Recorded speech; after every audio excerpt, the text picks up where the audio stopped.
war, conflict prevention, before we get into quagmires that leave the people with few choices other than another military quagmire. I want to welcome everybody here and around the country receiving a live stream by the Real News Network out of Baltimore, Maryland, founded by Paul Jay and staffed by very, very dutiful and creative journalists, the Real News Network. I also want to note that some of those who made today possible are Yoko Ono, who's been an advocate for peace for so long, and Frank Flynn and Gail Harper, who are here today, and I want to thank them. This is a day like never before. To my knowledge, there has never been a sequence of 8 hours of presentations by people who have experienced war, people who have experienced losses, people who have experienced injuries, deprivation, in a society that now qualifies as a progenitor of empire. All empires devour themselves sooner or later.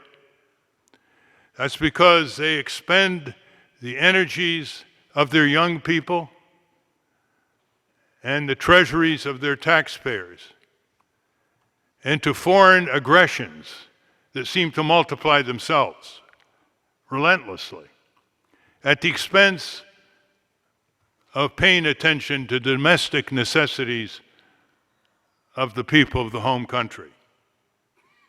That's why they devour themselves. They devour themselves economically, they devour themselves spiritually, they devour themselves in terms of systemic breaches of the rule of law. A society whose mass commercial media, given the privileges of public assets and public subsidies,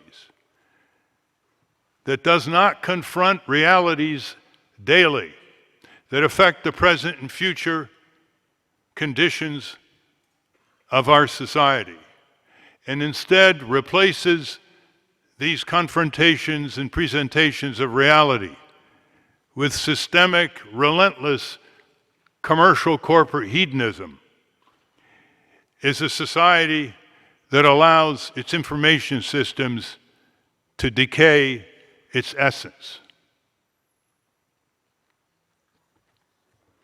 What we are seeing here these 4 days is further documentation of the mass media blackout to levels of satiric caricature, if we can give it adequate expression.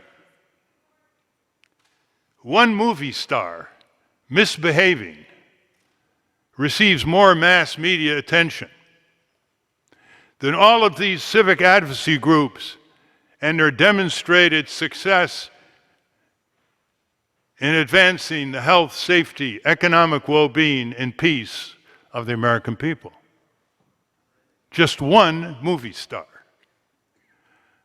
One misbehaving football player, late for practice, has received more print in the Washington Post than this convention has thus far.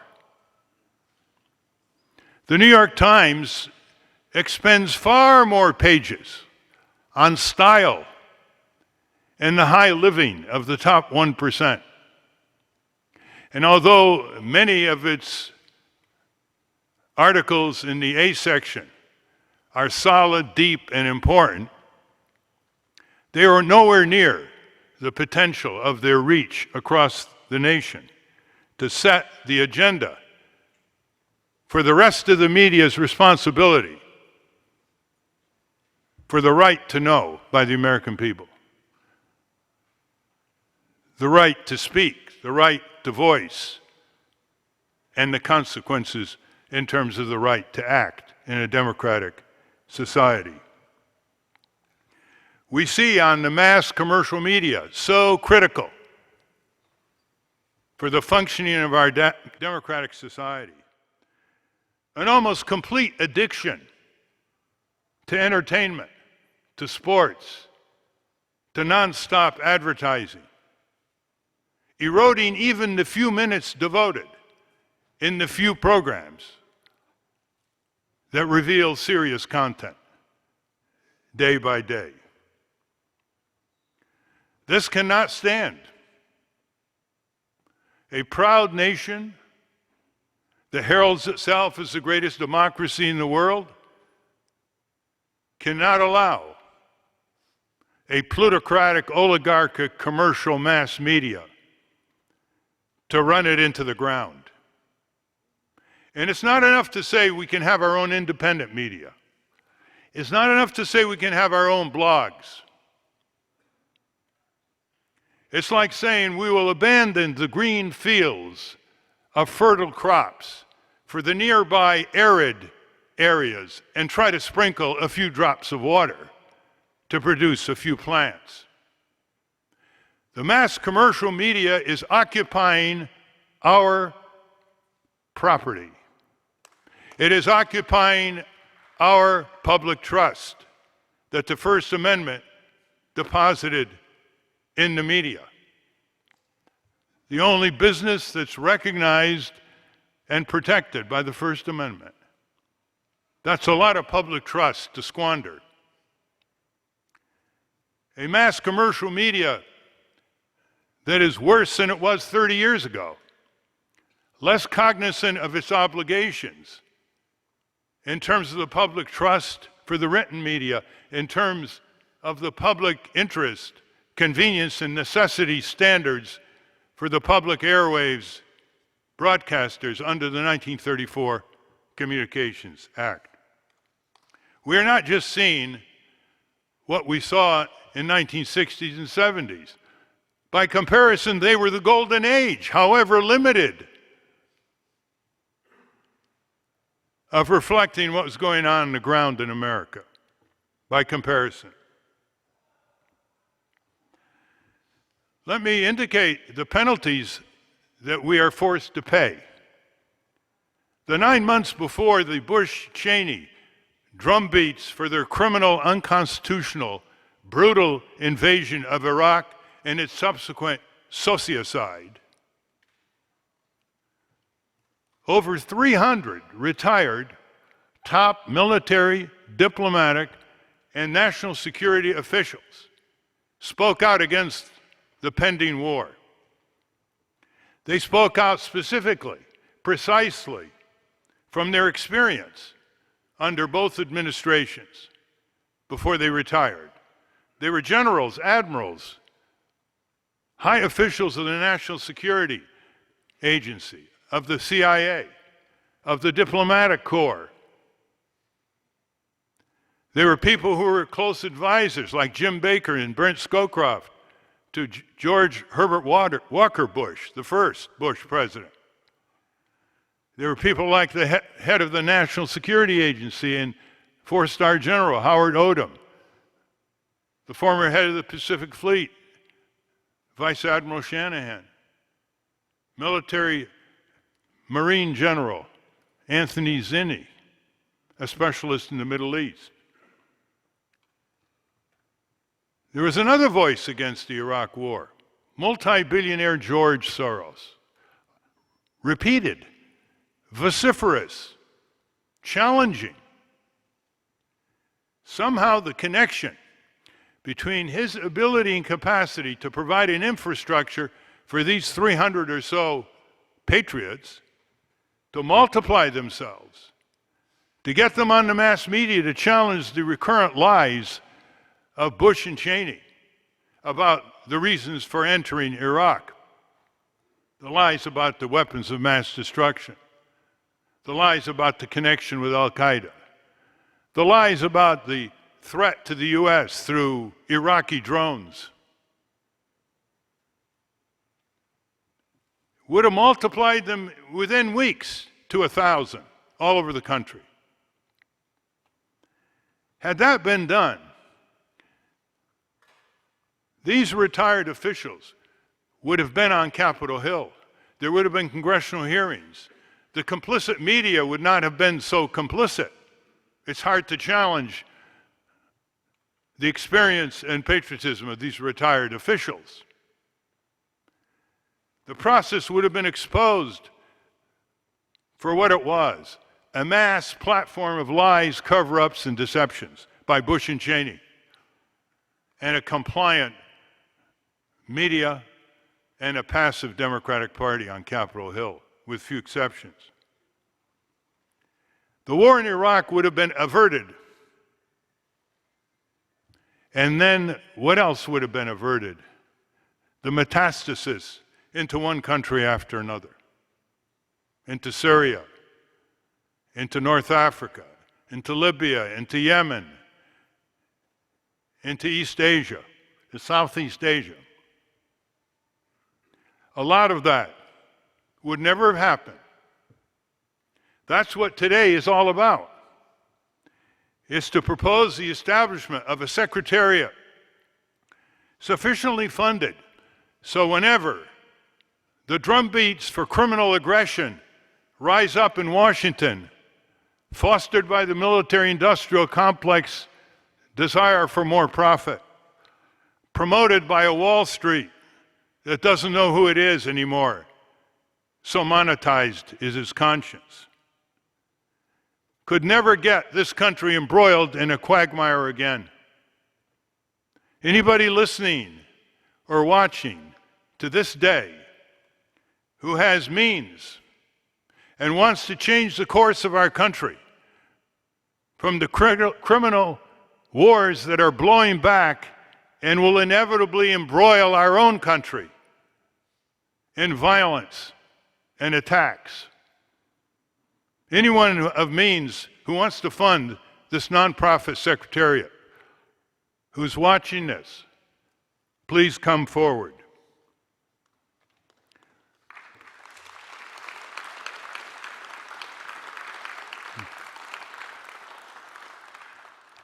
Today, you will be presented with highly compressed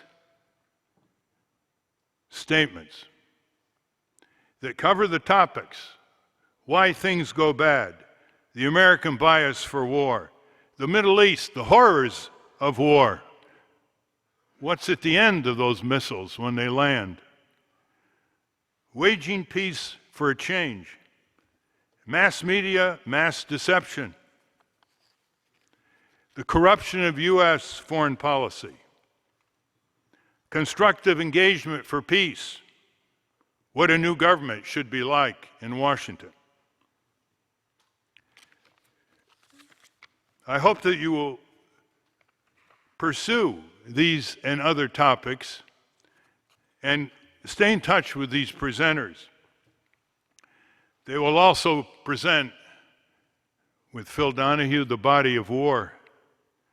That'll be a memorable one at 12:50. They will talk about defective defense and how wasteful defense is a weak defense in terms of the military budget and the contractors. They will talk about government suppression of dissent and truth.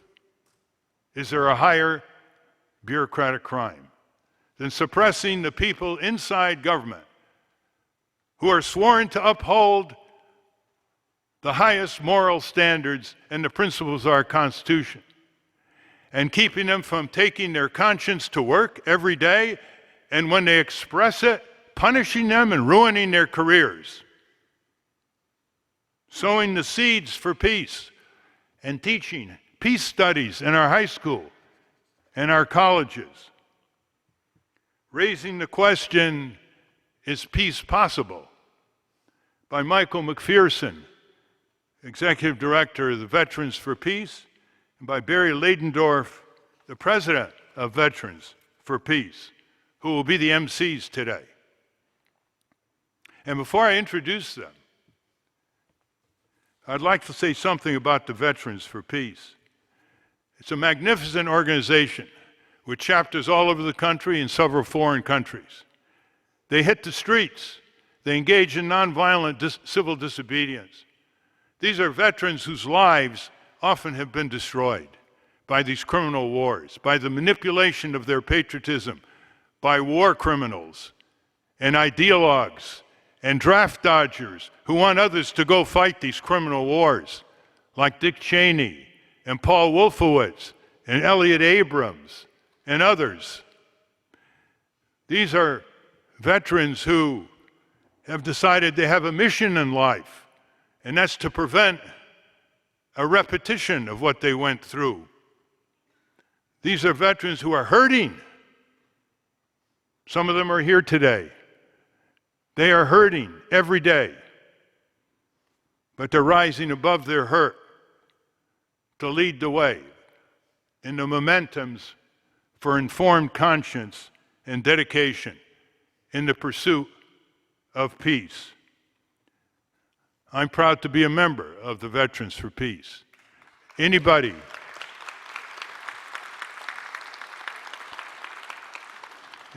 who has not been in the military can still become associate members of the Veterans for Peace.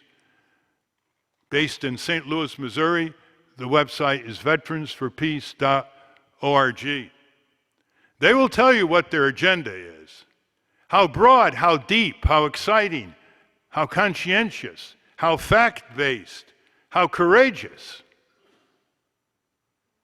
By comparison with the manipulation of the veterans who belong to the American Legion and veterans of foreign wars, they are truly a light unto our nation. And the members of the VFW and the American Legion must realize the extent of their manipulation by the forces of war and the institutions of military aggression, who realize that they must control those organizations and vector them toward constant aggressive portrayals of their annual meetings in order to undermine the expansion of conscientious veterans who can basically look at those who would manipulate them from their safe sanctuaries in this country and say what General George Patton once said, "Nuts to you. We're not going to have that flag manipulate us. That flag stands that flag does not stand as a bandana. It does not stand as a gag in the mouth of the American people. It does not stand as a fig leaf covering the shame of war criminals wasting trillions of dollars of our tax money that can be brought back to rebuild our country, community by community. That flag stands for the last words of the Pledge of Allegiance, which, as we all remember, are for liberty and justice for all. That's what that flag stands for.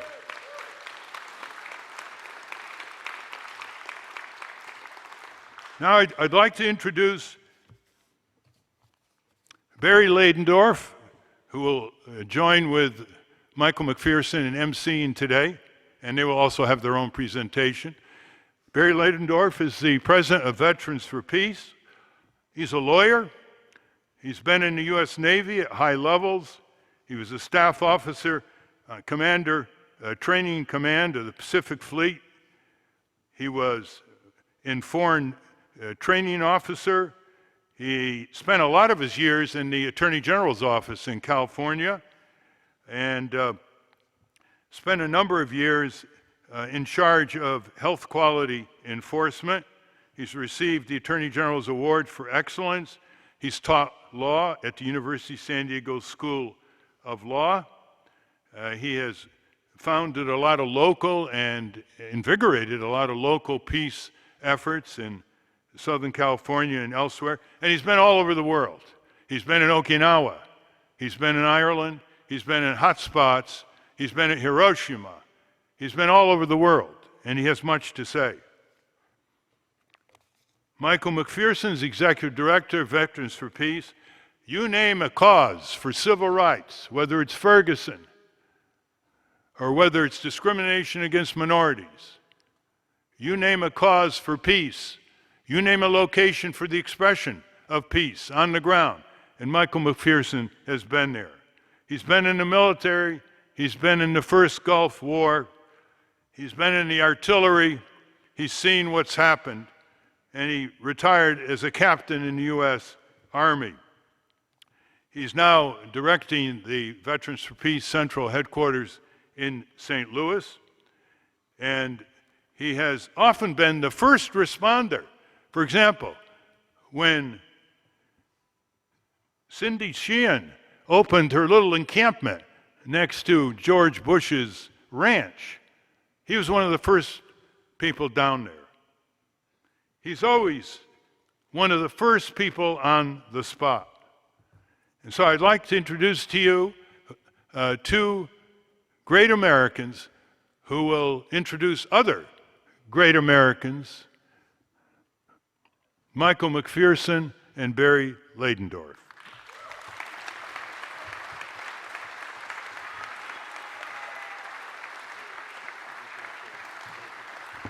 Well, hello, everybody. All right, thank you for being here. This is an exciting event, and I'm proud to be here. I'm proud to stand on the stage, and I have to tell you, the people that are gathered here today is an amazing group of people, and obviously we're going to have the chance to go through each one of them. But there's one person in particular I wanted to say something real quick about, because I think it says a lot about this gathering, and that's Thomas Drake, who our government has said is a self-radicalized person. And I like that. I like that because everybody in this room is radicalized. And maybe you're radicalized. That's right. You're radicalized because you believe in the Constitution. You're radicalized because you believe in freedom, because you believe in peace, because you believe in human dignity, and we're not going to stand for what's happening. So yeah, we're radicalized. My mother actually radicalized me. I'm not self-radicalized, okay? But I'm radical because of all the things that I just said, and because I realize that our government is corrupt and stands against those things. So I wanted to thank you for being here, and this is exciting and a historic event, and we will change what is happening in this country.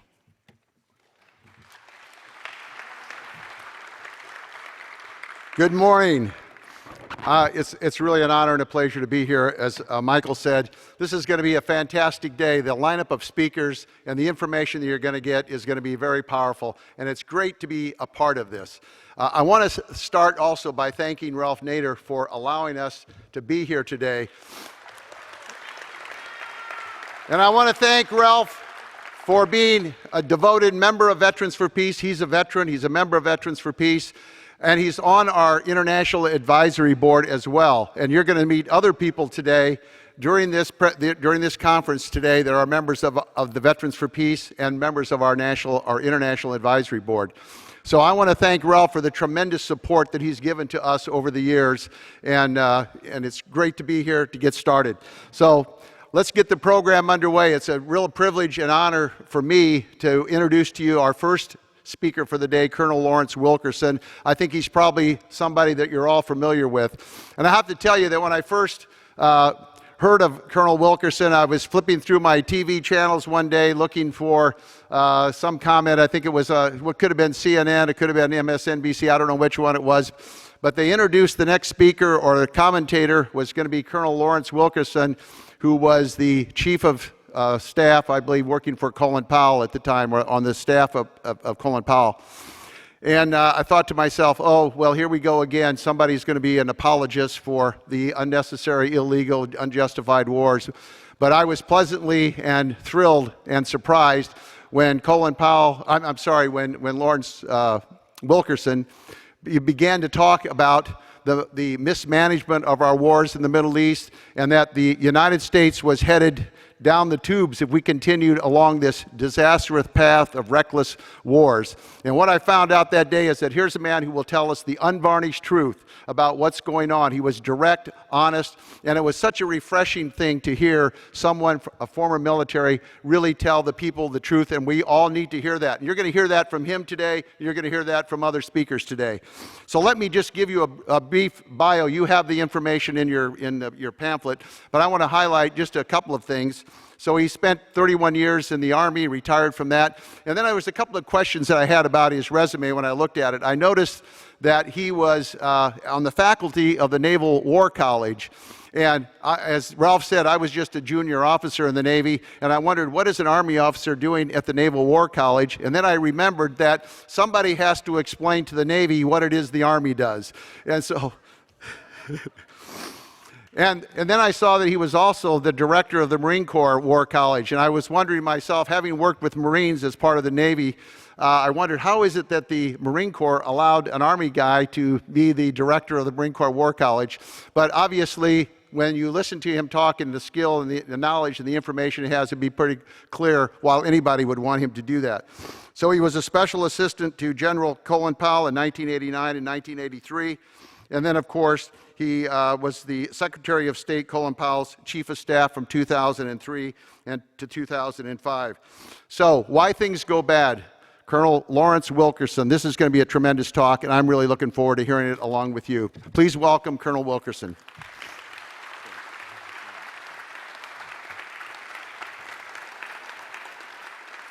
Thank you. Thank you. Thanks to Ralph Nader for doing this in the first place, and thanks to my friend Paul Jay at The Real News for live streaming it. I was able, in the middle of commitments yesterday, to watch an hour or so of it, and it was first class. And so thank you, Paul, for allowing this to happen, allowing it to go out over the airwaves. If you don't know about The Real News, you should, particularly what they're doing in Baltimore. I also want to read something, which I rarely do when I speak, but this is just so poignant. It was in an editorial that I read yesterday. I don't even remember the author or the source, somewhere out in the hinterland, and amongst those groups of journalists who still work for this country in a real formidable way, constitute at least a small part of the Fourth Estate. After recounting Vietnam, Lebanon, which we often forget, where the Marines suffered in a single day their largest casualty count since Tarawa in World War II, Iraq and Afghanistan and Syria, he wrote these words: "All those American memories are lost to oblivion, and I might add, amongst the United States of amnesia," as Gore Vidal so aptly said. Such forgetfulness only allows our war makers to do yet more of the same things in Iraq and Syria and possibly Iran, acts that someone on the ground will be forced to remember forever if they're still alive, perhaps under the shadow of a drone overhead.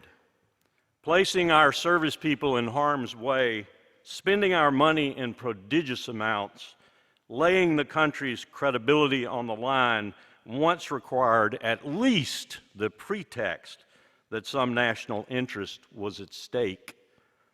Not anymore. Anytime some group we don't like threatens a group we care not so much about either, the United States must act to save a proud people, stop a humanitarian crisis, take down a brutal leader, put an end to genocide, whatever will briefly engage the public and spin up some vague facsimile of war fever and fear. What a powerful statement.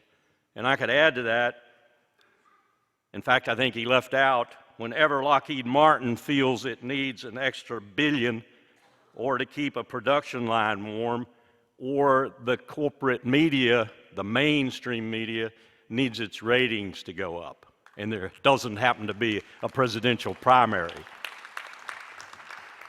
Where did we come from and how did we get here? I want to give you a brief synopsis of that from not just my military professional perspective, but also an academic's perspective, having studied it for 6 years in the nation's war colleges and now 11 years on 2 campuses amongst some really great students. First of all, we've got Harry Truman. Despite what David McCullough writes about him so eloquently in the big book about him by that name, Truman, Harry sets the precedent in 1950 when North Korea invades South Korea. He violates the U.S. Constitution and introduces U.S. military forces into the conflict without even saying a word to the constitutional power, in this case, the Congress. Dean Acheson, his powerful Secretary of State, tells him, "You can't do this. You come from that body.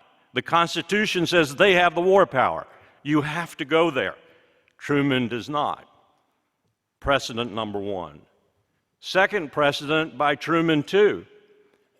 Here's a man who goes before a joint session of Congress and says we need universal health care. Yes, go check the speech. We need houses for the poor, et cetera, et cetera. He so shocks his own Democratic Party that you think if you're in the leadership of that party, let alone being a Republican leader, that you've got FDR times 10. But less than a year later, Harry Truman will preside over the greatest increase in defense spending in the history of this nation. The figures won't shock you because they're small in terms of 1945, 46, 47. We go from about 13 billion to 55 billion overnight. An incredible increase, and it's all to build the armaments industry necessary for the Cold War. We've never had this industry before. All of a sudden, it's essential to our existence. Second, what does that do?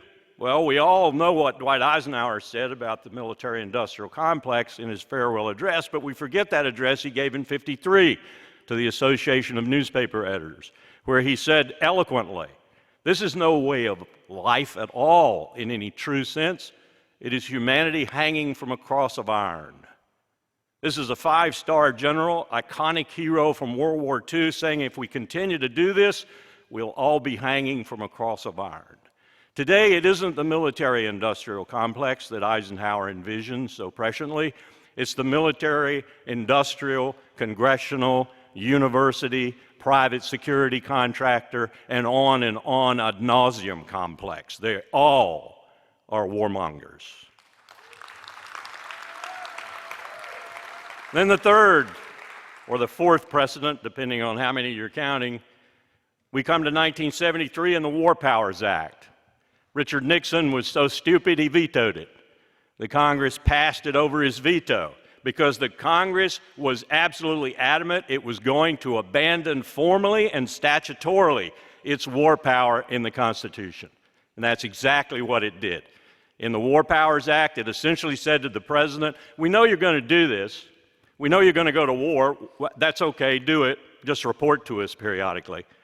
And oh, by the way, if you do it for too long and we don't like it, we'll cut off your money.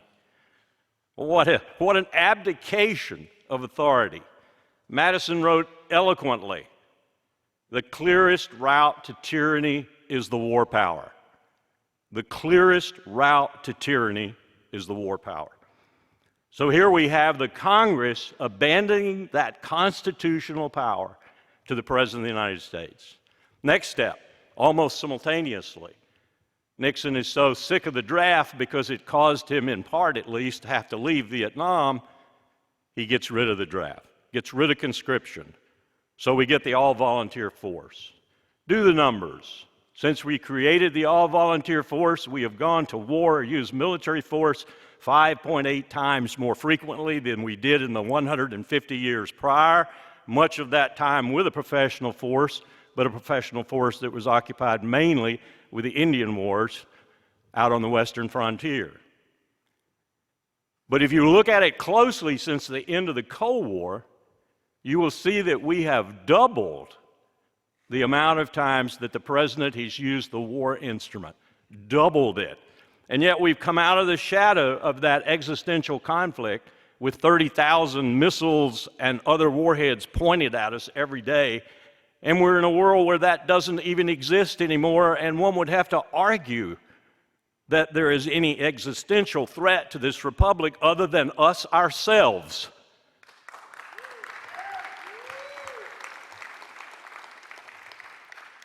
So you take this force, this all-volunteer force, and you go have a panel out at the University of Kentucky, as we did, a number of us, academics, former soldiers, Marines, sailors, airmen, and so forth, last month, and you begin to examine what it's doing to the country. Not only do you find that you have a propensity for war of about 2.5 to 1 with this non-conscripted force, because let's face it, less than 1% of the nation, 330 million people, is bleeding and dying for the other 99+%. That's really fine. That's great.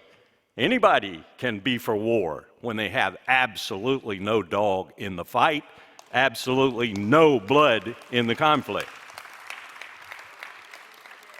We also found out that it's bankrupting us. You haven't checked this lately because DOD lies about it every day. You have to really ferret around in the archives to find the information. The all-volunteer force, on a current linear projection of costs, will essentially use the entire Army and Marine Corps budget in 2030 to pay for its people, period. No guns, no bullets, no gas, no nothing. Now, some of us would say, hey, good. But if you think, as I do, that from time to time there might be an existential or at least a serious threat to this country, and we do need an armed force, you're concerned about it, very concerned about it. When you look at what the Air Force is doing with the B-21, the new nuclear strike cruise missile, which is needed like a hole in the head is needed, you look at the money we're going to spend on nuclear weapons after President Obama said we were going to do away with nuclear weapons, and you wonder, where is the sanity? Where is the reason? Now I come to the last facet of this discussion about why you're going to see war interminably. Indeed, you are seeing it interminably. When will we ever be not at war? 15 years straight now and no end in sight. $4 trillion. Yes, that's with a T. We are printing the money. The rest of the world is beginning to become so concerned about us that, for example, in Tokyo, you have Prime Minister Abe unencumbering the Japanese military. Why is he doing that? Not so much because he wants to stand Japan up as a normal nation with everything from a military-industrial complex to possibly even nuclear weapons. It's because he doesn't trust us anymore. And I find that in Berlin, I find it in Paris, I find it all across the globe. But this last element is the one my students find most perplexing. We do this in my seminars. We study presidential decision-making. We call them fateful decisions because they're those decisions that send young men and young women to die for state purposes, and something we often forget, to kill others for state purposes. 2.5 million, for example, in Vietnam. By conservative estimates, 300,000 in Iraq, and still counting. This last element is perplexing. I call it the presidential predilection for power. What do I mean by that? I mean simply that our president is so encumbered otherwise. We think he's powerful. He's not. I've been there. I've seen 3 of them, up close and personal. They can hardly get anything done except war. When you put a president in the Oval Office and encumber him with the bureaucracy that exists to this day, when you make him subservient to the director of national intelligence, the director of the CIA, subservient to all the forces that are going to impinge on him immediately that are advocating for war, then he has one way of demonstrating he's king of the hill. One way of showing his bona fides or her bona fides, and that worries me greatly, and that is war. You've got to find a war. You got to find something where you can demonstrate that you are indeed the most powerful leader in the world. War has become the predilection of presidents. When you put all these factors together, institutional, personal, character-wise, sociology of the decision-making team, and so forth, President Obama has called it the playbook. The playbook, he's right. War is the end product of the playbook of decision-making in the United States of America. And I will stand here, and I'm 71 years old. I might have a decade left, and tell you that in my lifetime, probably in my children's lifetime, if we don't do something about it, we're going to stay at war. Halliburton made $44 billion off Iraq and Afghanistan. Lockheed Martin ran in a really distant second with about $13.6 billion. You know, and I could go down the list: Boeing, Grumman, Raytheon. I'd love to see what Raytheon is making right now off all the bombs and cruise missiles it makes that are being expended in Syria. I'm sure they won't tell me what the bottom line is, but someone like Bill Hartung or someone like him will let us know soon, probably. It's incredible. A lieutenant colonel in the Marine Corps once said to me, when you put that much money, when you put that much capital against the war instrument, you are going to have more of it. It's that simple. And it's also simple in terms of a solution. But I've been in every state in this union over the past 5 years. I've talked to audiences on 100 different collegiate campuses in communities and townships from New Hampshire to Southern California. And I find the solution barren. The solution is you. The solution is the American people.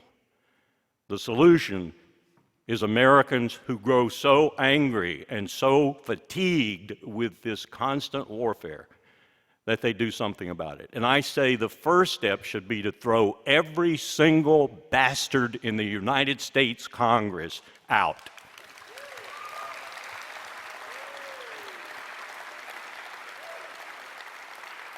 There are some good people there, no question about it. Tim Kaine from Virginia, whose son's a Marine.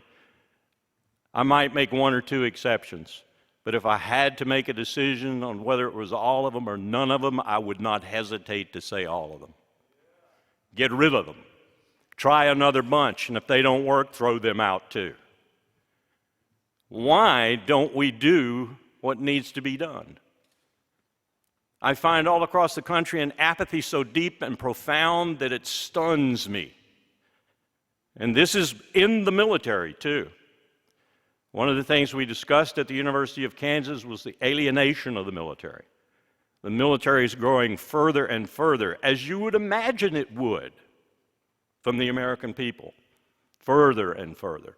You have no idea what the military thinks about the rest of the country right now, what it thinks about its government. And this circus going on right now, called a political campaign or campaigns, is doing nothing but exacerbating it. We are a joke.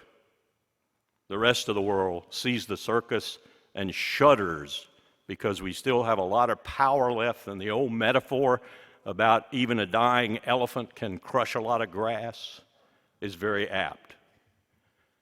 So I'll leave you with that message, and I'm sure others will leave you with a similar message. Until we, the American people, do something about this penchant for war, you are going to have more of it, and you're going to have less and less of your taxpayer money to spend on the country and on our real needs, and you're going to have the empire falling apart around its own institutions and its own people, because history tells us the world, once it grows significantly tired of us, will move to balance us.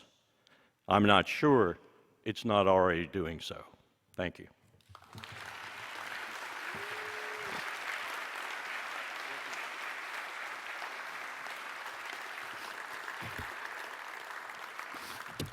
So I was right. Right? Unvarnished, the direct, honest truth. That's what we got from Colonel Wilkerson, and you're going to get more of that today. And we're going to start next with our next speaker that I'm going to be proud to introduce, Paul Pillar. In 2005, Paul retired from a distinguished 28-year career in the U.S. intelligence community, where he served as the National Intelligence Officer for Near East and South Asia. He was also an executive assistant to William Webster when he was the director of the Central Intelligence Agency. He also headed the Assessments and Information Group of DCI Counterterrorism Center, and from 1997 to 99 was the deputy chief of the center. Currently, he is a researcher at the Center for Security Studies at Georgetown University. I draw your attention, if you want really good, a great new book, is Mr. Pillar's new book, Why America Misunderstands the World: National Experience and the Roots of Misperception. Has won a lot of high praise.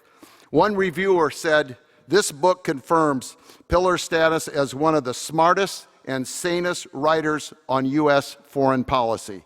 His topic, America, Bias for War. Please welcome Paul Pillar.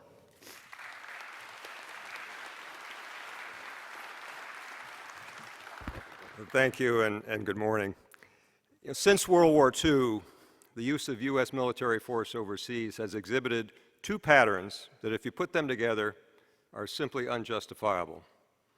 One is the increasing frequency and duration of applications of military force, such that we've had a whole generation of Americans who have grown up with their nation permanently at war.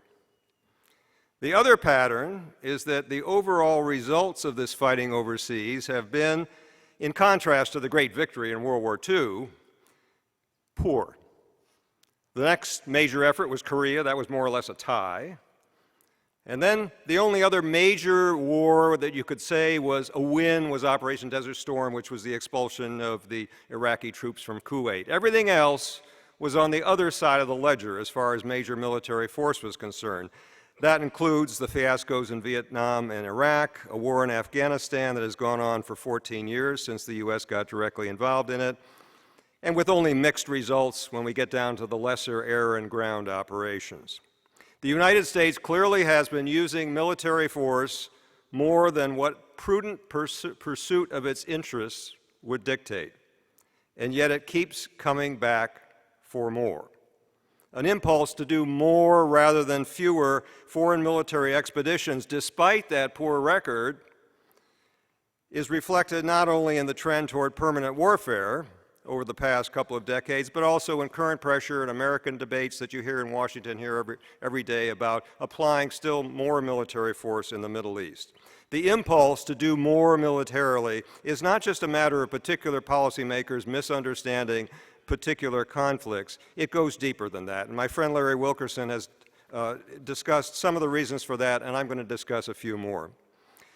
Explanations that focus on supposedly new global threats, especially terrorism, really don't explain much, except for, obviously, the major militancy in American public mood that occurred after one big terrorist attack 15 years ago. But international terrorism has been around for centuries.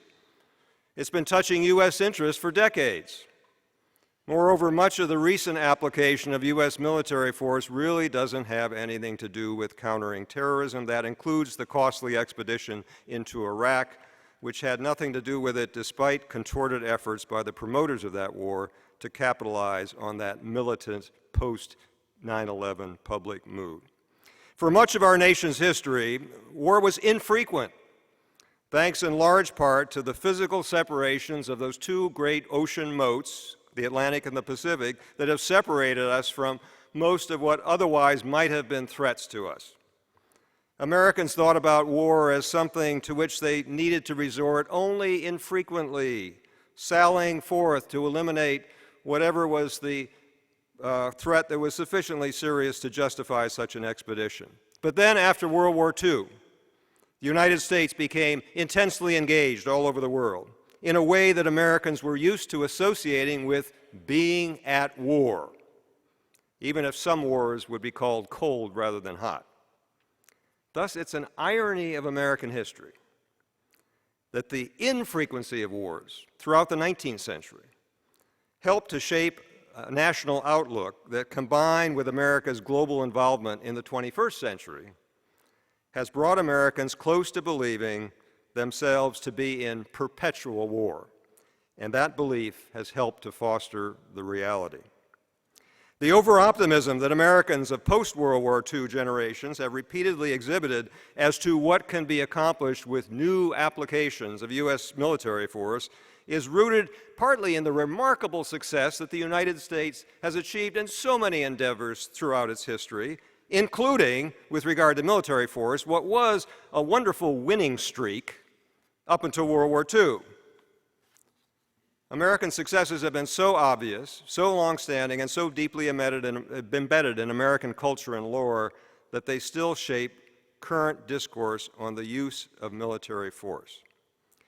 What should have been sobering lessons from the more recent and less successful military interventions tend to get swept aside in favor of the historically based optimism about the use of force.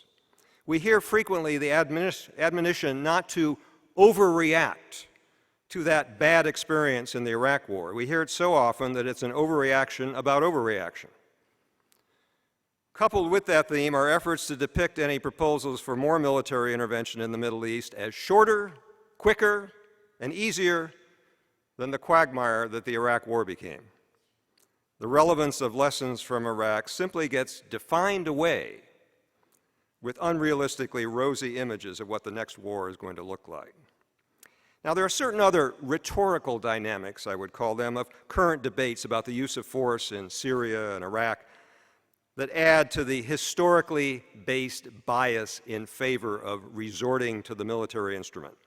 One is the American habit of discussing almost any serious problem overseas as a problem that the United States can and should solve. A related rhetorical asymmetry is the greater appeal of positive-sounding calls for the United States to do just that, compared with the lesser appeal of anyone who exhibits or voices caution or skepticism about whether the United States really can solve other people's civil wars or comparable problems. To say anything that sounds like, that's a nasty problem, but given the downsides of our available options, we're just going to have to live with it, is not the sort of thing that wins American politicians' votes. The public and political appetite for action usually means specifically visible, forceful action, and that generally means, in most minds, military responses. They have greater appeal than less visible policy tools, like behind-the-scenes diplomacy.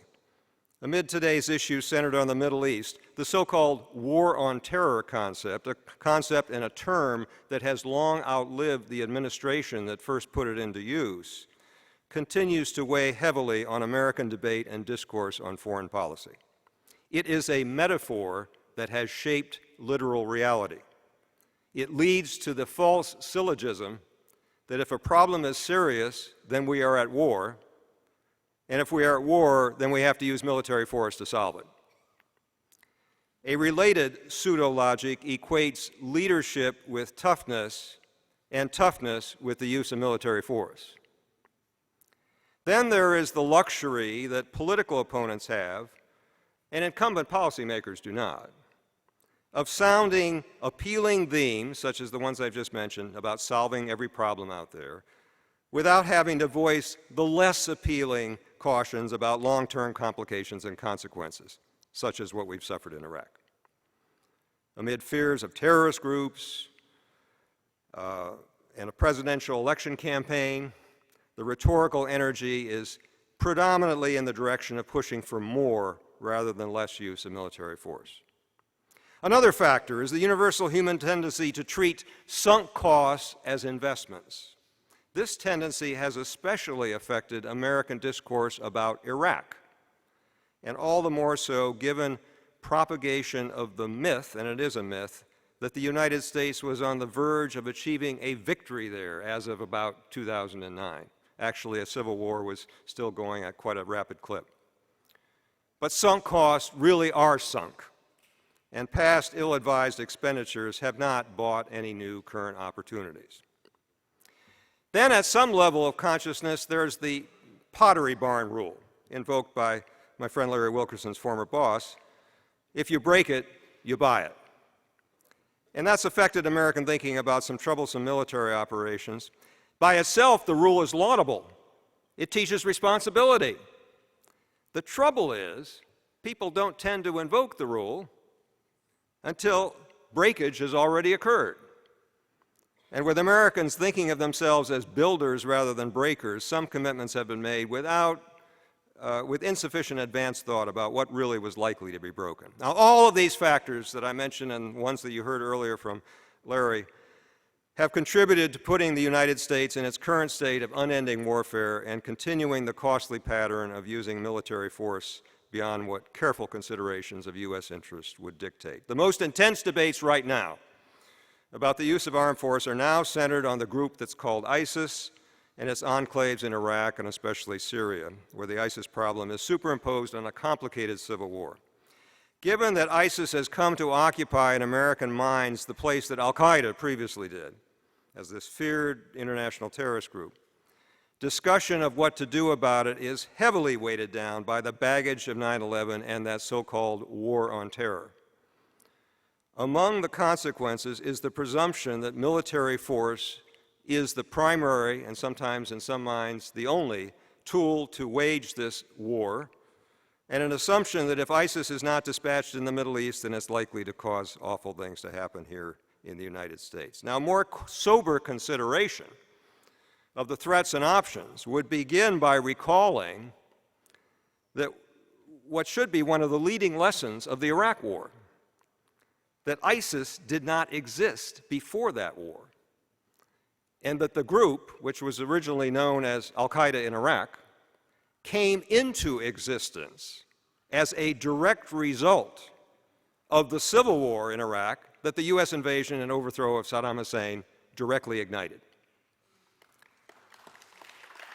One of the two countries where ISIS has established its enclave, Iraq involves for Americans the baggage of the Iraq War and the associated attitudes about sunk cost. But Syria is the even more complicated place because of the uprising against the Assad regime. The revolt has gotten regime change juices flowing again in the United States, as it did before with Iraq, and as it stimulated an American itch to weigh in militarily more recently in Libya, where, by the way, as you see, the consequence is chaos and a lot of destruction and more extremism, and ISIS has established a beachhead there. In Syria, this is so even though the Assad family has ruled in Damascus for nearly half a century. So there would not seem to be any reason for urgency to get rid of that particular regime. Much of the urging to do more militarily in Syria constitutes, to be quite frank, inchoate expressions of toughness by American politicians or of displeasure with the Syrian mess expressed by many others who assume that this is one more of those problems overseas that the United States, if it just puts enough power and enough smarts to it, ought to be able to solve. Proposals for U.S. ground operations against ISIS are based on the false premise that taking out, that's the term you often hear, taking out the group with a quick assault on its positions would be the end of the task. It would not. It instead would mark the beginning of a new phase of the war characterized by guerrilla attacks, terrorism, and other what the military calls asymmetric operations. Chaos and instability left where the self-styled caliphate of ISIS once stood would be a fertile garden for additional terrorism and extremism, whether it bore the ISIS name or some other label. There would be no more justification for declaring a mission to be accomplished after toppling the ISIS command structure than there was for declaring mission accomplished in Iraq after toppling Saddam Hussein's regime. For the United States to plunge into the Syrian war would play right into ISIS's hands. It would confirm the group's narratives about it supposedly leading a Muslim defense against a predatory West and about apocalypse between itself and the leader of the West, the United States. The inevitable collateral damage from increased lethal operations would also foster exactly the sort of resentment that aids recruitment for groups such as ISIS. Now, President Obama, when pressed to do more militarily, has explained the situations in Syria and Iraq in terms that indicate that he understands at some level the aforementioned costs and risks of the sort that I've described, and some of the ones that Larry's described as well. His successor, however, is likely to be someone who not only will have more hawkish views, but also, especially as a first-term president, will be more easily moved by the urges and impulses that have pushed the United States into this state of perpetual warfare. Those urges and impulses are deeply rooted in America's history and circumstances, and thus in American habits of thinking. Occasionally, as after the Vietnam War, with over 50,000 American deaths, when we had something that got referred to as the Vietnam War Syndrome, the sheer magnitude of the costs has led to a temporary break from those habits. But then we had Operation Desert Storm a few years later, and everyone thought, hey, that's nice, we win wars again. The nature of current debate suggests that no such new break is imminent. The United States appears destined, for reasons related to what it makes it exceptional, to continue using military force beyond what serves its interests. It will take exceptional leadership to limit the resulting damage. It also will take greater insistence by all of the rest of us on opening up the deliberative process that leads to decisions to employ armed force abroad, to make sure there is a deliberative process, and to bring to bear all relevant considerations on such decisions. Now, anything that mobilizes and provides a larger megaphone for the relevant expertise certainly can help, but I would especially emphasize the role of Congress. And you heard some pretty blunt words from Larry about the extent to which the Congress has done its duty. Insistence on the legislative branch functioning as a co-equal policy-making arm of government on matters of war and peace, which it has failed to do in recent decades, is vital for several reasons, including, and I'm speaking as a retired bureaucrat, I've had the experience in this, including having a separate and legitimate channel besides whatever is the incumbent administration for applying the judgments and expertise of the relevant components within the government. The run-up to the Iraq War, in which there was no policy process whatever for assessing whether launching that war was a good idea, in which there was no clear decision point for separating legitimate input from the bureaucracy about the consequences of the invasion from what would have been insubordination once a decision has been made, and only a very cursory and lackadaisical exercise by the Congress of its duties provides a glaring example of how not to do it. With a process such as that, we should not be surprised when the result is a costly disaster. The United States needs to do far better than that. Thank you very much.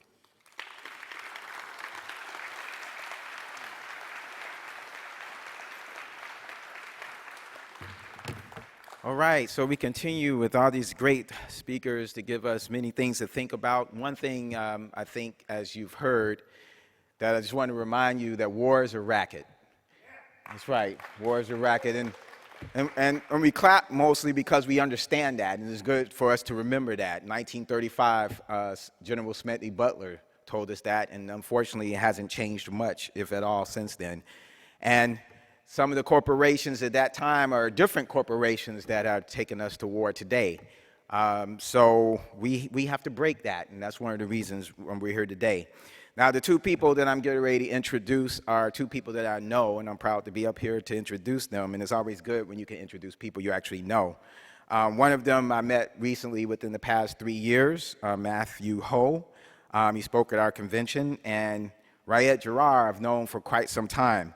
So Matthew Ho is a senior fellow at the Center for International Policy and is the former director of the Afghan Study Group, a network of foreign public policy experts and professionals advocating for change in U.S. strategy in Afghanistan.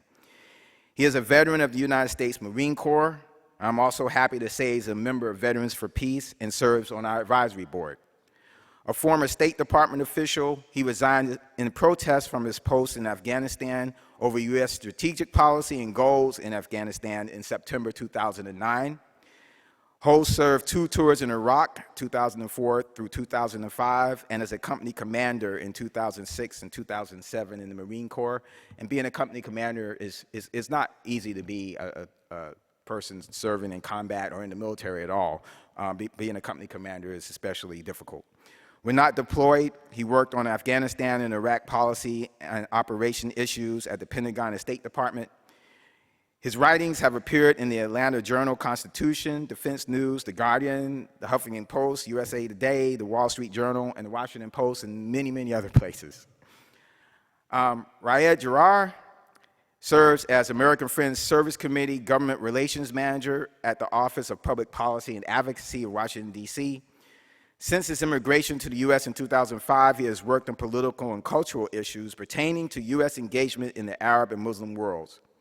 He is widely recognized as an expert on political, social, and economic development in the Middle East. He has testified in numerous congressional hearings and briefings, and he is also a frequent guest on national and international media outlets in both Arabic and English. Born in Baghdad to an Iraqi mother and Palestinian father, Raed grew up in Saudi Arabia, Jordan, and Iraq. So obviously he has a lot of knowledge that we need to hear and a lot of experience with U.S. empire. He received his bachelor's degree in architecture from the University of Baghdad and his master's degree in architecture with a specialty in post-war reconstruction in Iraq from the University of Jordan. Mr. Jarrar has appeared in numerous media outlets, including MSNBC, et cetera, just many. But one thing that I think is more important than that, Veterans for Peace has a Veterans Challenge Islamophobia campaign, and Raed was a victim of Islamophobia. You should look this up, Google it, when he tried to ride on JetBlue with a shirt that I wear many times, "We will not be silent," in English and Arabic, and I'm sure some of you have that shirt. He was forced to cover it up. The ACLU helped him, and they won a case, and JetBlue had to settle. So now I bring to you Matthew Ho and Raed Jarrar. Thanks, Michael. Thank you, Michael.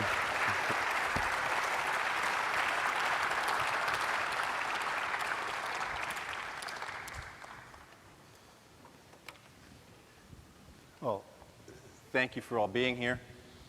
It's an honor to be on this panel, to be part of Ralph's program, to be with Brad. Thank you. Is the volume okay? Well, not from the folks up front in the back. Okay, all right. I was getting somebody saying this. But no, it's a real honor to be here. I'm really proud of this event. And before I forget, I want to make sure everyone's aware of another thing I'm very proud of. Veterans for Peace has really a great role in this event this week. But also, too, if you go down the mall, if you have the opportunity to head down to the Lincoln Memorial, right down there, Veterans for Peace is, we have a memorial to all the victims of war. Second year it's been on the mall, right near the Lincoln Memorial, as I said. And if you get a chance to go down there and visit, it's really a wonderful experience because it connects people from all over the world in a fellowship of folks who have suffered, whether directly or indirectly, by war, whether they be veterans, whether they be survivors of war, whether they be the children of war. And so, as I said, if you have the opportunity to visit that, please do. It's a beautiful experience, and I'm really proud of Veterans for Peace for doing such things as that. As you heard in that lengthy and kind of bio, I've certainly seen enough of war. I've done enough of it. I've been part of the horrors of it. I've seen them. I've committed them. But one of the things I wanted to focus on here, and certainly if you're interested in the blood and the guts, you can go on YouTube and look it up. It's all there. You'll never see it on our media, but certainly for the folks who are living in it this day, it's available to be seen by outsiders on forums such as YouTube. But what I want to talk about is I want to talk about the lies of war and its unending nature, because those are the things to me that really established the horror of war. You know, these wars today are no different than the wars of any other era. You know, and no matter how smart we say our power is now, no matter how evil our enemies are, or no matter how righteous we say our cause is, that's something that's always been said. That's always been a trope. That's always been used by those in power to justify the slaughter of war and the horror of war. You know, it's these beliefs in this country that allow war. It's these excuses, these rationales, and then there's a greed and a cowardice that backs it all up, that allows it to keep going, that allows war to never end. You know, the excuses, the rationales are that we're the good side, that we harbor no ill will, we're not in war to profit, whether that be through geography or politics or financial gain. You know, and that ours is a foreign policy based on altruism, based on morality, that we're seeking liberty and democracy as our goals abroad, and that our military force is always a reluctant use of force. You know, and I think back very especially to when I was in college in 1995, Henry Kissinger's book, Diplomacy, came out. And it was a big deal for guys like me, for young people like me who believe that kind of garbage. It was. I mean, I remember it was a big deal. And I went to a pretty good school with a big foreign policy international relations program, and this was a big deal. And Kissinger's argument in Diplomacy that we believe, that we ate up, was that America is different, America is exceptional, America is unique because we have a foreign policy that's based upon altruism, that no one else in the history of the world has done this, and we are a moralistic country. We go abroad to do good things. And unfortunately, at Tufts, really didn't talk too much about the millions of people who are killed by Kissinger's bombs throughout the world. And Medea Benjamin's here someplace. There she is. And I just want to thank Medea for trying to arrest that man, because he is a war criminal. And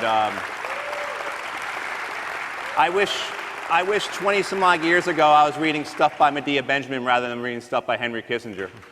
May have helped with my PTSD and traumatic brain injury and some other things I have. But the reality of war I best found is expressed by Curtis LeMay. General Curtis LeMay was, you know, he was in charge of the bombings of Japan in World War II. And he'd be the man that Stanley Kubrick, in his, you know, excellent movie, Dr. Strangelove, would pattern George C. Scott's character on. And LeMay said, after the war, he said, if we'd have lost this war, we'd all be prosecuted as war criminals. And, you know, today President Obama arrived in Japan. On Friday, he'll visit Hiroshima. He'll be the first president to do so. Right-wing media is having a heart attack. I mean, if you watch it, they're going berserk over it. And he's not going to apologize or anything. He's just visiting. And this myth, though, this myth that the atomic bombings of Hiroshima and Nagasaki were necessary, is one of the greatest lies in American history. You're right about that.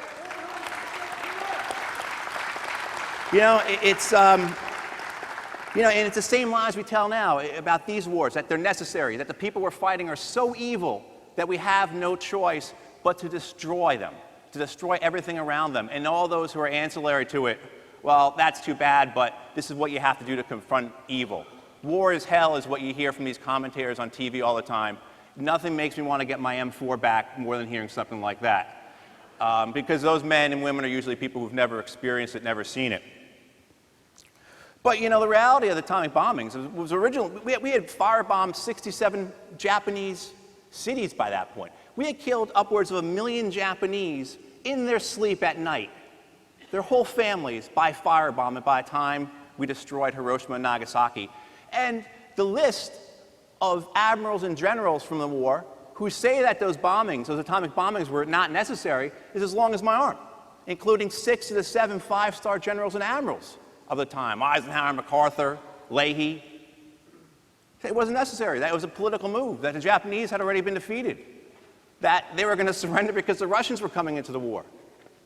But it's a lie that has served this country so well, and here we are, how many generations afterwards, and most Americans believe it was necessary because it would save the lives of countless Americans and also countless Japanese. So, my God, how moral are we, right?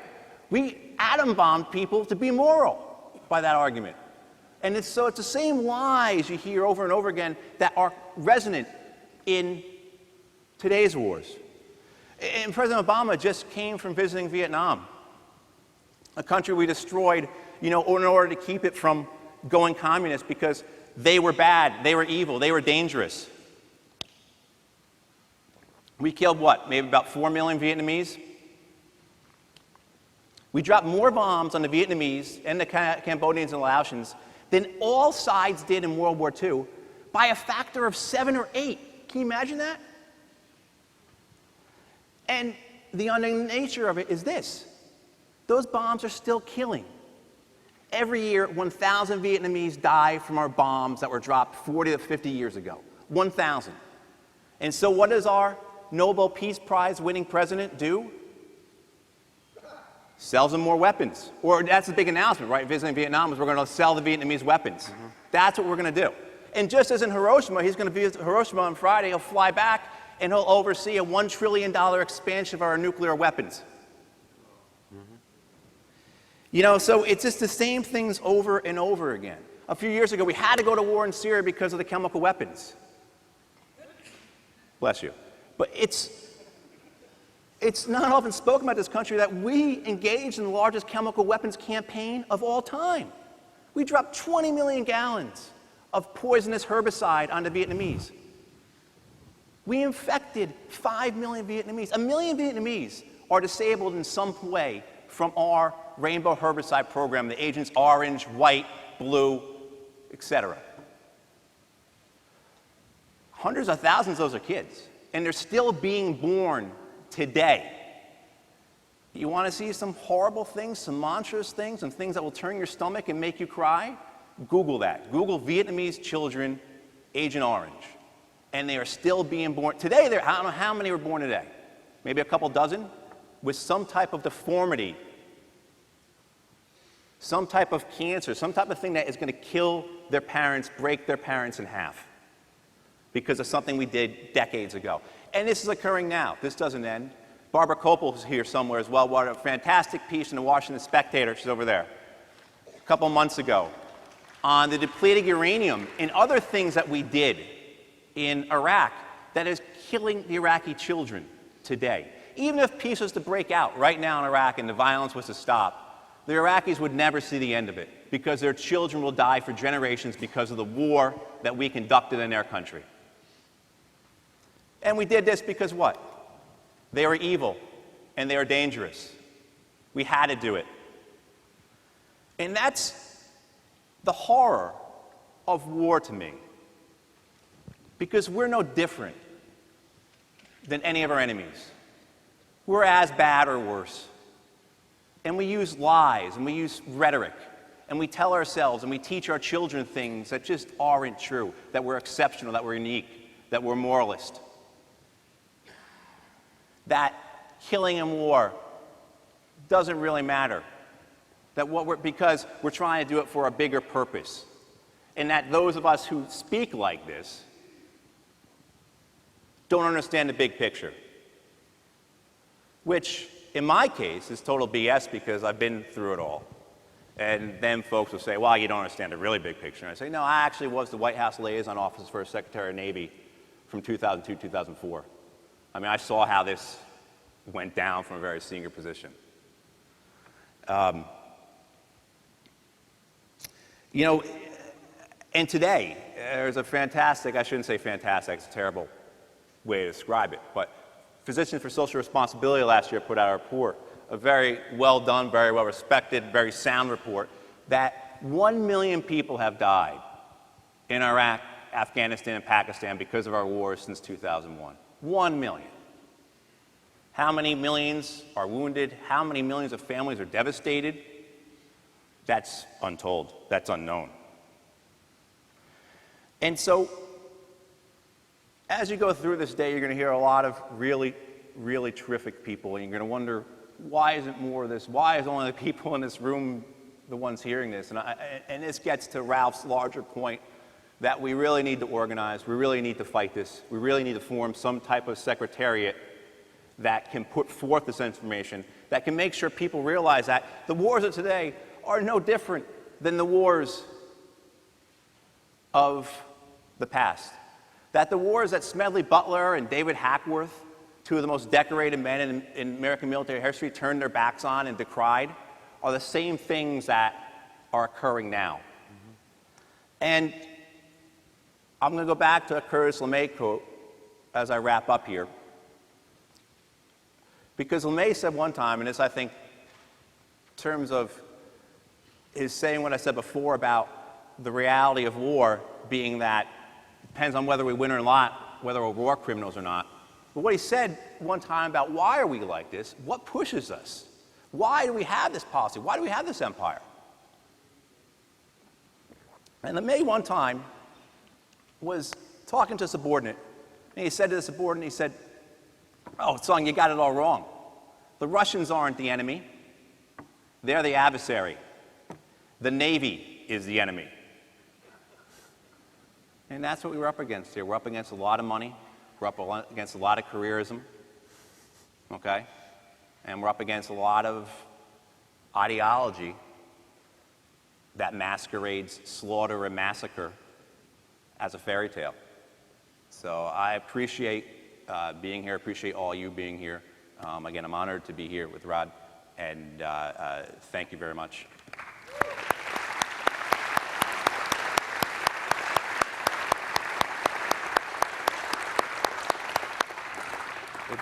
Thank you.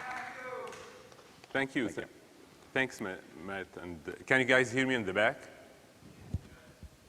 Thanks, Matt, and thank you for Ralph and conference organizers for inviting me. As Michael mentioned, I work with the American Friends Service Committee. It's a Quaker organization that is 99 years old. And we don't like war. Quakers don't like war. It's an anti-war organization that has opposed war for almost 100 years now. I was born in Iraq. I am half Palestinian and half Iraqi. And I lived around the region. So I have seen war the same way that Matt was describing war. I have seen it from the receiving end. One of my childhood memories was that after 1991, my father took me to a shelter in our neighborhood. It's called Al-Amiriya shelter. And that shelter was bombed on February 13th of 1991 by the US. Two US stealth bombers bombed this civilian shelter with two laser-guided bombs and killed 400 Iraqi civilians who were hiding inside it, trying to find a safe spot in their city. And I remember that being one of these formative moments in my childhood, walking to a shelter that still smelled like war, that was still destroyed just a few months after it was bombed. And I always think of that as one of these experiences of defining what war is. It's very hard to explain what war is to someone who did not live through war. Because it's not really just about a bomb, it's also about the feeling, it's about the smell, it's about the fear, it's about the proximity to death. It's the way that you feel about it, you know? And it's very hard to explain to someone else. Like another example that I tell my friends now in the US to describe shock and awe. I was in Iraq in 2003 during the US invasion, and my family and I were hiding in a safe room in the basement of our house. And it was terrifying. The house was shaking. Our windows were, a few of the windows, cracked and were broken because of bombing. And one of my memories is that my mother, who is a civil engineer, she spent her entire life building houses. She knows exactly how to calculate the load on a ceiling.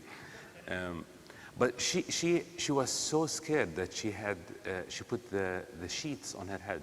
She was hiding under the sheets and hoping that would give her more comfort or more safety. And it's just like, feel that 1 second of horror of you being with your family in a basement room and not being sure that you're going to live for another minute or hour or day in the middle of these explosions that are happening. So I think from a US perspective, unless some Americans have served in the military or traveled to places where war happened, or like they experienced it firsthand, war is portrayed as this sanitized operation. We have smart bombs, we have laser-guided bombs, we have drones that can kill the bad guys. It's a civilian-friendly war. And that was something that I heard when I was in Iraq before 2003, and I kind of believed it for a while until I saw what happened in 2003. My own neighborhood was bombed. I saw civilians being killed in the streets. And the myth of a smart war or a smart bomb can't stand when you're actually there seeing it, And, I mean, of course, we can't forget that some of these smart bombs were used to kill civilians in Almeria and other places. So the goal was to kill civilians. But even when the goal is not to kill civilians, there are always humans who will get destroyed and injured because of these attacks. Cluster bombs that the US used in Iraq, the US brags about our cluster bombs being the best in the world, that 99% of the ammunition detonates. I have seen what the 1% left causes. I have seen children who lost their legs because of an undetonated cluster bomb. So I'm saying, like, when we hear the sound bites in the media to describe the war, it's very different than actually being there. But what's even more terrifying than the bombardment itself is what happens after. And that is also something that I have unfortunately experienced. And that is the deterioration of security, the collapse of safety and security in communities. Right after the US invasion of 2003, security in Baghdad started deteriorating. And I remember like smaller incidents of some of my friends and family getting attacked or injured. And one day, my own brother didn't come back home. And he was kidnapped by the Iraqi government that was funded and trained by the US. He was kidnapped and disappeared for weeks. We couldn't find him. And it's yet another layer of what war causes. The horror of war is not just a bomb that falls in your neighborhood. The horrors of war is your brother not coming back home one day. It is the feeling of loss, of feeling terrified to go outside and just live. The fact that you don't feel safe in your own street. These feelings that it's very hard to even imagine if you have not gone through them firsthand.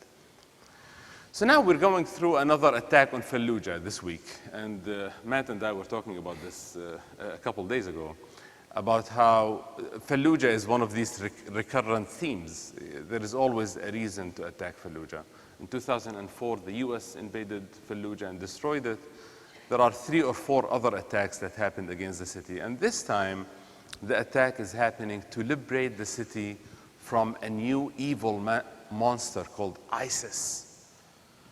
And if you listen to the news, the US narrative makes it feel like this is a legitimate operation, that our friends and allies are attacking a bad guy in Fallujah to get them out. I don't think many Iraqis believe this narrative anymore, because Iraqis have lived under wars and bombardment for the last 25 years.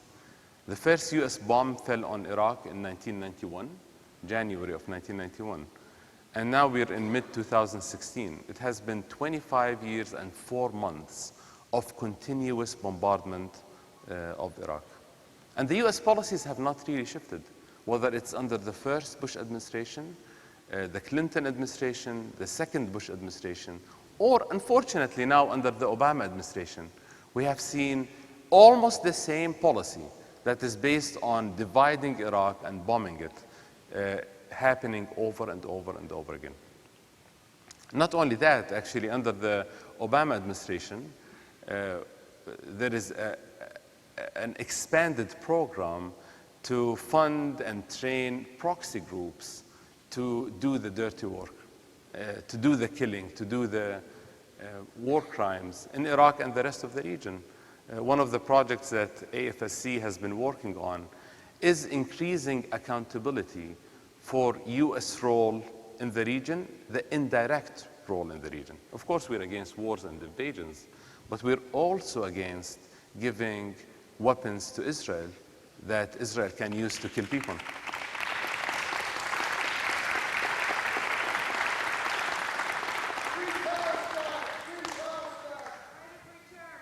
We are also against selling weapons to dictatorships in the region and oppressive regimes like Saudi Arabia that has been using it to commit war crimes as well. So the US wars not only continue in the region, they have actually expanded and became more destructive by giving weapons and training groups that are completely out of control. Read the news of what's going on in Fallujah this week. Shiite militias affiliated with the government, who are funded and trained by the Iraqi government and indirectly by the US government, they are committing unbelievable war crimes, crimes against humanity. Some of their threats sound genocidal. One of the main militias announced that Fallujah is cancer that has to be removed. I mean, imagine the rhetoric that is being used.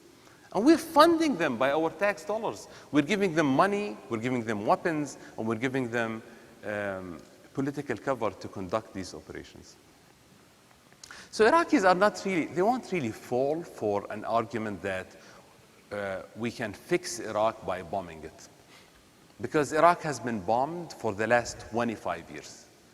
And I don't think many Iraqis would argue that Iraq does not have extremism or violence, but many Iraqis will say that we can't bomb Iraq into moderation. We can't make Iraq more moderate by bombing it. We can't bomb Iraq into stability, you know? And these are the narratives that we are hearing from the US. So I'm very grateful that this gathering is happening at this time, because I feel that the last 8 years have been hard for us to organize.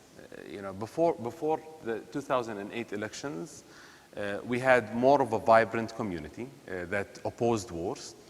Now, our community is taking a break. It has been taking a break, more or less. And not only taking a break, there is also a concerning tendency to support some wars and oppose others. And I have gotten in a few back and forth arguments with old friends of mine who usually oppose wars, but now they think maybe it's okay to support one war that would save a baby.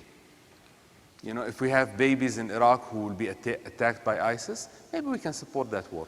Maybe we should support one war that would liberate a woman, an oppressed Iraqi woman that will be imprisoned by ISIS. Or maybe we'll support a war that would defend LGBT communities who are under attack. So I think this humanitarian intervention, tendency that we have among our communities is something that we have to look into deeper and think really whether we can fix the world with more bombs. I don't think we can. And I hope everyone in this audience and online would also think that we can't fix Iraq or the rest of the region by throwing more bombs.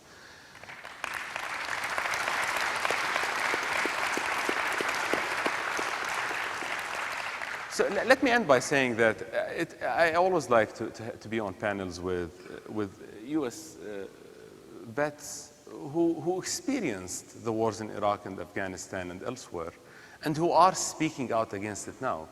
Because there is this bonding experience between us, because we went through a situation that might seem at face value that Iraqis and US troops are the enemies, but at the same time, if you think about it one more step, just take one step away and think about it, an Iraqi who is outside a Humvee, you know, being shot at, and an American kid inside that Humvee who is killing civilians, have both been put there by someone else who has created this war and supported it.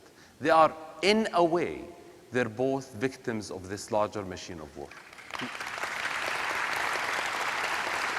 So I will stop here, and we'll both maybe have a short conversation for the next 10 minutes about our talks.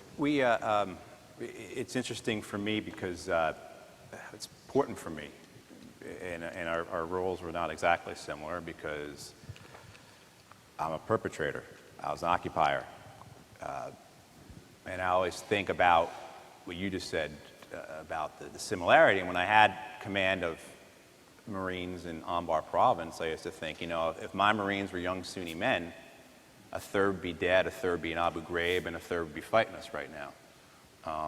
And I remember one time very clearly, one of the things that haunts me is one of my kids, we got into gunfights all the time, and one of my kids, RPG, a rocket-propelled grenade, bounced off his boot.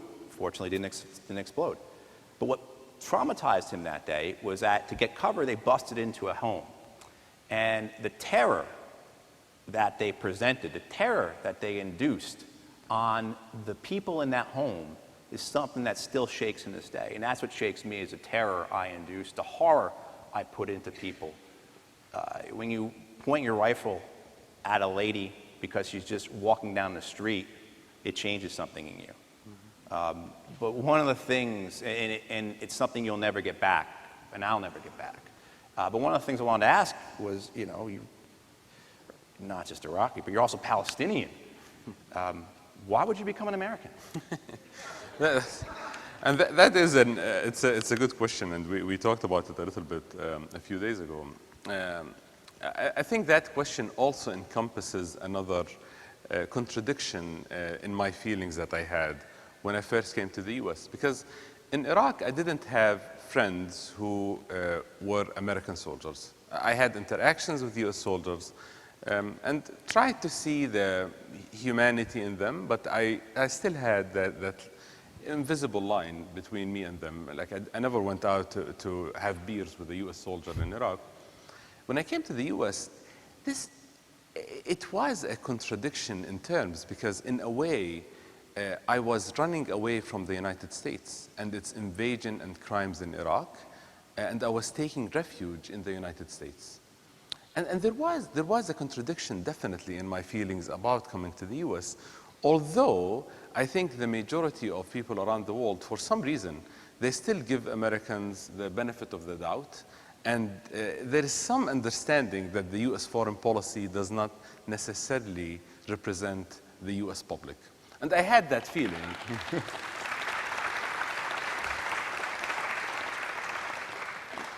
As a US citizen now, I think they're being too generous to us. Really. I mean, as for someone to exonerate me from being responsible of Saddam Hussein's crimes in Kuwait makes more sense than someone exonerating me from being responsible of our government's crimes. Because we pay taxes, we vote for this government, and we actively participate in many of the actions. But anyway, people give us some benefit of the doubt for some reason.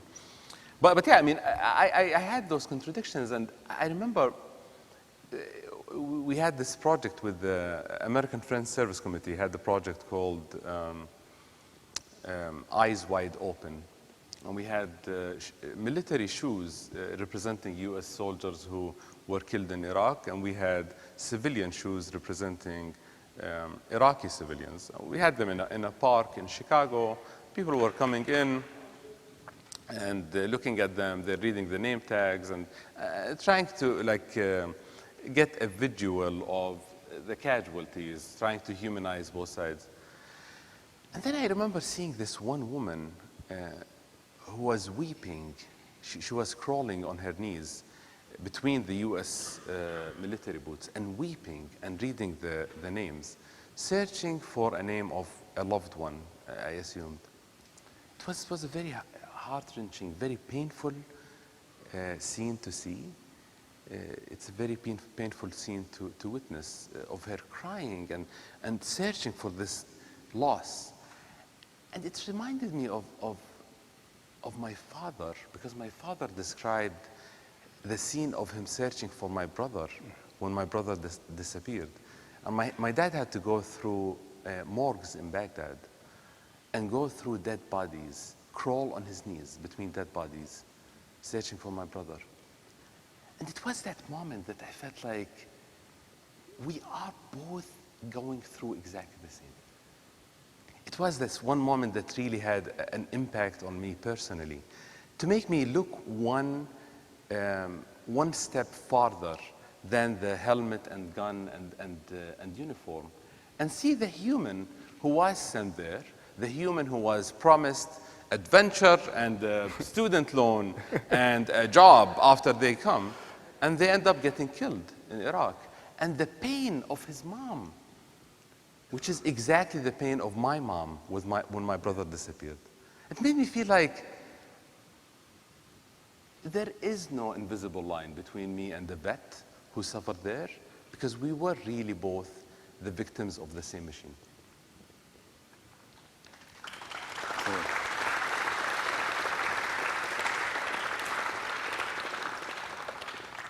And I think we have 3 minutes left, and I brought up a question for you that I'll repeat now. It's one of the harder questions, so I apologize that you will have to answer it in 2 minutes and 54 seconds. Okay. And the question is, I have participated in many events with vets, and there are two different competing themes that I have seen. One of them is pushing for transparency and exposing crimes. So for someone to stand up and say, I have witnessed crimes in Iraq and Afghanistan, or I have committed crimes in Iraq and Afghanistan, and that is something that we should welcome. But at the same time, there should be some sort of an accountability. And I don't know how to balance these two, because in a way, I feel it's not fair to also give a complete blank check for someone who has committed crimes in Iraq or Afghanistan to just, be given a blank check because they exposed it. Yeah. So how can we balance this? And I think, someone like you would have enough of a voice or a position to speak about these both, tensions, the tension of transparency and accountability. Yeah, it's something that my psychologist and I talk about quite a bit, and what many of her patients talk about quite a bit at the VA. And I have Dr. Kate Berlin is watching. Thank you, Dr. Berlin, lady who saved my life, basically, as well as some other medical professionals. It's hard because you have this, I can admit it, but shouldn't I be in jail? And let alone the rest of the system. And a lot of us have problems being up in DC and seeing the folks who put these plans in motion and keep them in motion, driving 5 Series BMWs and owning second homes down in the Outer Banks. The profit that's been made off of it. Mm-hmm. And again, the lies. Even the not even the horror of it, but the lies about how well the people's lives in Afghanistan now are because of our presence, and then You look at the auditing done by the Special Inspector General for Afghan Reconstruction, and that's all lies. The schools weren't built, the healthcare clinics weren't built. You know, I mean, you go someplace, and like I've seen in Afghanistan, and 6 and 7, 8-year-old children have the body types of 4 and 5-year-olds, and this is after however many years of our occupation, the children are still starving. It's something I struggle with, I'll struggle with the rest of my life. Why shouldn't I be in prison? If I was of another nationality, if I was of a different skin color, if I was in a different time, I could be absolutely put in prison for what I've done, what my colleagues have done. It's something that we'll struggle with, and it's a really hard balance, and it is, as an occupier, as a perpetrator. Look, I mean, and I'll end with this. I'm a man who voted among my regimental leadership that we should not pick up the bodies of those we killed. We should leave them in the streets for the dogs to eat. And that's something I believed at the time and I wanted to see done. I wanted to see the dogs eat my enemies. And yeah, can you imagine the mother of a young man and her son is being chewed up by a dog on the street? And I'm someone who put that in motion, or who wanted to put that in motion, or who believed in that. And I'll live with that the rest of my life, and so will other men. But what about justice? Is it enough that, you know, I have these issues, I have these problems, you know, but the penalty I'm paying is that I can't drink anymore because I'm an alcoholic because of my PTSD. Is that a really big penalty? I can't drink beer anymore? I mean, I'm going to leave here, I'm going to get some coffee and probably something to eat. You know, so it's a very tough thing that we struggle with, and I think it's something that our country needs to have a much greater willingness to debate in terms of what does justice mean and what does accountability mean. Correct, and I think it's also something that our community, the anti-war community, we have to debate in a more open way and open space up for vets to speak about these issues, and open space up to welcome vets who even have committed crimes to see it in context. But it is a larger debate that I really hope that one of the outcomes of this conference would be us having a longer discussion about this between Iraqis and Afghans and other civilians who have paid a price for our invasions and Americans who participated in these invasions. And this is such an important and healthy debate for all of us to be able to move forward. Absolutely. We're out of time. We are out of time, and I have one last speech actually before we thank them. So I encourage everyone to go to our website, afsc.org, and sign up for our action alerts, especially at this time that we will be bombarding you with love and actions and organizing for the next few years. I think we are all anticipating next administration that might have a new 1 or 2 wars. So we have to start organizing from now. So go to afsc.org, sign up for our action alerts, and thank you so much for being here today and for having me speak to you. Yeah, and let me just add, it doesn't have to be this way. We're about the same age. How old are you? I'm younger than you. Yeah, you're younger than me. But for guys in their 30s and 40s, it doesn't have to be this way for the next generation. We don't have to have another generation like ours perpetrating these acts, committing these crimes, and squandering our future. So please keep organizing, please keep fighting, please keep doing what you're doing. Thank you. Thank you, Mike.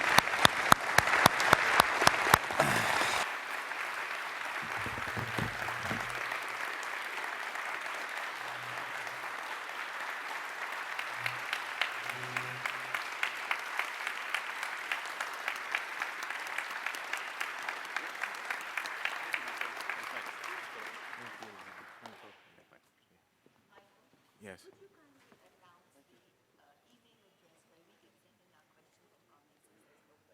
Okay, I'm not sure about that, but I'll find that out. So first thing, that was an incredible panel. And that's one of the ways we make peace, is that people who would be enemies and we're supposed to hate each other actually talk to each other and talk about how to make peace and move forward. And one of the things Raed said is really important, because they try to say President Obama is the only president that's been at war the whole time in office. But I know, because I was in the first Gulf War, and as Raed said, we've been at war for at least the last 25 years, continuous military operations. And I want to apologize, because I got emotional thinking about that reality and what that means to him, and even my son having fought in the current wars. So some housekeeping: when you go out for lunch, we have tables. Please visit the tables.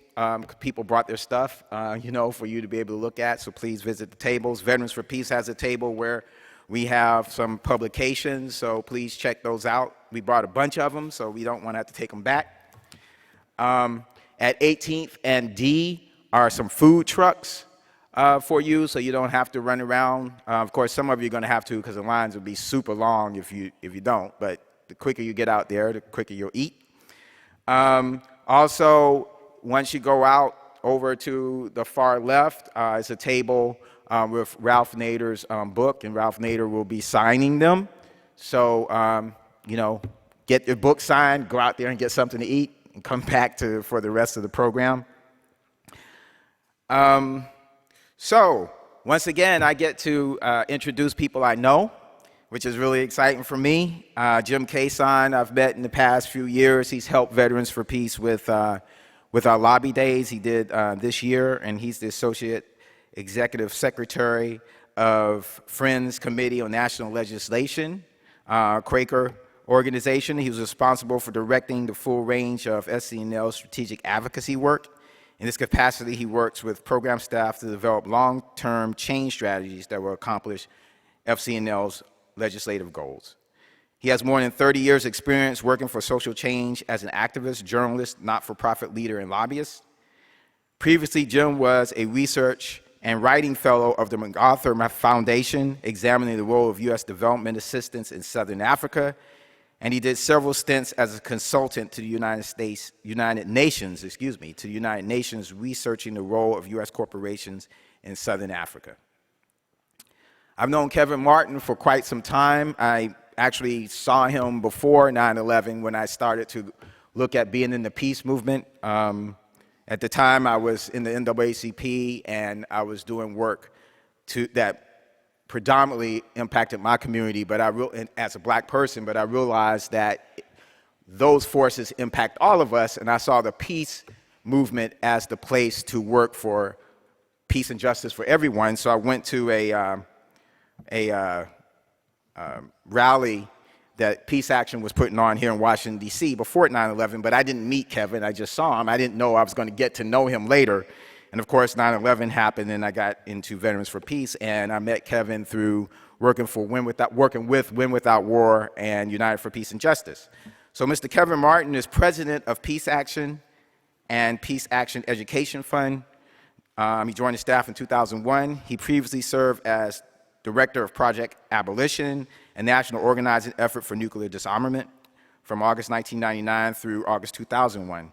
Kevin came to the Project Abolition after 10 years in Chicago as executive director of Illinois Peace Action. Kevin's writings has appeared in the New York Times, the Washington Post, the Nation, the Los Angeles Times, the Atlanta Journal-Constitution, and others.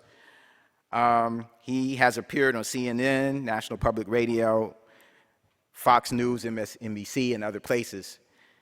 And we say this, most of you probably know all these people, but we just want you to understand that these are not lightweight people, that these are serious people that know what they're talking about. And then there's Medea Benjamin, who, I respect everybody, but Medea is one of my people I highly, highly respect. Meaning no disrespect to anyone, but, and Medea, I met her in 2003, and I had the opportunity to go back to Iraq not long after the invasion in December 2003 and really witness what was happening. Went to Iraq and invaded as a warrior, as a person forwarding U.S. imperialism, and then had the opportunity to go back with Medea as a peacemaker, trying to change things. And there I really saw just how fearless, and I mean fearless, she is. Medea Benjamin is the co-founder of the women-led peace group Code Pink and the co-founder of the human rights group Global Exchange. She has been an advocate for social justice for more than 40 years, described as one of America's most committed and most effective fighters for human rights by New York Newsday, and one of the highest profile leaders of the peace movement by the Los Angeles Times. She was one of 1,000 exemplary women from 140 countries nominated to receive the Nobel Peace Prize on behalf of the millions of women who do the essential work of peace and peace worldwide. She is the author of many books, and I'll just end with that because most of you know her. So we have Jim Kaysen, Medea Benjamin, and Kevin Martin.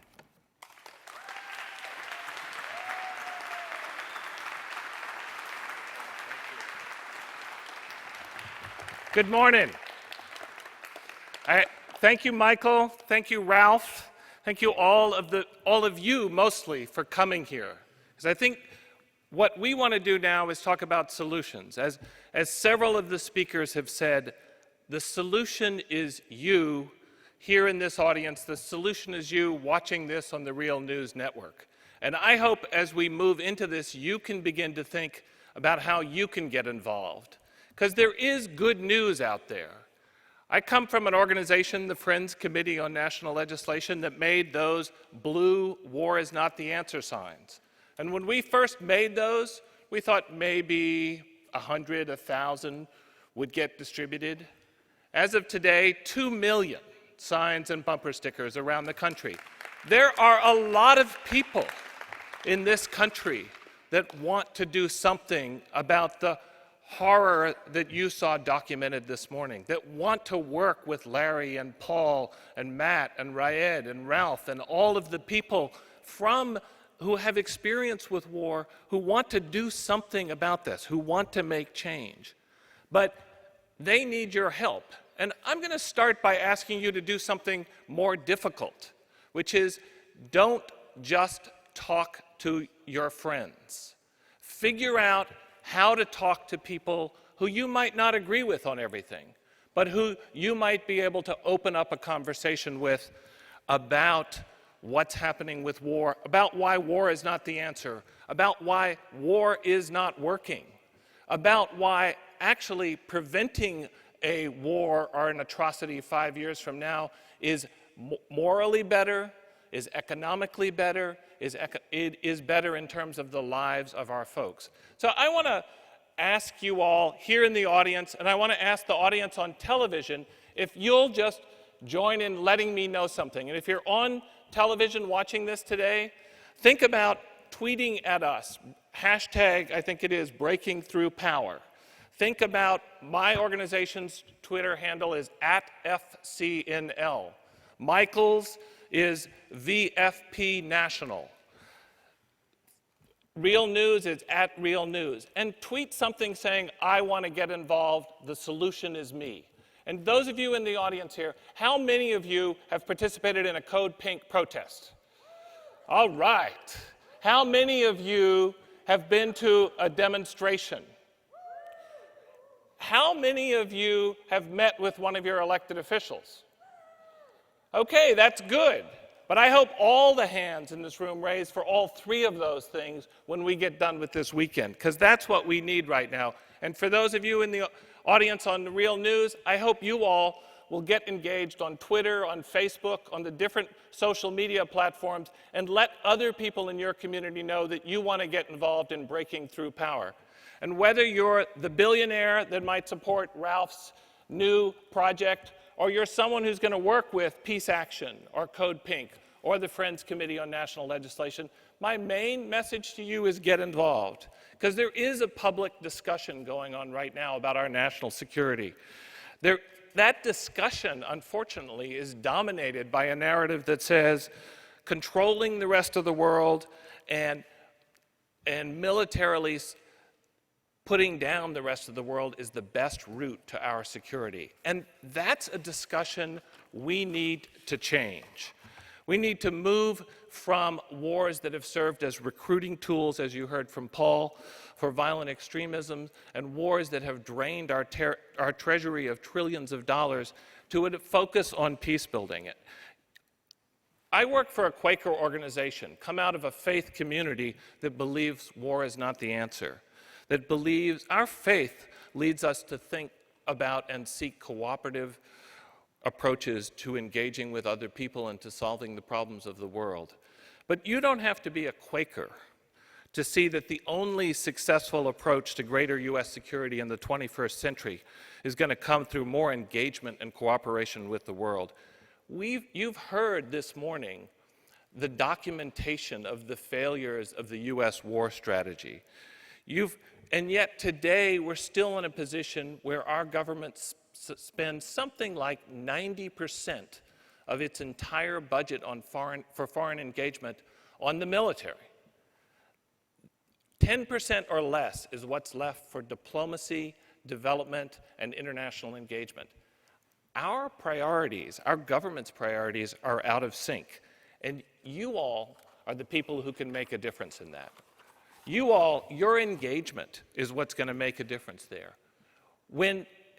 I talk a lot around the country and people say, well, I don't have any power. It's the rich people who are going to really make change in this country. And we need campaign finance reform. We need to take money out of politics. I agree with that wholeheartedly.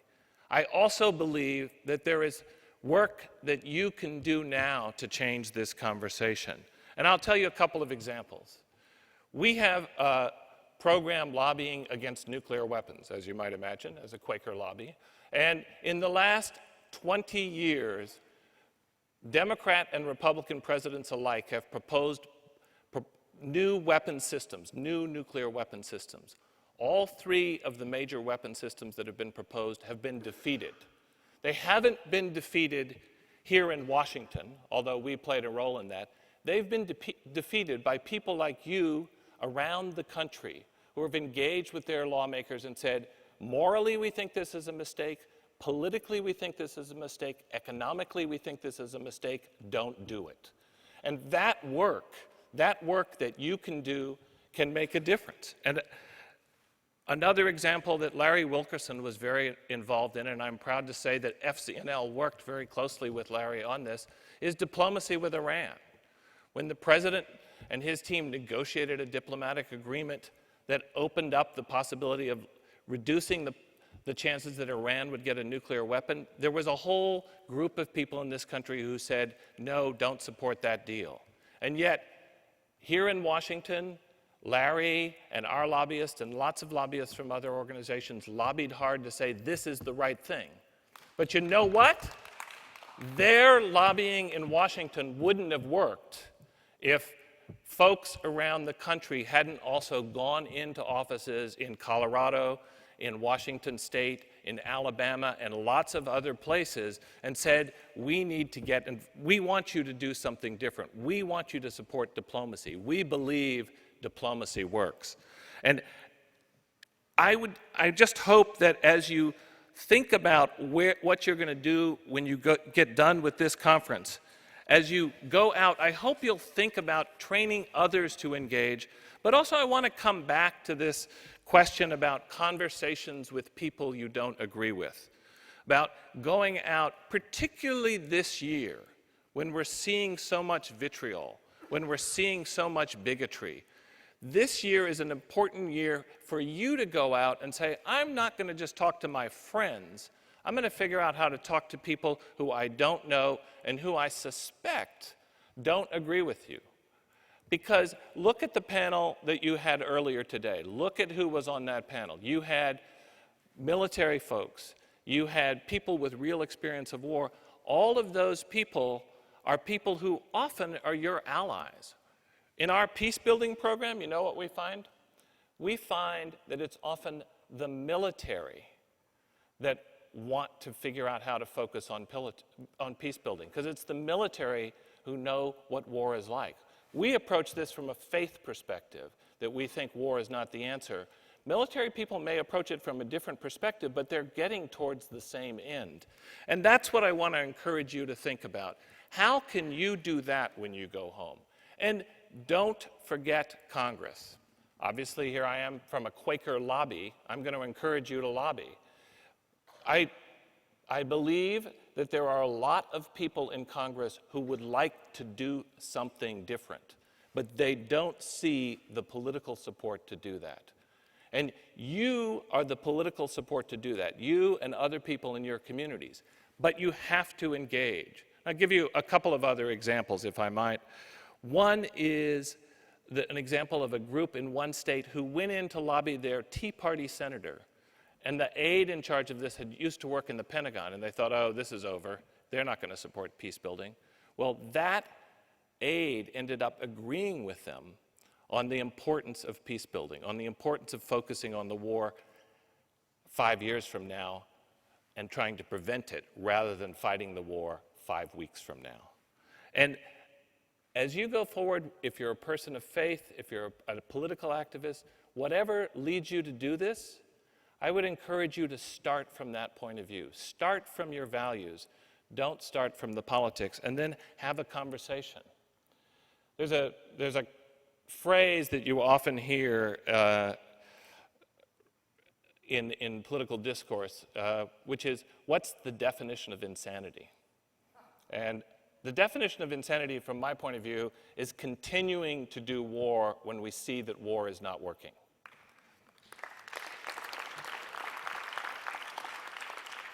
So as you go forward, think about how you can move us from an insane policy to a sane policy. Think about how you can start to have conversations with people who might not agree with you on a lot of things, but who could do something. I would encourage you to get involved. Again, if you're on the Real News Network watching us live, tweet at FCNL and ask how. Use hashtag #BreakingThroughPower. Link to the different organizations here that are doing this work. Lobby Congress. Engage politicians in the political debate. They're going to be in your neighborhood, not just the presidentials, but also the senators and the representatives. Write letters to the editor. Go out and talk to someone else that you don't know, who you think you might not agree with, and try and build some kind of conversation about breaking through power to change the conversation about war and peace. And I'm going to end. My history goes back, I don't think Michael referred to this. I worked a lot in what was called the anti-apartheid movement. And in the middle of that period in the 1980s, we persuaded Congress to override President Reagan's veto and impose sanctions on South Africa. And that was a big moment for us, because Congress doesn't usually override a president's veto. And about 9 months later, I had an opportunity to talk to a Republican senator, Dick Lugar, and ask him, well, why did that happen? Was it because of the demonstrations in Washington at the embassy, and I was arrested there along with lots of other people? Was it because of our lobbying in Washington, D.C.? And he said no. And I said, well, what did it? And he said, well, when I went back to Richmond, Indiana, and I went to a basketball game, and people asked me about apartheid in South Africa, people asked me what I was doing, that's when I changed my point of view. So ask people about peace. Ask people what they're doing to change the conversation. Thank you.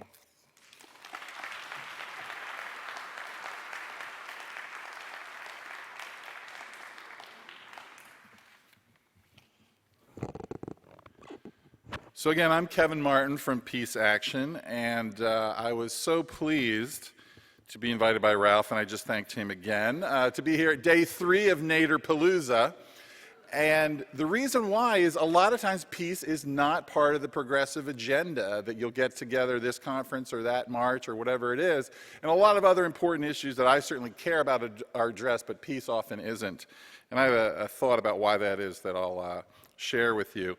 My first thing, though, is a little bit of audience participation, a little bit, you get to stretch your legs a little bit. I'm going to name 7 countries that represent something in relation to the United States. And I'd like people to stand up and represent these 7 countries. If you have heritage from these countries, if you like these countries, if you dislike these countries, if you've been to these countries.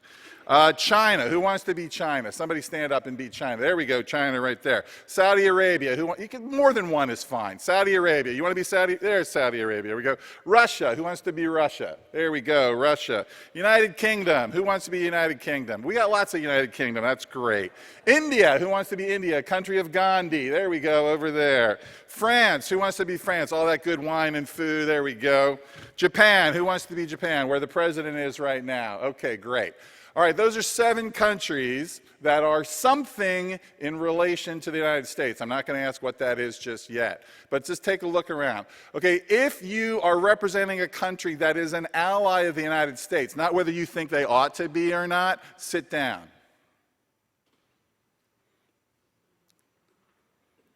All right, who's still standing? What countries are you? Russia? Russia? China. Okay, that's on purpose. Now, what do those 7 countries represent compared to the United States? Very good. Those 7 countries put together are equal to the United States in terms of military spending. It used to be worse. A few years ago, it was about 15. Russia and China are still standing. Why? Because the United States military spending and our allies' military spending is meant to encircle and isolate Russia and China. Thank you very much. You can sit down. Now I have a quiz. We're in Constitution Hall. The United States has been in existence since 1776. Somebody tell me how many years we have not been at war. 8 is a little underestimated, I suppose. Not 0. You guys are pretty good, actually. Usually people don't get this. 21. If it were a human being, it could barely drink alcohol. Now, I think most people in this country probably would not know that. And the reason why is I think we're in deep denial about the level of our militarism. And one of the things that I think about a lot is Martin Luther King's enunciation of the triple evils, or the giant triplets. His famous Beyond War speech, I wish it were his most famous speech, it's not. 1 year to the day before he was assassinated, April 4th, 1967, he enunciated the triple evils of racism, militarism, and economic exploitation. And I would argue that the United States is maybe in more denial about our militarism than the other 2. Not that we're doing a great job on addressing and overcoming racism and economic exploitation, but there are at least movements that have some purchase in mainstream society and the media to overcome racism and economic exploitation. Now, as an organizer who cares about peace and social justice, this is something that's very important to all of us and also to Michael, is how do we integrate our struggles so that the peace movement is not over here and the folks working on racial justice are over here and the folks working on economic justice are over there. So we need to learn to link those struggles with analysis, but also with action, and most importantly, probably with solidarity. King also said that those of us who love peace must learn to organize as effectively as those of us who love war, which is something that I take very seriously. But the good news about this, and I think I want to echo Jim's saying that there is good news, it's not all about war is horrible in the United States, imperialism, et cetera, is that nonviolence works better than violence. There's some, thank you. And this is not just my pie-in-the-sky optimism or anything like that. There's very rigorous academic research going back decades, but the most recent in the last 5 or 6 years has been conducted by Erica Chenoweth from the University of Denver and Maria Stephen from the U.S. Institute of Peace here in the United States, or here in Washington. And they have looked at people's liberation struggles and struggles to transform and bring democracy all around the world. So it works here in the United States and around the world. And if you don't have a chance to, I'm not going to get into it really deeply right now, but when you have a chance, just Google Erica Chenoweth and studies on nonviolence, and you'll see that nonviolence works much better than violence all around the world. As I was thinking about it driving down this morning, and the fact when Ralph called and he said, well, we want to honor or celebrate the 50th anniversary of Unsafe at Any Speed, but not just with a party, we want to do something substantive. I was thinking about the issue of nuclear weapons, which is an issue that I've worked on for a long time, and the mythology around nuclear weapons is something that always just astonishes me, but I think we need to be talking about nuclear weapons as unsafe at any quantity, because I think that's the reality. The only appropriate quantity for any country to have is 0 nuclear weapons. As I was backstage, I heard Matt Ho earlier talking about the president being in Japan this week. And last week, Friends Committee on National Legislation joined a religious leader's letter to Obama before he was going to Japan for the G7. And it is significant and to be applauded that the president will be the first U.S. president in office to visit Hiroshima. And I've been there myself, and I imagine many of you have as well. And John Kerry was just there and called it gut-wrenching, and I think it is significant. The juxtaposition, though, of what's going on in terms of U.S. nuclear policy and global nuclear policy, but also U.S. imperialism in terms of our bases, particularly in Okinawa, and the horrible news of the murder, and of course this is not the first time this has happened, of a woman by a former U.S. Military personnel, and the amazing struggle of the people of Okinawa to get our U.S. bases out of there. I've been to Okinawa. It's one of the most beautiful places on the whole Earth, and it's marred only by the presence of U.S. bases. So whatever we can do, and Code Pink has a fantastic statement out just today, or maybe it was yesterday, about this, and that the United States needs to get our bases out of there tomorrow, today, 5 o'clock, whenever. On the issue of nuclear weapons, the importance of Obama going to Hiroshima, that was in the religious leaders' letter, and also a letter that we helped organize this week that has over 70 scholars and activists, is that we want the president to meet with the Hibakusha, the survivors. I had the incredible joy just a few weeks ago of being in New Jersey and meeting a diminutive 84-year-old grandmother, and you should have seen the pictures of the two of us right now. She was like this tall. 84-year-old grandmother who incredibly survived the bombing of Hiroshima as a 13-year-old girl. Her name is Shigeko Sasamori. And her story is amazing, and her family's story. She came to the United States for surgery, and this is part of reconciliation and humanity that has almost nothing to do with U.S. foreign policy. Norman Cousins, who was one of the founders of our organization back when it was called SANE in the 50s, paid for Shigeko and others to come to the United States for surgery that they badly needed to survive. And she was actually adopted by Norman Cousins and his wife. And Shigeko said she's going to Japan. She's there now. And she's going to sneak through the security line. So here's a news flash to the Secret Service. Look for an 84-year-old Japanese-American diminutive grandmother. She's going to sneak through the security line. She's going to go up to Obama and shake his hand and refuse to let go until he agrees to eliminate nuclear weapons.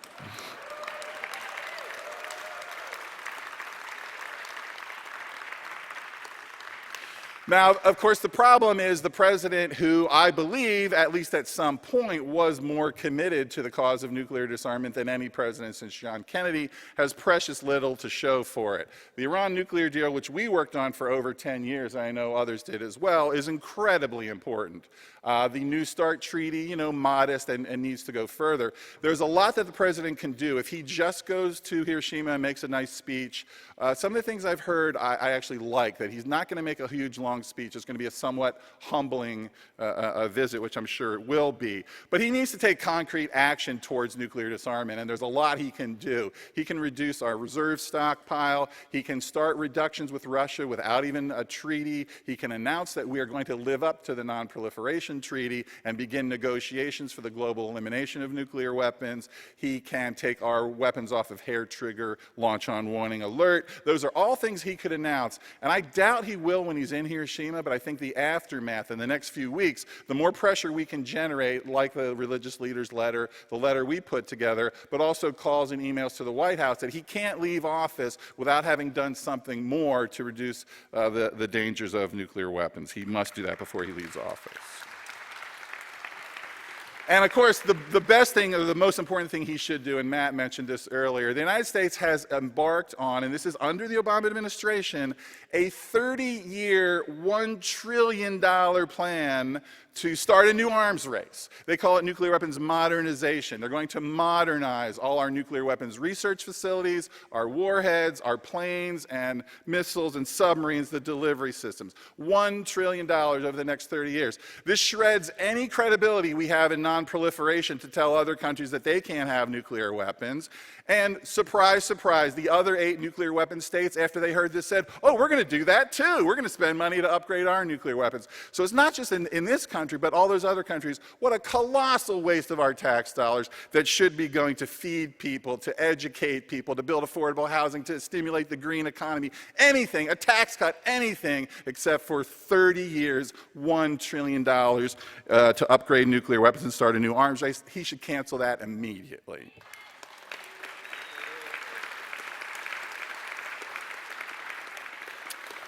So I want to end by honoring our sisters and brothers in the struggle in Japan and what they have taught us to say, but also to integrate it with the work we need to do in this country for justice. That I think is a really important part of this 4-day conference. And I'd like you to repeat after me. No more Hiroshimas. No more Nagasaki's. No more Hibakusha. No more war. No more Fergusons. No more Baltimores. No more Staten Islands. Thank you very much.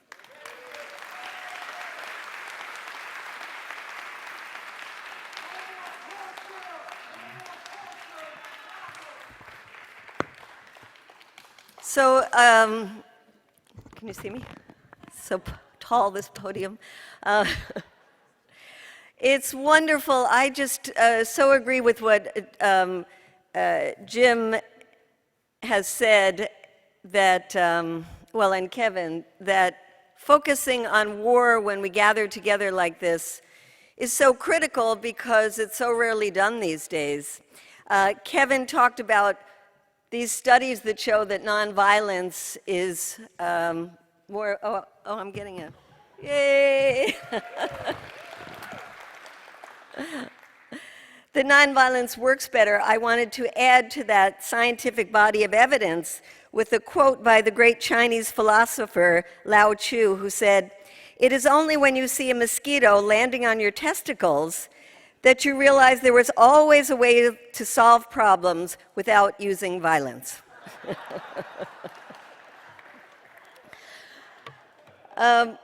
We've talked this morning about some of the positive things, and especially around the Iran nuclear deal.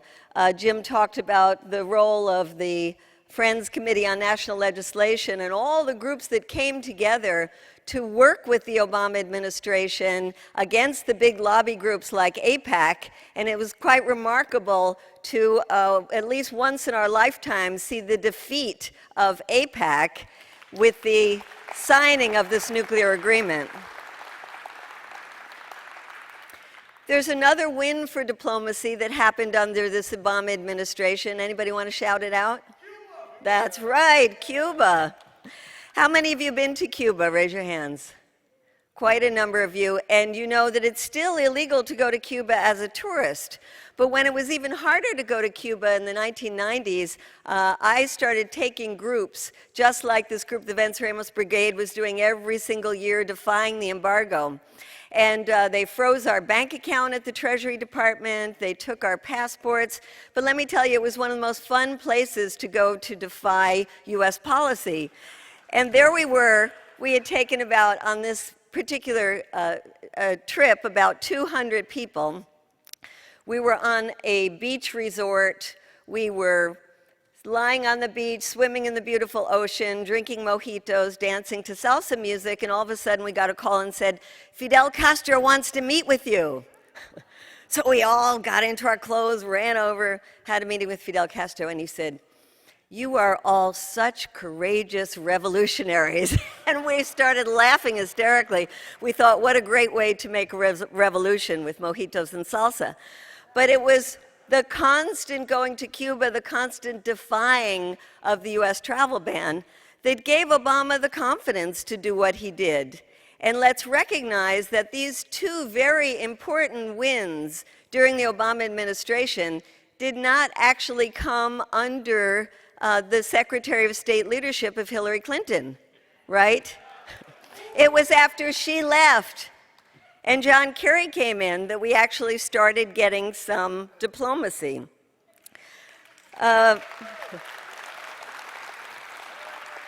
Kevin mentioned 7 countries, and I thought I'd mention 7 other countries, and you might say what they have in common. Afghanistan, Iraq, Pakistan, Yemen, Libya, Somalia, and Syria. U.S. has bombed them all under the Obama administration. Unfortunately, despite some of these positive things, despite receiving a Nobel Peace Prize, Obama has continued a lot of the policies of the Bush administration. Despite the fact that he said he was going to close Guantanamo, he could have done it in the first 2 years when he had Congress on his side, didn't do it. And instead of looking quite hypocritical, rounding people up in other countries and sending them to Guantanamo, he decided on an alternative strategy, and that is drones. Just kill them.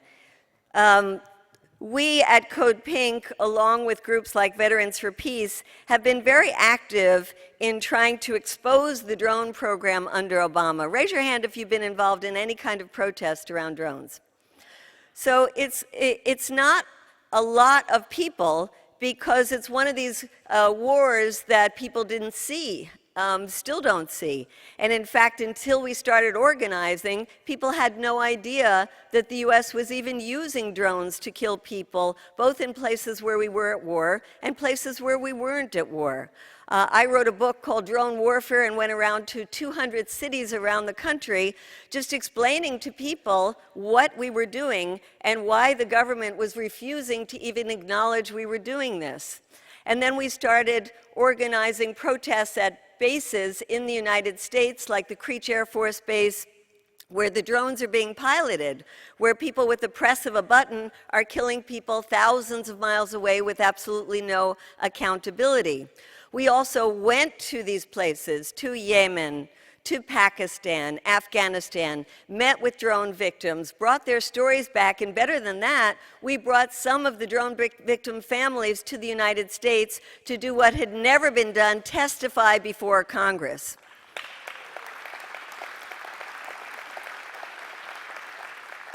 Drone pilots have started to speak out. Now there's lots of great drone books that have come out, and there have been very good documentaries and movies that have come out exposing the dilemmas of drone warfare. This has had an impact. It's forced the government to admit it was using drones and still is. It forced the government to put out new guidelines for the use of drones. Whether or not they adhere to that, we don't know. It's forced the government to say that it will be more transparent. And in fact, we have been hearing for months now that any day they are going to put out the numbers of people who have been killed with the drone strikes, not in places where we are at war, but in the other areas drones are being used. Now tell me, are you apt to believe the numbers the government will put out? I think it's important to have a healthy skepticism about this, and as soon as those numbers are out, start asking questions, because they're going to probably give those numbers in the aggregate, not divided by country, and of course they won't give us the names of people who were killed, and their decision on who is a militant and who is a civilian is based on saying that any male of military age in the areas where they're dropping the drones are militants. So it is good that we are forcing them to put out some numbers, but let's use that as an opportunity to be still not only skeptical, but completely opposed to the use of drone warfare and continue to demand an end to the use of killer drones.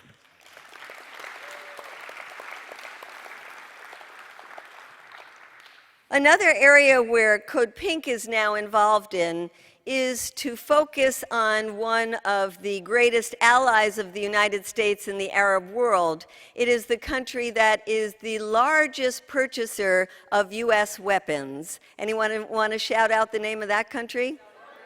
Saudi Arabia. Now, it is quite remarkable that for the past 15 years, since 9/11, we have not been able to even get the information that came out in a report done in 2003. 28 pages of that report have been classified, And the 9/11 families, year after year after year, have said, give us those 28 pages because they talk about the role of Saudi Arabia in the 9/11 attacks. It is about time we get those 28 pages. There is also a piece of legislation that would allow U.S. victims of the 9/11 attack to sue Saudi Arabia in U.S. courts.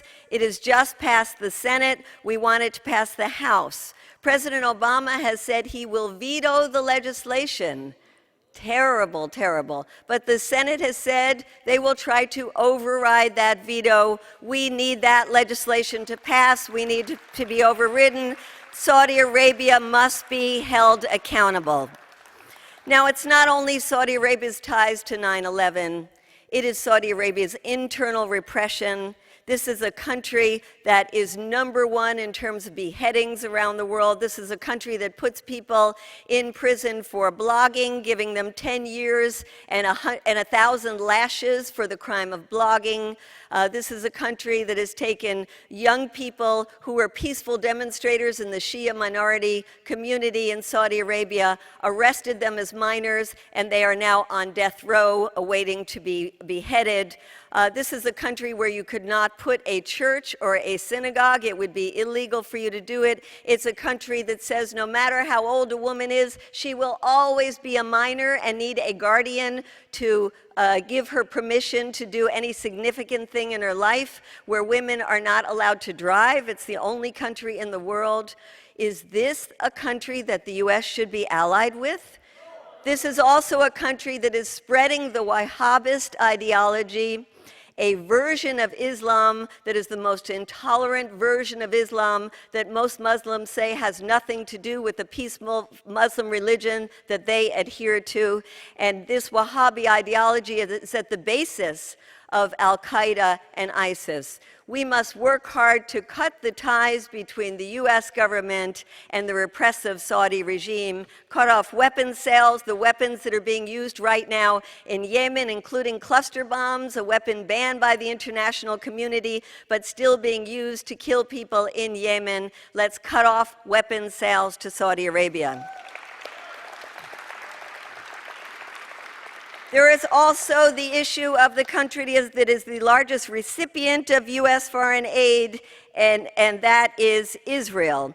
I want to thank Bernie Sanders for making it okay as a politician to express some kind of sympathy for the Palestinian people. But we have to go so much further than that. We have to challenge Hillary Clinton in saying that the nonviolent tactic of boycott, divestment, and sanctions is something that people should fight against. On the contrary, we have to stand up and support and be part of this nonviolent boycott, divestment, and sanctions movement. We have to educate people that the root of the violence in that part of the world is the Israeli occupation, and it will never end until there is an end to the daily humiliations of Palestinians, the never-ending settlements, the demolition of homes, the raising of olive orchards, the invasion of Gaza time and time again. It will never end until there is justice for the Palestinian people.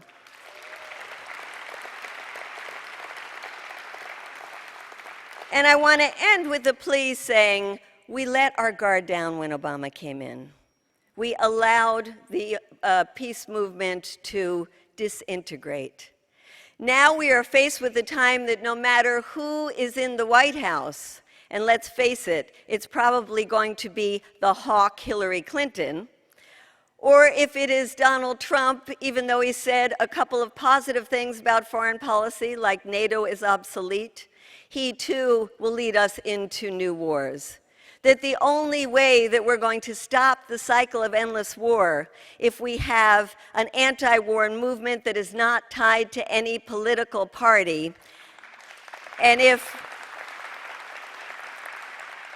we have an anti-war movement that not only recognizes but does a much better job of connecting with other parts of the social justice movement. We need to be working so closely with the students who come out of college with an average of $35,000 in debt and help them to understand that if they took one weapon system, one unnecessary weapon system like the F-35 and got rid of it, we could have free college education for every student in this country for the next 23 years. We have to work with everybody working for a single-payer healthcare system to say the only way we will get it is if we cut the military budget and put it into healthcare for all. We have to work with the environmental movement to show them that not only is the Pentagon and wars such a grave danger to the environment, but the only way we will have the funds to build the new green economy we need is if we cut the Pentagon budget.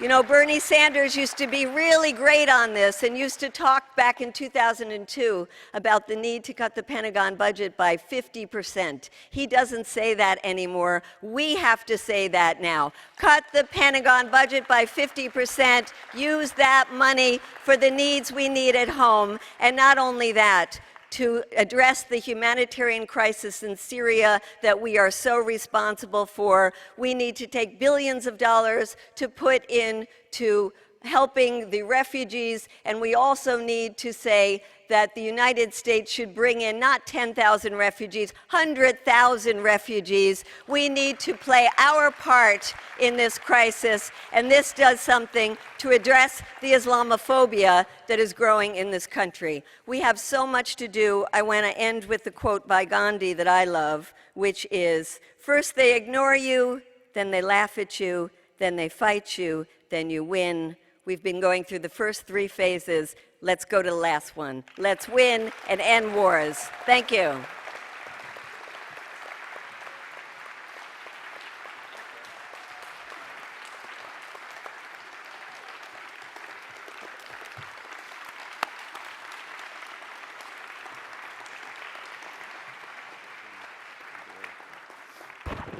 Thank you. What a great panel. So we're moving right along. I'm going to cut these introductions down a little bit so that you have a chance to listen to them talk rather than me talk about them. So, mass media, mass deception. Is there any doubt that the mainstream corporate media is the propaganda organ of the empire? I don't think there is there? We're going to explore those and more issues on mass media and mass deception with Chris Hedges and Eugene Zurecki. I think you all know Chris. He spent nearly 2 decades as a foreign correspondent in Central America, in the Middle East, in Africa, in the Balkans. He was part of the New York Times team of reporters that was awarded the Pulitzer Prize in 2002 for the paper's coverage of global terrorism. He also received the Amnesty International Global Award for Human Rights in Journalism in 2002. He's a senior fellow at the Nation Institute. He's taught at Columbia, New York, Princeton, the University of Toronto, and he writes a must-read column for Truthdig. Eugene Zurecki is an award-winning documentary director and producer. After directing The Trials of Henry Kissinger in 2002, Zurecki won the Sundance Grand Jury Prize and a Peabody Award for his 2005 Why We Fight, and I hope you've seen that. Mr. Zurecki also won the Emmy for his 2011 film Reagan. He's the executive producer. He executive produced the Sundance Award-winning documentary Terror and is currently acting as executive producer on Denial, which is coming up this fall on PBS about climate change and the energy crisis. Please welcome Eugene Zurecki and Chris Hedges.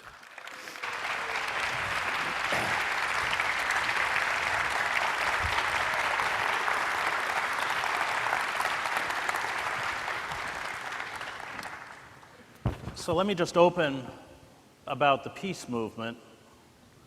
The peace movement against the wars in Iraq and Afghanistan, in my mind, committed suicide in 2004 the moment it decided to call a moratorium on demonstrations to support John Kerry.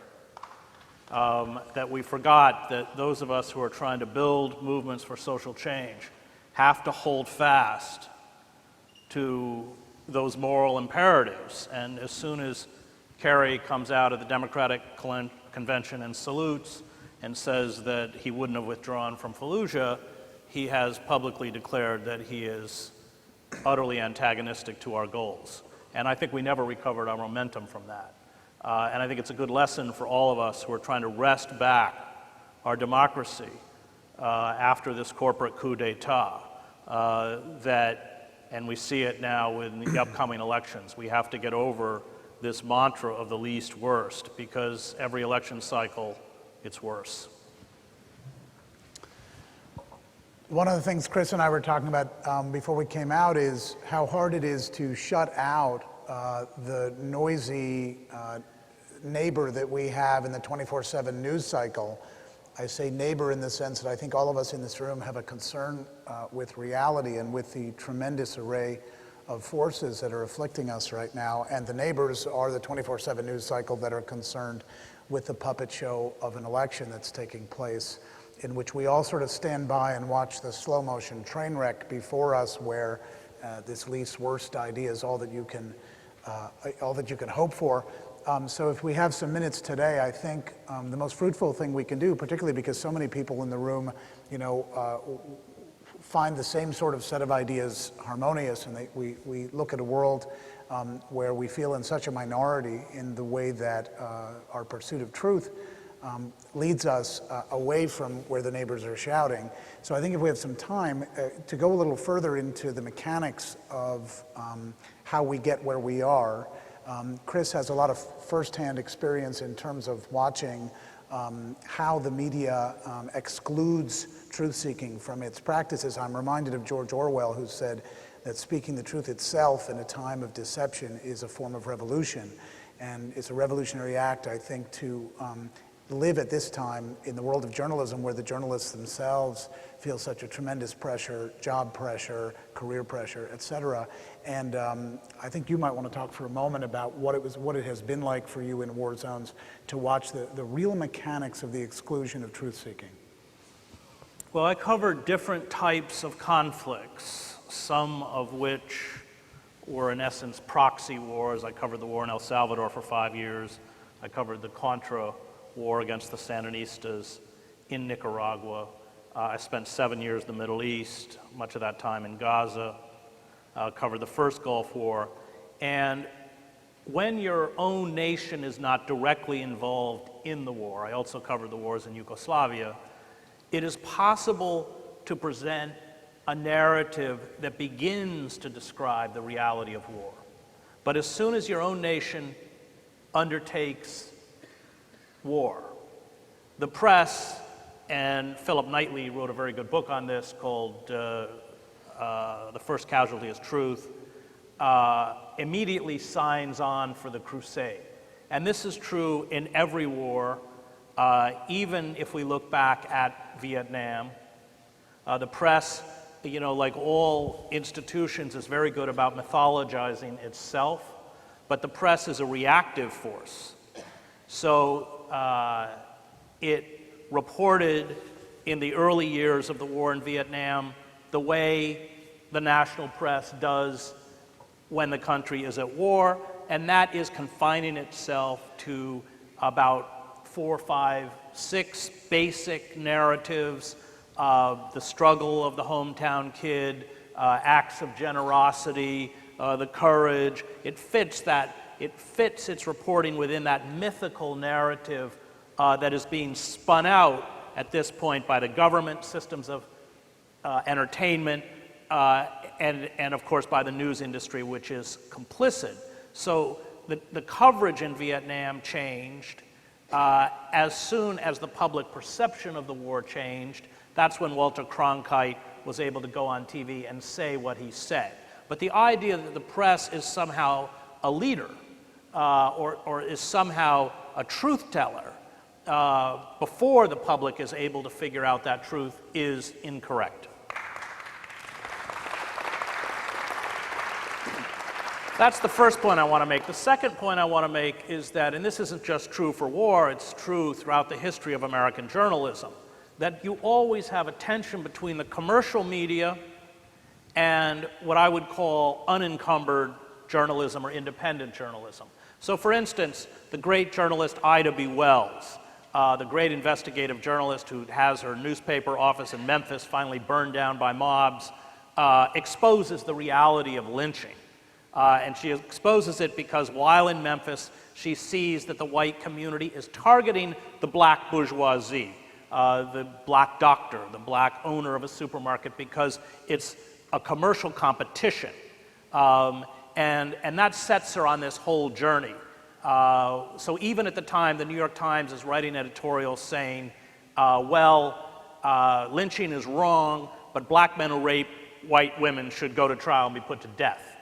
And so all of the I.F. Stone, the Bob Scheer, who is the editor of Truthdig, who was the editor of Ramparts. So Ramparts is running stories about COINTELPRO. Ramparts ran that first iconic photo of the young child running down a road in Vietnam being burned by napalm, which it was that photo and that article which led Dr. Martin Luther King to get up and denounce the war in Riverside Church a year before he was killed. So the alternative press, which is not beholden, and I spent 15 years at the New York Times, where the unofficial motto of the New York Times is do not significantly alienate those on whom we depend for access and money.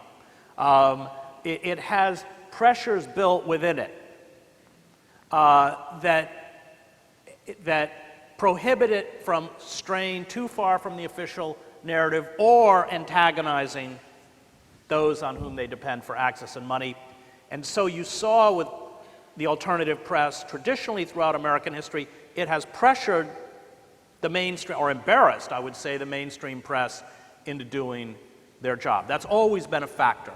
I'll close by saying, and Eugene can speak to this as well as I can, that the media landscape in the United States has now changed dramatically. Because for decades, newsprint in particular had a monopoly connecting sellers with buyers. And that monopoly is gone.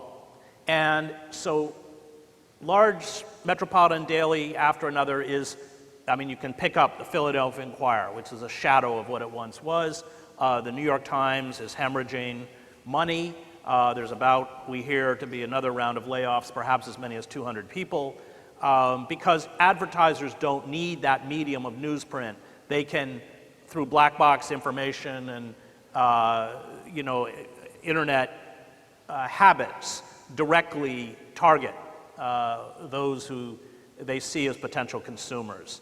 And so what the media has done in this crisis, and the New York Times would be an example of that, is retrench, to desperately try to hang on to that 30 million people. That's not a number I'm making up. That's the number the New York Times advertising department uses. That 30 million people among the elite who they seek to build a relationship with in order to keep their advertising revenue, and advertising revenue has plummeted, but in order to keep it as sustainable as possible. And that means that it takes less and less risks, and it becomes more and more affirming of an establishment, both a corporate establishment or a financial establishment and a political establishment that is completely bankrupt, destroying in the process their own credibility. At the same time, the alternative press, much of which is on the internet, is in the state it's always been in, which is that it never makes money.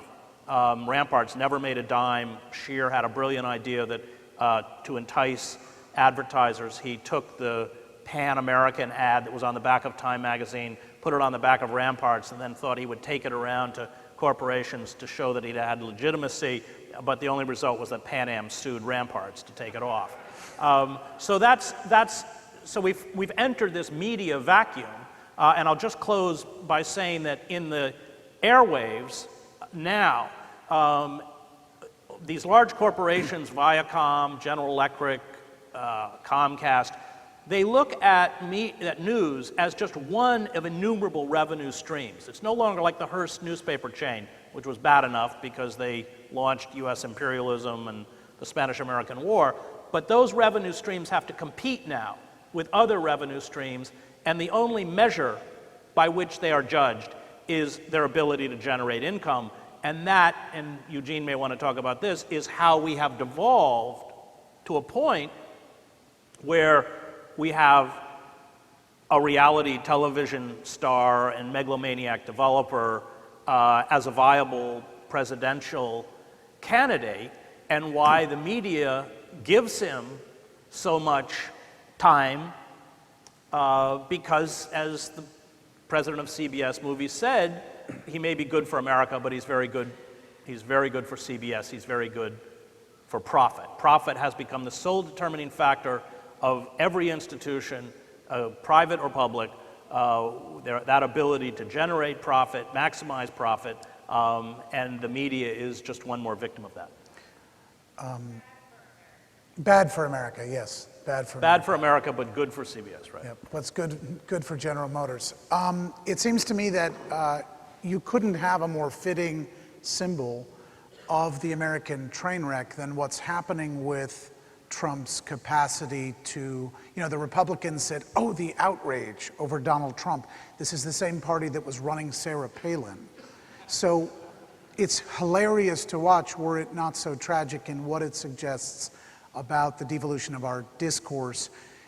Recently I was talking to Trevor Potter, the former head of the FEC, who's an amazing thinker on these matters, and again, having had such a frontline role in it, now sues the FEC over its malfeasances and the way it limits American possibilities. And Trevor said something very interesting to me. He said, well, he said, be careful if you're, because I'm making a film about some of this right now, he said, be careful casting Trump as a super PAC symbol, because he really isn't that guy. That might be Hillary, she's a super PAC poster child, but he's not really a super PAC poster child. And I had to give it a moment's thought, and I said, well, actually, I think you're wrong.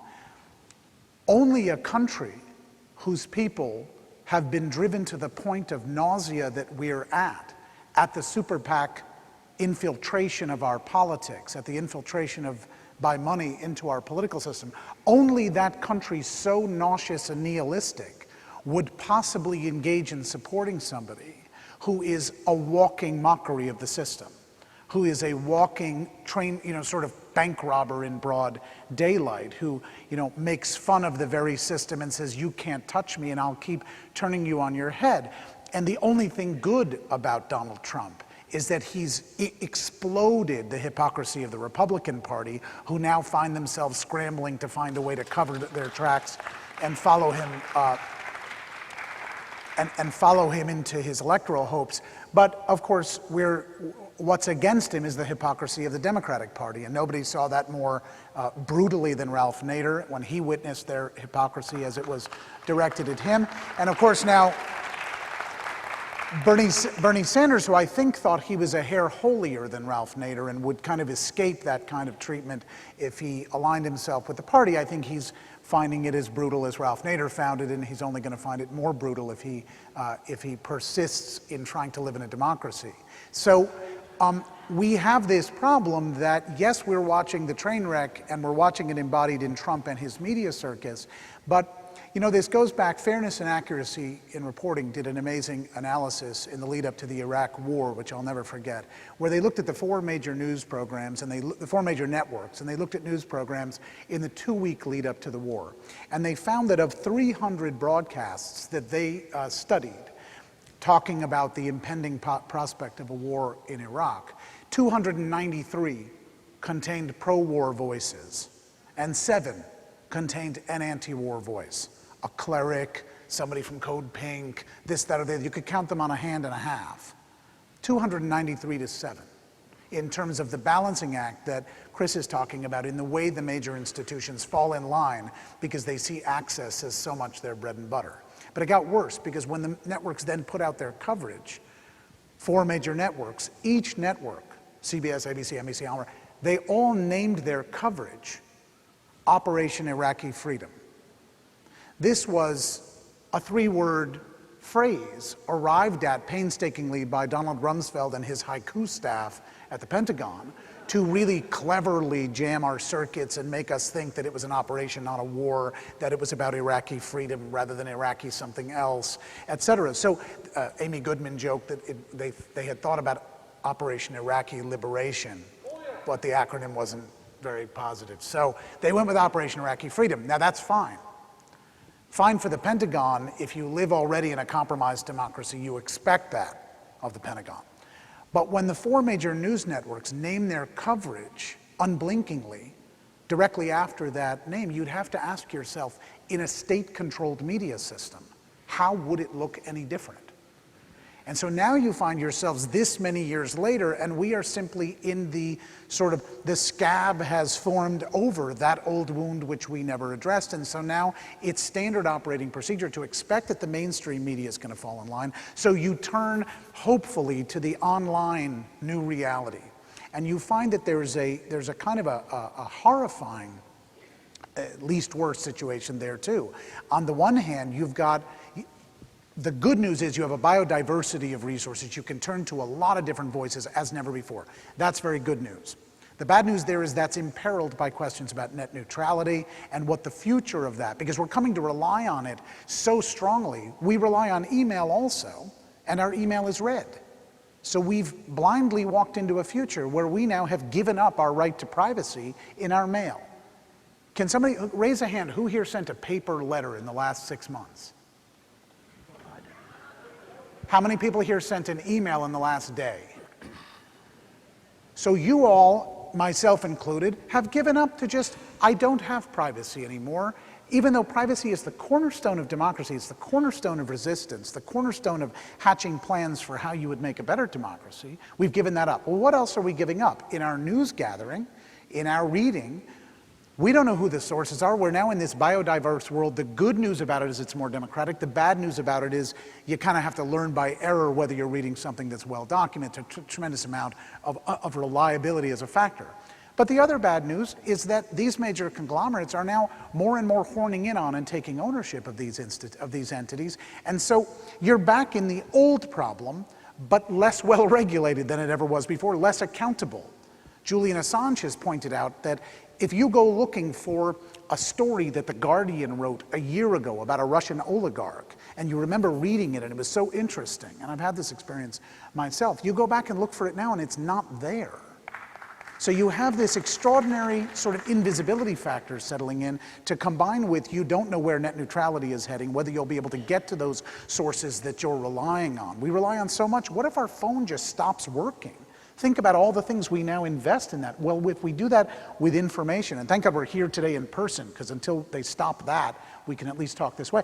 We start relying on this system for our news gathering, and tomorrow it could just start to be Pravda.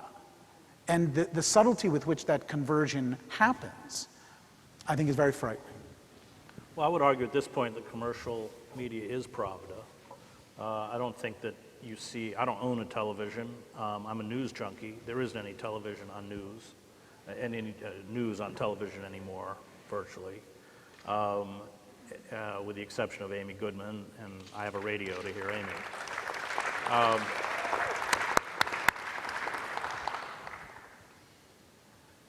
I just want to go touch on what Eugene said a little bit about the rise of Trump, because it reminds me so much of what happened in Yugoslavia. I was in Montgomery with the great civil rights attorney Brian Stevenson. We were walking through the streets of Montgomery, and 50% of the residents of Montgomery are African American. And Brian was pointing out all the Confederate memorials that dot the entire downtown center of the city. And he said, almost all of these have gone up within the last 10 years. Yeah. And they had just a year or two before put up a gigantic Confederate flag on the outskirts of Montgomery. That's the first thing, when I drove down from Birmingham, that's the first thing you see is one of those used car size American flags, Confederate flag, put up by the Sons of the Confederacy. They had just done a reenactment of the inauguration of Jefferson Davis, because Montgomery was the first Southern White House, where a few hundred white guys dressed up squeezed themselves into Confederate uniforms, and somebody dressed up like Jefferson Davis in a carriage went to. And I said to Brian, this is just what happened in Yugoslavia, and I think if we look back, what happened in Weimar. That when you have a political vacuum, in essence, when you have a self-identified liberal elite, in our case the Democratic Party, that continues to mouth the words of civil liberties, rights of working men and women, and yet assiduously serves another form of power or is rendered impotent. In the case of Weimar and Yugoslavia, they were rendered impotent to handle the economic crisis. That disenfranchisement and that vacuum pushes desperate people to embrace a mythology of themselves and their past because it's all they have left. That's what we're seeing at the Trump rallies. That's what I saw in Yugoslavia. That's what happened in Weimar. And the rise of this nativist, neo-Confederate, racist gathering around Trump, following around Trump, is caused by a bankrupt liberal elite. And Richard Rorty, in his last book, Achieving Our Country, which was written in, I think, '98, talked precisely about this phenomenon arising. It's kind of an amazingly prescient book. And what happens is that at a certain point, and I think this is what we're watching, there is a legitimate rage and anger towards that liberal elite, which has betrayed working men and women and the poor. We never talk about working class in this country anymore. And so Rorty says what happens is that you have not only a reaction against that bankrupt liberal elite, but against the supposed values that they purport to defend. Now, as everyone in this room knows, the plight of African Americans in this country, especially since 2008, has fallen off of a cliff. In terms of income, in terms of unemployment, especially for young black men, mass incarceration, I think arguably perhaps the most important civil rights issue of our time. And yet, you can sell a disenfranchised white working lower class the lie that they have been disenfranchised at the expense of the marginalized, at the expense of undocumented workers, Muslims, African Americans, gay people, on and on and on, because the elites who have done nothing for these people, everybody has been disenfranchised. In fact, people of color have been far more disenfranchised than white working class. But you can because they still speak in that language, but it no longer corresponds to the reality around you. And if you look at a figure like Rada von Karadzic, or you go back to Weimar and look at some of the figures, some of the goofy figures in the Nazi Party, Göring, the morphine addict, who was, by the way, very funny, interestingly enough. No, he was amusing in the way that Trump is amusing. The Karadzic was Milosevic was a very funny, kind of humorous figure. He'd been a banker. And as Eugene correctly pointed out, these people are all in some way, and of course, Hitler, Kershaw's great biography of Hitler, says that primarily he was just an actor. He didn't actually run Germany. He spent he slept until about noon and then spent the afternoon practicing his speeches. Like an actor. Like an actor. And that you develop this system whereby it's the disenfranchisement, the bankruptcy of the liberal elite, the rage, and these entertaining figures, entertaining, of course, only before they get into power, which, as Eugene, I think, correctly pointed out, creates a system whereby out of this political vacuum, you vomit up these proto-fascist demagogues. And that is precisely where we are. And it took that walk through Montgomery. I mean, it was kind of a jolt for me to realize in some ways I was back in Yugoslavia, that very process of mythologizing who we are, whether as Serbs or whether as Croats, or that process is already deeply underway. And I will just close by saying that once people are encased into that mythological narrative, you cannot reach them through rational discussion. And I learned that through hard experience. I spent 2 years writing a book on the Christian right called American Fascists, the Christian Right and the War on America. I was trying to reach out to them. And, but you can't argue with somebody out of a belief that the entire ecosystem and life system was created in 6 days, and that Adam and Eve used to put saddles on T-Rexes, which is, you can see in the Creationist Museum in Peterborough, Kentucky, where I was, or we went into a room that had a scale model of Noah's Ark, and the guide said, I'm sure you all wonder how Noah got dinosaurs on the Ark. Well, he only put baby dinosaurs on the Ark. You know, it's funny, but it's not funny when you're in that museum and everyone believes it. And that's where we are, that people unplug themselves from the real world because they can't cope, because the real world has destroyed them economically and all the attendant problems that comes with a breakdown of community, domestic abuse, substance addiction, sexual violence, all of that kind of stuff. And I came to the conclusion of that book after working on it for 2 years that the only way to fight these forces was to reintegrate these people back into the economy. And of course, we've done just the opposite. So,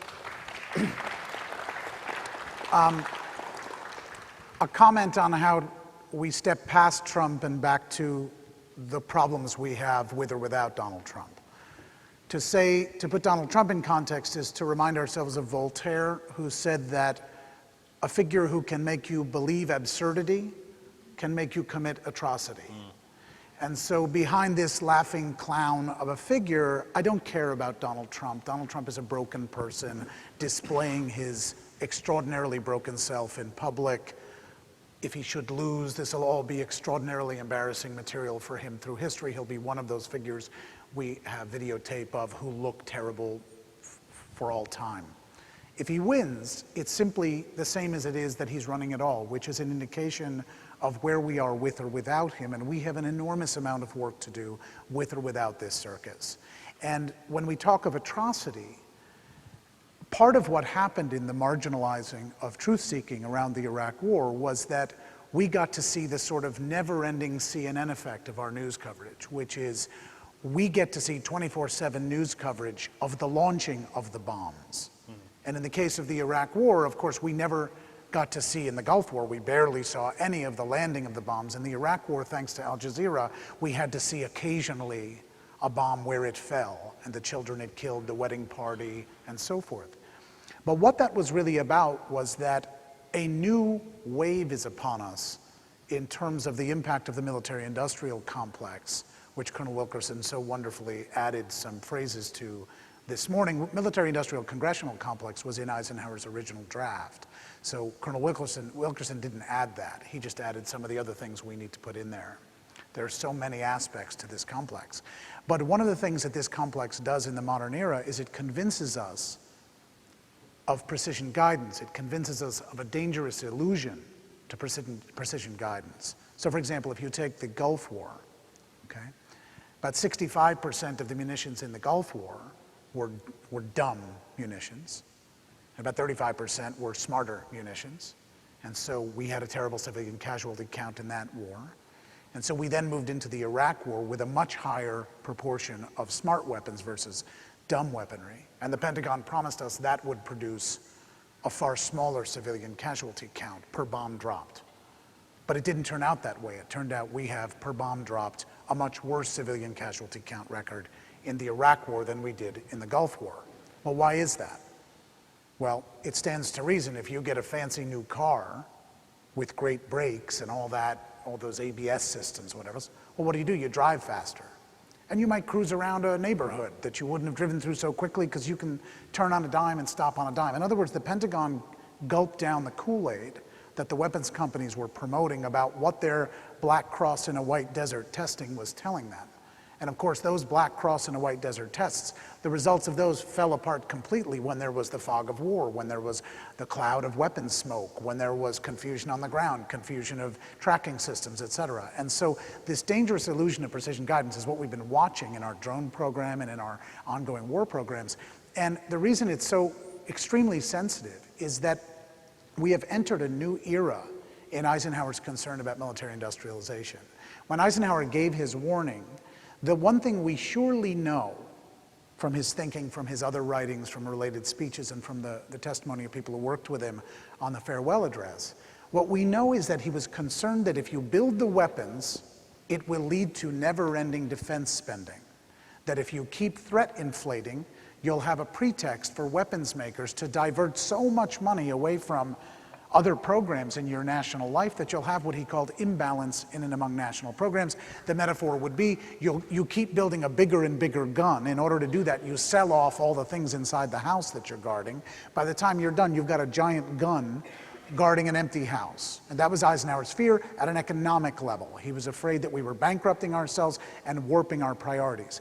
Whether he thought that defense spending inherently led to war, like if you build it, it will come, that's not evidenced. So for whatever it's worth about Eisenhower, he did not articulately say, if you build these weapons, you'll go to war more. He did say at one point, God help this country when somebody sits at this desk that doesn't know as much about the military as I do, but he did say that when he was being pushed on the missile gap again about production of weapons. However, we now live in a world where the major companies that I believe terrorize our national discourse are not just weapons makers. Weapons makers might make a weapon and they're comfortable enough for it to just be in production and not get really questioned because there's a threat out there. We're going to keep making B-2s, we're going to keep making F-30 and so forth. So they might be happy with that. But a company like Blackwater, a company like Halliburton, these are companies that service battle. They need you to be at war. There were no such companies when Eisenhower was giving his farewell address. So we've now entered a new time where the extraordinary carnage of civilians that we are seeing the US engage in, we continue to be engaged in before this entire presidential distraction goes on or not. We're engaged in it every single day under Obama, every single day under Bush before him. And what it is candy-coated mass murder, and the media is implicit in the candy coating because in many cases they're also owned by companies that are conglomerates that also own defense contractors, so they've got an incredibly vested interest. But even when they don't have that, it is the access to this defense circuit of corruption that they're so worried about losing, and so as a result of that we have to rely on ourselves, on the small media producers within us who are doing that independent Rampart type reporting to get us anywhere near the information on this ongoing fight, which is the central fight. Yeah,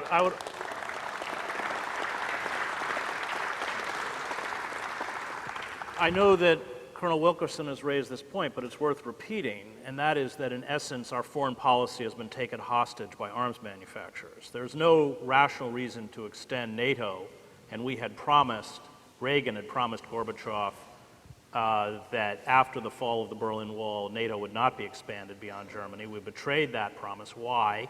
All the way up to Russia's border. What do we think is going to happen? It's as if the Warsaw Pact was, along the Mexican border,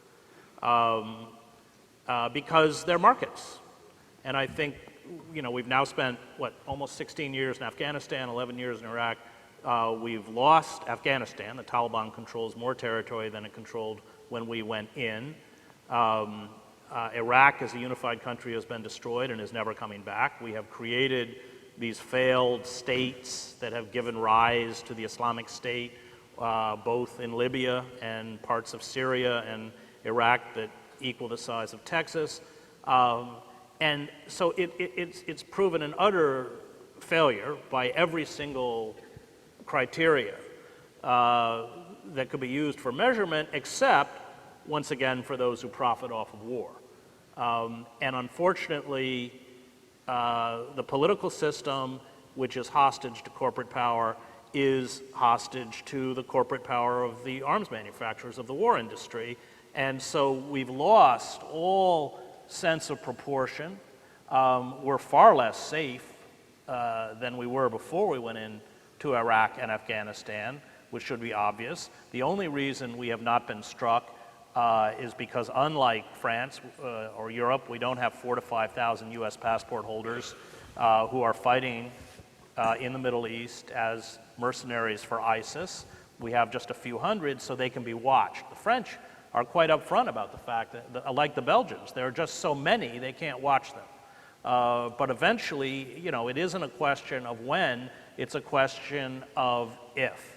And that whole understanding of how terrorism is created and our responsibility for terrorism, that when you brutalize people as we have year after year after year in the Middle East, they become brutal. You know, we saw the burning of the Jordanian pilot in a cage. Why? Well, because our daily aerial bombardments incinerate whole families inside dwellings day after day. It's a cruder form, but morally, there's no difference. And getting back to the media, and I'll let Eugene close, the failure of the media is that we have not imparted the reality. As the media has atrophied, it has only become an echo chamber for the people that have created the disaster we're in. I'm going to end on an optimistic note, if such a thing is possible. I mean, I spoke to a young guy on my staff the other day in the middle of the new movie we're making, and I broke into tears in front of my staff because the amount of pressure I feel from the degradation of life in America and in the world and in our relation to the world and the impact we were having was so profound that I was essentially saying to a bunch of people on my staff who were younger than me, aren't we beating a dead horse? Is it time to give up on this American experiment, which is just an experiment on a spinning ball among many that have come before, and others will come again. And we are somehow enamored with it because Frank Capra made It's a Wonderful Life, because Jackie Robinson existed, because of Prince, because of so many things that have come beautiful out of this country. And I spoke of the beauty, but I also was shaking with how much despair I feel. And one of the guys on my staff said, Eugene, you can make me feel terrible about all this if you want to. But for whatever it's worth, however tiny a band of a minority we feel we are up against this extraordinary array of forces of darkness, 25 of the things that you and your partners in arms in this struggle have been wanting to have center stage for decades are now literally being talked about every single day, not just on the street, but all the way up to network television. They have been the substance of this election. Hillary Clinton is struggling for her life because she has been embarrassed on defense issues, on race issues, on wealth inequality issues, on support for the banking sector, and on and on. And so while we see this terribly divided electoral circus that is packaged to be a circus for us, the guy said to me, just understand, I think we're making progress. And I will add to that the words of Chao Enlai when Henry Kissinger asked him what he thought of the French Revolution. And Chao Enlai gave a wonderfully Chinese answer. He said, too soon to tell. And so I'm in for the long haul, and there is a great deal of inspiration to be had from the evidence that these small rooms have great reckonings in them, and we go from here. So I go. Thank you.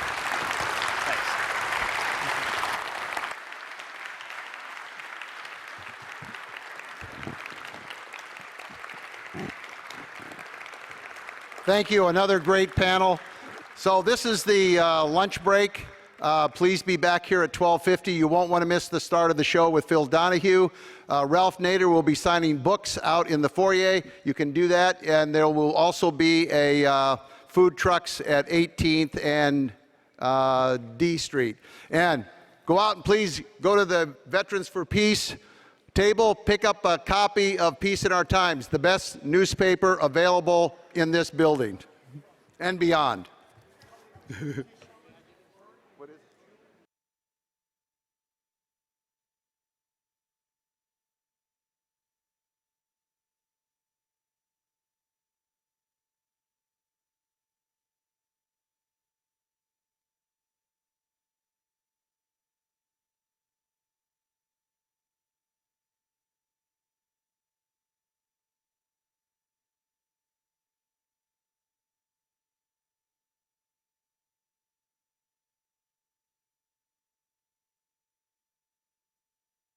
So just make a brief announcement. Someone has, if you've lost your prescription glasses, they were found and they're at a table out here, so you can retrieve them. So I was in a taxi cab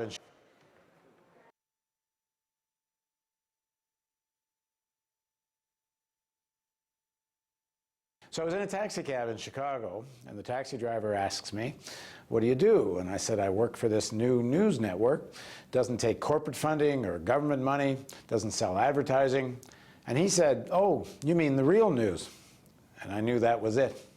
that was going to be the name. Welcome to the Real News Network. I'm Shamini Paris. This is Shahayal Tajvidi. My name is Thomas Hedges. I'm Barna Noor. We're here in front of the Greek Parliament where a very large crowd is gathering. The site of the unrest 1 year ago after Freddie Gray was killed in police custody. Manchester, New Hampshire for the primaries of the Democratic Party. Washington, D.C. at the National Press Club. Live from Ferguson, Missouri. I'm Shamini Paris coming to you from Athens. Jessica Devereaux coming to you from Capitol Hill. I'm Kayla Rivara, and this is the Real News of the Day. In Maryland, 2,100 inmates are serving life with the possibility of parole. Welcome to Reality asserts itself. We're not doing the news just to understand. We're doing it because we want to make a difference. We want to make change.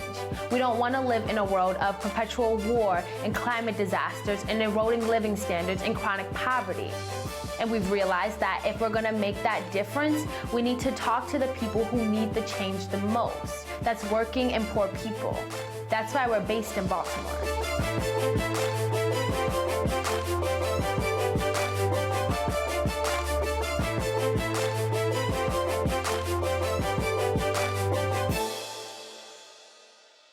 The main idea of the name The Real News is that there's an objective world where economic interests dominate. When you look at a police department, their primary mission is to protect wealth and property. They think that they can do what they want to do, and the citizens have lost confidence. I want to get back to the opposition. But our role isn't just to report and expose. We go beyond critique and strive to answer the question, what are effective solutions?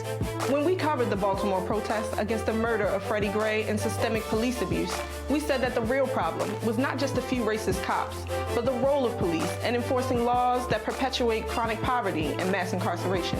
Police act as a buffer between those who own stuff and those who don't. The more you own, the more you are served and protected. The Real News gave a voice to the people most affected. For example, we hosted a town hall in a parking lot in Gilmore Homes, the community where Freddie Gray grew up. We decided to have a town hall meeting today. The little white children be in their neighborhoods. They got skateboard rings, playgrounds, soft cushioned mats on their courts. Our children got the concrete jungle. Then they wonder why they so hard and so disrespectful. They don't have nothing to respect. What the hell do they have? Nothing. The weakness of independent news sources, including ours, is that they have yet to capture a broad mass audience. Corporate media dominates. We think the weak link in the corporate media chain exists in certain local markets. For example, the advertising-driven model of Baltimore's local television news leads it to target the mostly white and wealthy audience in Baltimore County. That's why 75% of their on-air talent is white in a city that's 65% black. Of course, the issue is much deeper than who's on air. In a city where there were 348 murders in 2015, that's as many murders as New York, a city 13 times the size of Baltimore, local news turned tragedy into morbid infotainment. They don't ask questions that might lead to transformative change. They don't challenge those who have real power because they're owned by people who have such power. The nonprofit model of The Real News allows us to take on these issues with imagination and courage. We can win a major share of the Baltimore City audience. And when we do, it's a game changer. Our plan is to develop news, analysis, and cultural programs that will break through to a Baltimore audience. We will deepen our investigative work and debate solutions in town halls held in our downtown studios. They'll be live streamed and on television. We're producing a daily news and commentary show on local television and developing Real News Radio. We're opening a restaurant event space that features local artists and cultural events that strengthen our ties with the community. As I seen him on his phone, walking, talking, minding his own. Boom, a shot from my hands where I stood. All I seen flying was a phone in the hood lying there. We're here in the town of Westminster, Maryland. We're sending a team to Westminster, a working-class town near Baltimore that's mostly white and supports Trump. This is a long-term project to build a real news audience in a place where right-wing ideas dominate. We'll be investigating the community's concerns and what real effective solutions look like. The biggest thing here in Westminster is a lot of drugs, You see a lot of drug guys standing on the corners, selling drugs. You go anywhere in Westminster City and see it.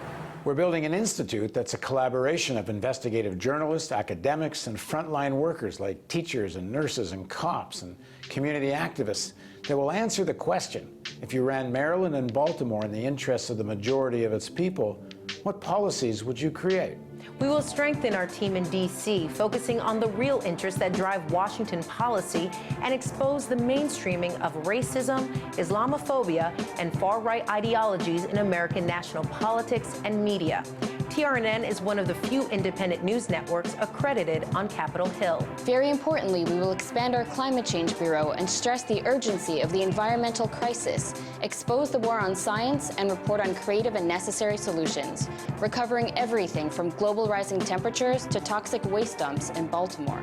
We will increase our coverage of the foreign policy of the 1% and its devastating impacts.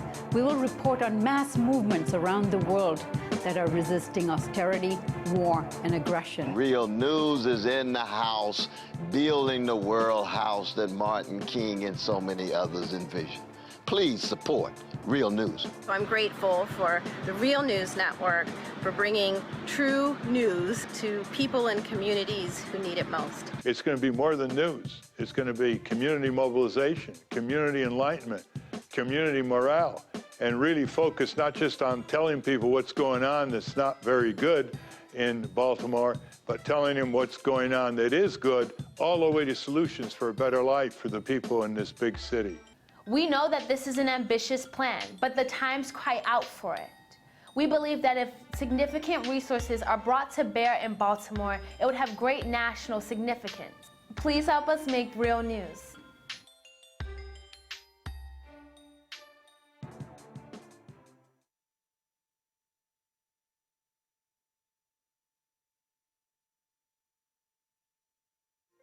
He took that isolated accident, which was always blamed on the so-called nut behind the wheel, and said that no, this is something that's preventable. We can design cars more safely. That hadn't occurred to anybody before. The nut behind the wheel is a myth. You know, what kills you in an auto crash is how the structure of the vehicle behaves. And yet they said the whole thing is how you drive. Not that the steering wheel spears you, not that the roof crushes in on your head. No, it's how you drive that's relevant. It's a myth. People knew that automobile accidents had been occurring for decades. What they didn't know was that this was a systematic issue. The engineers knew all along that they were building junk. I'd fly to Detroit Airport and we'd circle the airport in a unlabeled motor vehicle while I was interviewing these whistleblowers who I called hidden patriots. And of course, they didn't want their names known because they'd be fired by the auto company that employed them.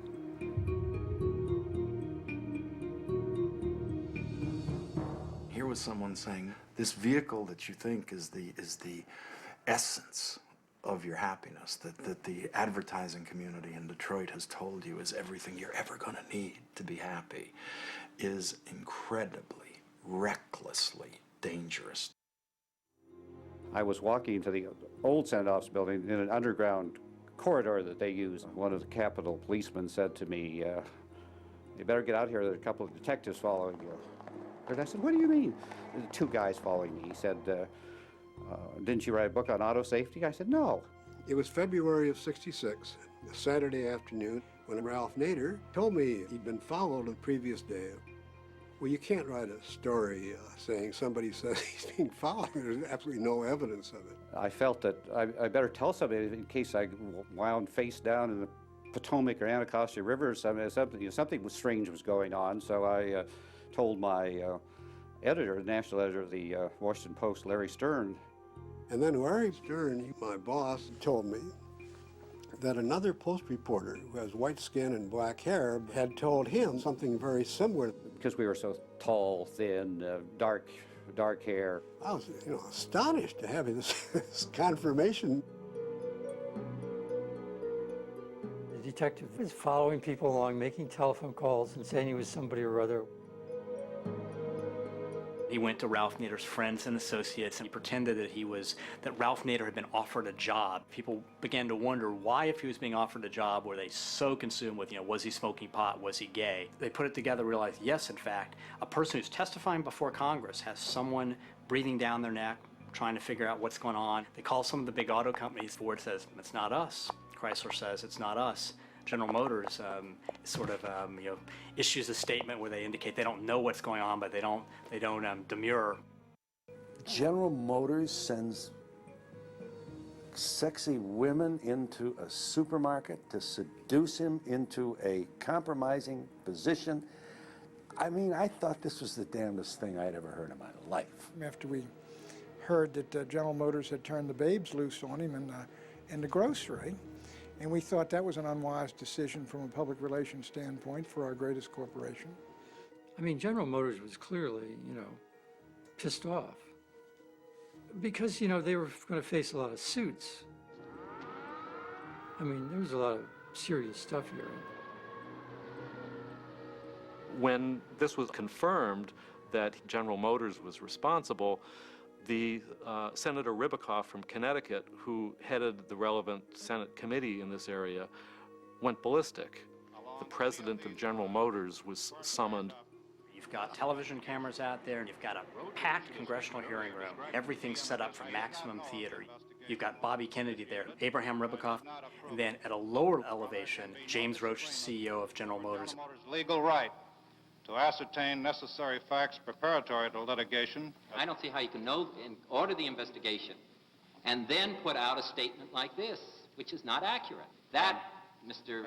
Roach, disturbs me as much as the fact that you conducted the investigation in the way that it was conducted in the beginning. It made a huge impact because it was clear that there was something substantive here. Let us assume that you found something wrong with his sex life. What would that have to do with whether or not he was right or wrong on the car there? Nothing. What? Ribicoff had a copy of the book on the table in front of him as he was questioning General Motors, who said, and so you hired detectives to try to get dirt on this young man, to besmirch his character because of statements he made about your unsafe automobiles. And then he grabbed the book and threw it down on the table and said, and you didn't find a damn thing. I think the thing that has persuaded me to continue and continue in this area is that I don't want to have a climate in this country where one has to have an ascetic existence and steely determinations in order to speak truthfully and candidly and critically of American industry. I want to apologize here and now to the members of this subcommittee and Mr. Nader. I sincerely hope that these apologies will be accepted. When the chairman of a big corporation admits something like that and apologizes, boy, that's big news for everybody. It launched Ralph Nader into instant national prominence. And it intersects with the auto safety bill. The hearing on Ralph being followed by General Motors was in March of 1966, and the bill's through the Senate in May. It was just amazing. Will somehow be able to build in more safety without building on more costs. If you get things out in the open, you'll get some action. There's no place for secrecy anywhere in traffic safety. It's the record of the press. They don't pay attention to all kinds of serious issues until there's some kind of spark. Today, Ralph Nader settled for $425,000 his action against General Motors arising out of harassment by General Motors and invasion of his privacy. After the congressional testimony and after the apology that Ralph Nader got from James Roach, the CEO of General Motors, he wasn't done with GM yet. So he launched what was then a landmark invasion of privacy case. This is by far the largest amount ever paid as damages for invasion of privacy or in any other similar type case. There was a delicious irony in the fact that General Motors provided the seed money for the career and history that has become Ralph Nader. In other words, this is not the end of the crusade of Ralph Nader against General Motors and other corporations that he feels are acting in the same manner. The misuse of law as an instrument of oppression is not new. The annual increase of oil and gas prices.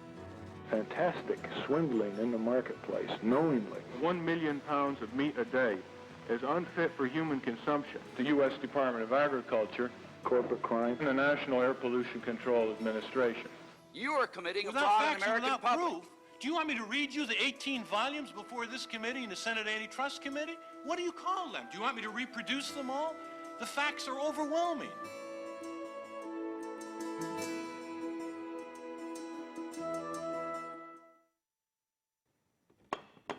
A recurrent theme in Ralph's advocacy has been concern for the integrity of the body.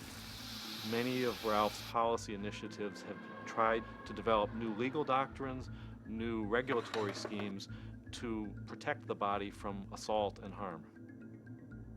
One nuclear power plant catastrophe would be 45,000 dead, well over 100,000 seriously injured, untold damage to future generations. For about a decade, Ralph had the field almost to himself. He had built a legislative record as a private citizen that would have been the envy of any modern president. That included the Clean Air Act, Mining Health and Safety Act, the Freedom of Information Act, Occupational Safety and Health Act. Ralph also provided the leadership and seed money to start numerous consumer organizations. Congress Watch, the Health Research Group, the Critical Mass Energy Project, the Tax Reform Research Group, the Litigation Group. All of these were eventually joined together as Public Citizen. Ralph's legacy is insinuated into the fabric of our daily life in ways we don't even appreciate. Imagine if you got in a car and the airbag said Nader on it. You know, like how everything says Trump on buildings? If the airbag said Nader, or if the seatbelt said Nader, or if you get bumped from a plane and it says your remuneration on your ticket and you get it Ralph Nader on your ticket. Or, you know, you look at the air and it's cleaner and it says Ralph Nader. Or if you look at your food and it says this food was made safer by Ralph Nader. If people would see that on a day-to-day basis, they'd understand the effect that this guy has had on their daily lives.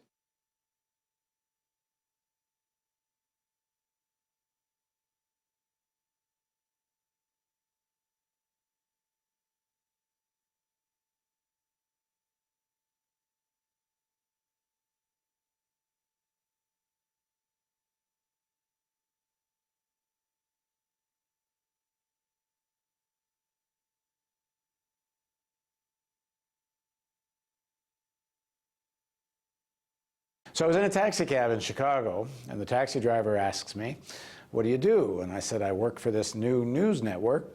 Doesn't take corporate funding or government money, doesn't sell advertising." And he said, "Oh, you mean the real news?" And I knew that was it.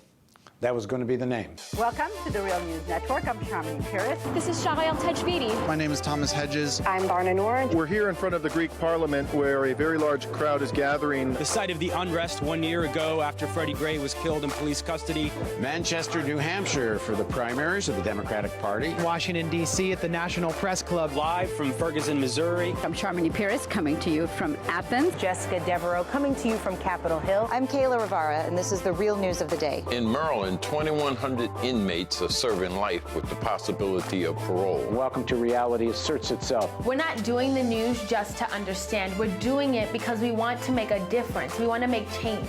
We don't want to live in a world of perpetual war and climate disasters and eroding living standards and chronic poverty.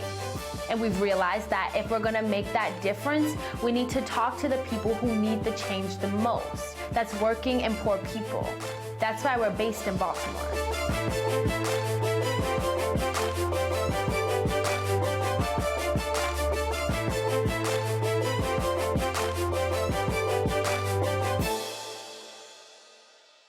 The main idea of the name The Real News is that there's an objective world where economic interests dominate. When you look at a police department, their primary mission is to protect wealth and property. They think that they can do what they want to do, and the citizens have lost confidence. I want to get back to your But our role isn't just to report and expose. We go beyond critique and strive to answer the question, what are effective solutions?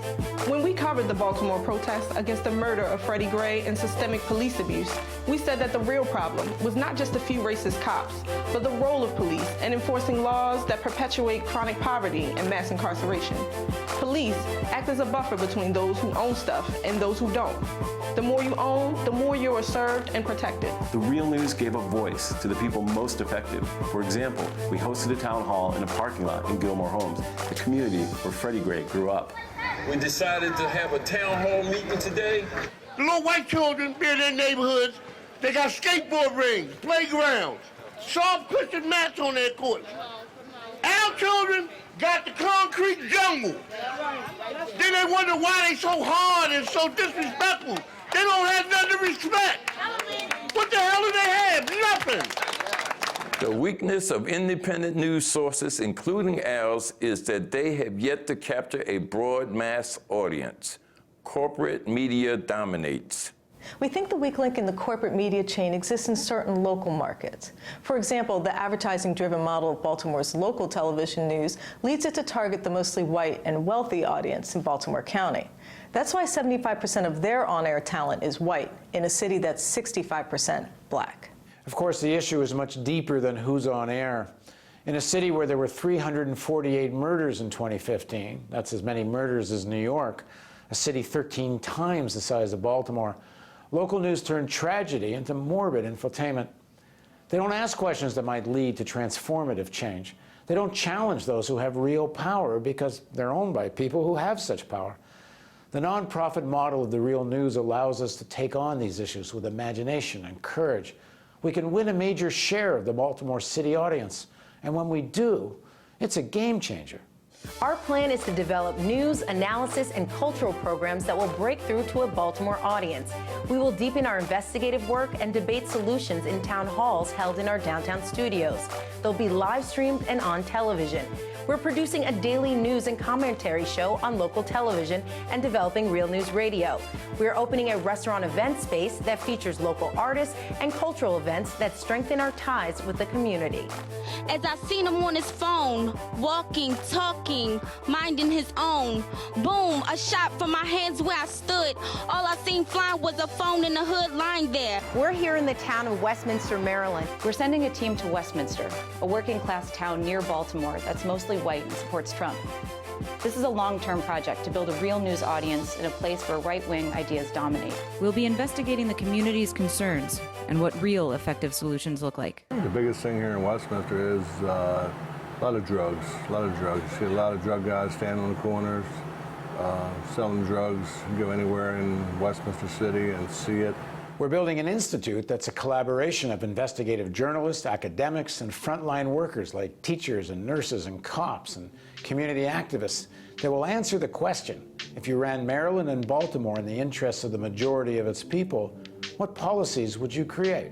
We will strengthen our team in D.C., focusing on the real interests that drive Washington policy and expose the mainstreaming of racism, Islamophobia, and far-right ideologies in American national politics and media.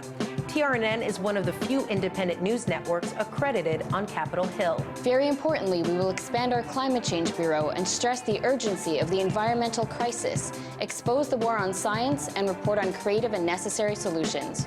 We're covering everything from global rising temperatures to toxic waste dumps in Baltimore. We will increase our coverage of the foreign policy of the 1% and its devastating impacts. We will report on mass movements around the world that are resisting austerity, war, and aggression. Real News is in the house, building the world house that Martin King and so many others envisioned. Please support Real News. I'm grateful for the Real News Network for bringing true news to people and communities who need it most. It's going to be more than news. It's going to be community mobilization, community enlightenment, community morale, and really focus not just on telling people what's going on that's not very good in Baltimore, but telling them what's going on that is good, all the way to solutions for a better life for the people in this big city. We know that this is an ambitious plan, but the time's quite out for it. We believe that if significant resources are brought to bear in Baltimore, it would have great national significance. Please help us make real news.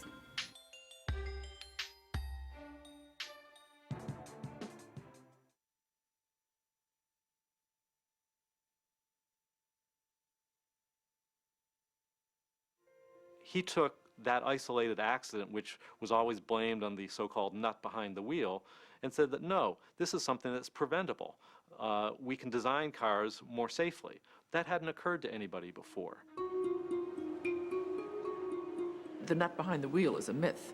You know, what kills you in an auto crash is how the structure of the vehicle behaves. And yet they said the whole thing is how you drive. Not that the steering wheel spears you, not that the roof crushes in on your head. No, it's how you drive that's relevant. It's a myth. People knew that automobile accidents had been occurring for decades. What they didn't know was that this was a systematic issue. The engineers knew all along that they were, they were building junk. I'd fly to Detroit Airport and we'd circle the airport in a unlabeled motor vehicle while I was interviewing these whistleblowers who I called hidden patriots. And of course they didn't want their names known because they'd be fired by the auto company that employed them.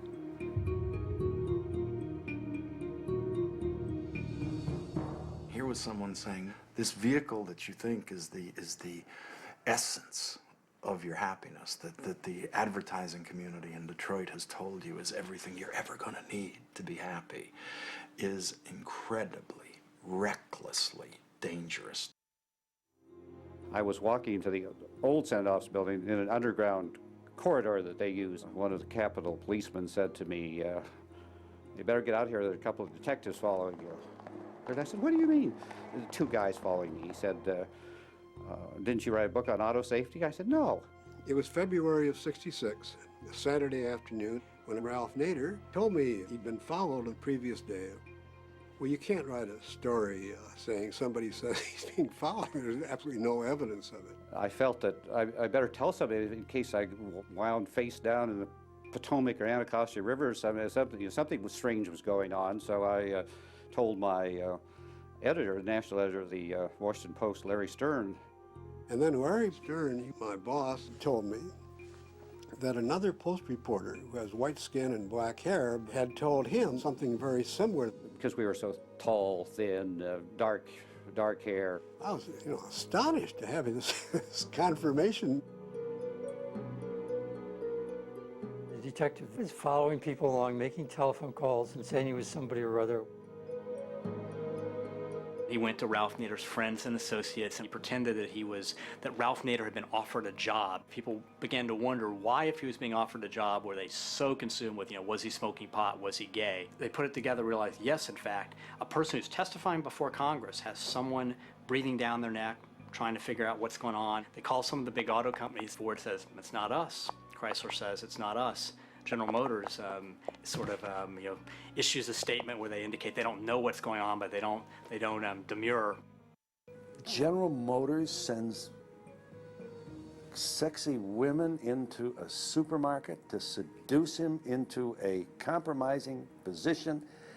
I mean, I thought this was the damnedest thing I'd ever heard in my life. After we heard that General Motors had turned the babes loose on him in the grocery, and we thought that was an unwise decision from a public relations standpoint for our greatest corporation. I mean, General Motors was clearly, pissed off because, they were going to face a lot of suits. I mean, there was a lot of serious stuff here. When this was confirmed that General Motors was responsible, the Senator Ribicoff from Connecticut, who headed the relevant Senate committee in this area, went ballistic. The president of General Motors was summoned. You've got television cameras out there, and you've got a packed congressional hearing room. Everything's set up for maximum theater. You've got Bobby Kennedy there, Abraham Ribicoff, and then at a lower elevation, James Roach, CEO of General Motors. Legal right to ascertain necessary facts preparatory to litigation. I don't see how you can know and order the investigation and then put out a statement like this, which is not accurate. That, Mr. Roach, disturbs me as much as the fact that you conducted the investigation in the way that it was conducted in the beginning. It made a huge impact because it was clear that there was something substantive here. Let us assume that you found something wrong with his sex life. What would that have to do with whether or not he was right or wrong on the Corvair? Nothing. What Ribicoff had a copy of the book on the table in front of him as he was questioning General Motors, who said, and so you hired detectives to try to get dirt on this young man, to besmirch his character because of statements he made about your unsafe automobiles. And then he grabbed the book and threw it down on the table and said, and you didn't find a damn thing.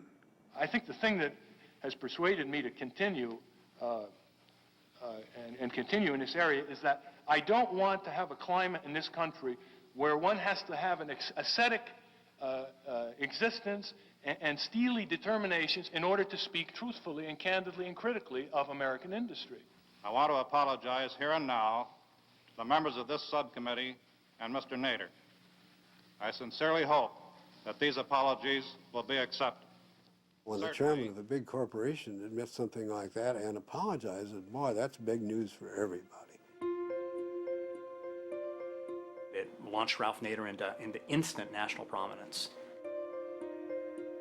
And it intersects with the auto safety bill. The hearing on Ralph being followed by General Motors was in March of 1966, and the bill's through the Senate in May. It was just amazing. Will somehow be able to build in more safety without building on more costs. If you get things out in the open, you'll get some action. There's no place for secrecy anywhere in traffic safety. It's the record of the press.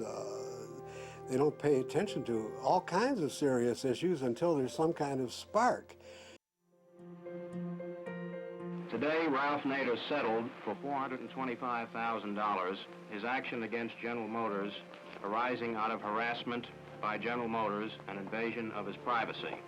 After the congressional testimony and after the apology that Ralph Nader got from James Roach, the CEO of General Motors, it wasn't done with GM yet. So he launched what was then a landmark invasion of privacy case. This is by far the largest amount ever paid as damages for invasion of privacy or in any other similar type case.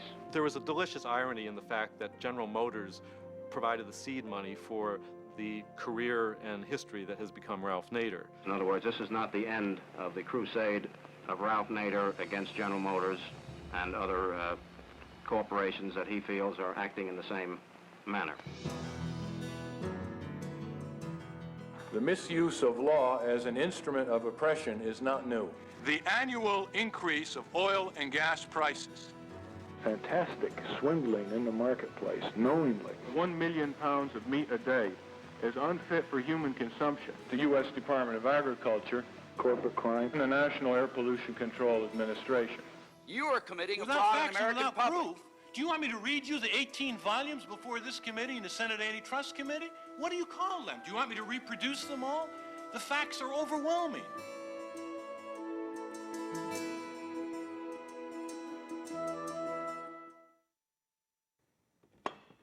A recurrent theme in Ralph's advocacy has been concern for the integrity of the body. Many of Ralph's policy initiatives have tried to develop new legal doctrines, new regulatory schemes to protect the body from assault and harm. One nuclear power plant catastrophe would be 45,000 dead, well over 100,000 seriously injured, untold damage to future generations. For about a decade, Ralph had the field almost to himself. He had built a legislative record as a private citizen that would have been the envy of any modern president. That included the Clean Air Act, Mining Health and Safety Act, the Freedom of Information Act, Occupational Safety and Health Act. Ralph also provided the leadership and seed money to start numerous consumer organizations. Congress Watch, the Health Research Group, the Critical Mass Energy Project, the Tax Reform Research Group, the Litigation Group. All of these were eventually joined together as Public Citizen. Ralph's legacy is insinuated into the fabric of our daily life in ways we don't even appreciate. Imagine if you got in a car and the airbag said Nader on it. You know, like how everything says Trump on buildings? If the airbag said Nader, or if the seatbelt said Nader, or if you get bumped from a plane and it says your remuneration on your ticket and you get it Ralph Nader on your ticket. Or, you know, you look at the air and it's cleaner and it says Ralph Nader. Or if you look at your food and it says this food was made safer by Ralph Nader. If people would see that on a day-to-day basis, they'd understand the effect that this guy has had on their daily lives.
If you'll gather round me, children, a story I will tell. Pretty boy Floyd, an outlaw, Oklahoma knew him well. It was in the town of Shawnee. It was Saturday afternoon. His wife beside him in his wagon. As into town they rode.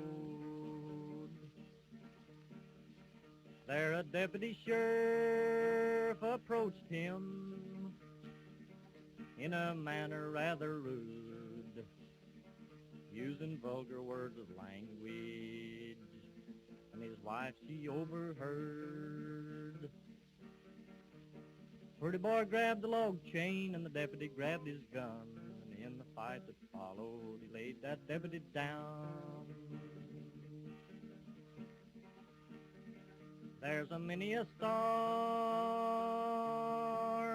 farmers, the same old story told, how this outlaw paid their mortgage and saved their little home. Others tell you of a stranger that come to beg a meal, and underneath his napkin left $1,000 bill. It was in Oklahoma City. It was on a Christmas day. There come a whole carload of groceries with a letter that did say, well, you say that I'm an outlaw, you say that I'm a thief. Here's a Christmas dinner for the families on relief. Now as through this world I ramble, I see lots of funny men. Some will rob you with a 6-gun, some with a fountain pen. But as through your life you travel, and as through your life you roam, you will never see an outlaw to drive a family from their home.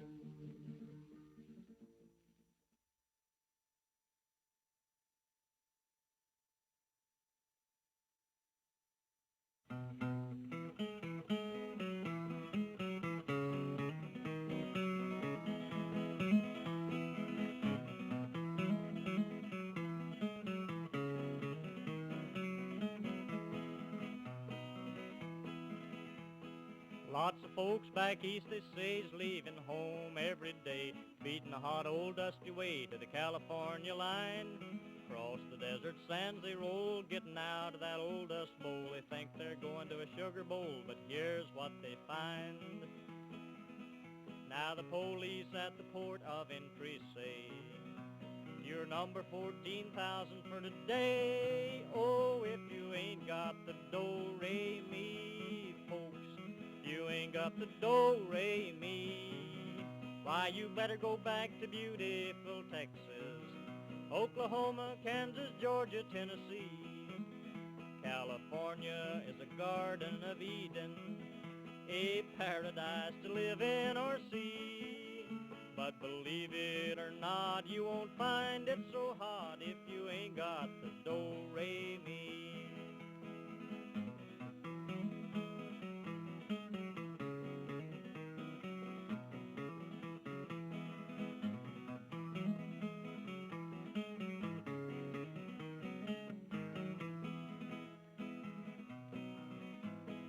You want to buy you a home or farm that can't deal nobody harm, or take your vacation by the mountains or sea. Don't swap your old cow for a car, you better stay right where you are. You better take this little tip from me, 'cause I look through the want ads every day.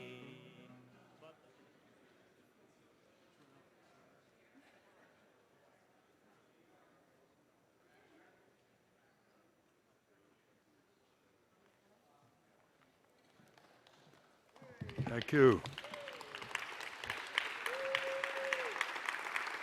Good afternoon.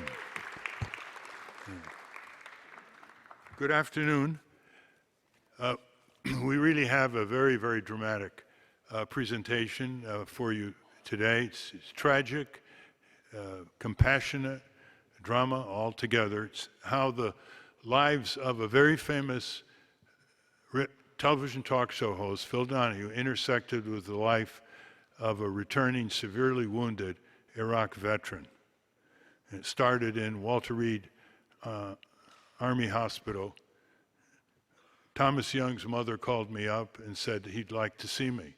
He was a reader of a lot of books, and I called Phil up and we went to see him with a bundle of books, and the rest is what you're going to hear about. This is an exceptional documentary film by an exceptional American, Phil Donahue.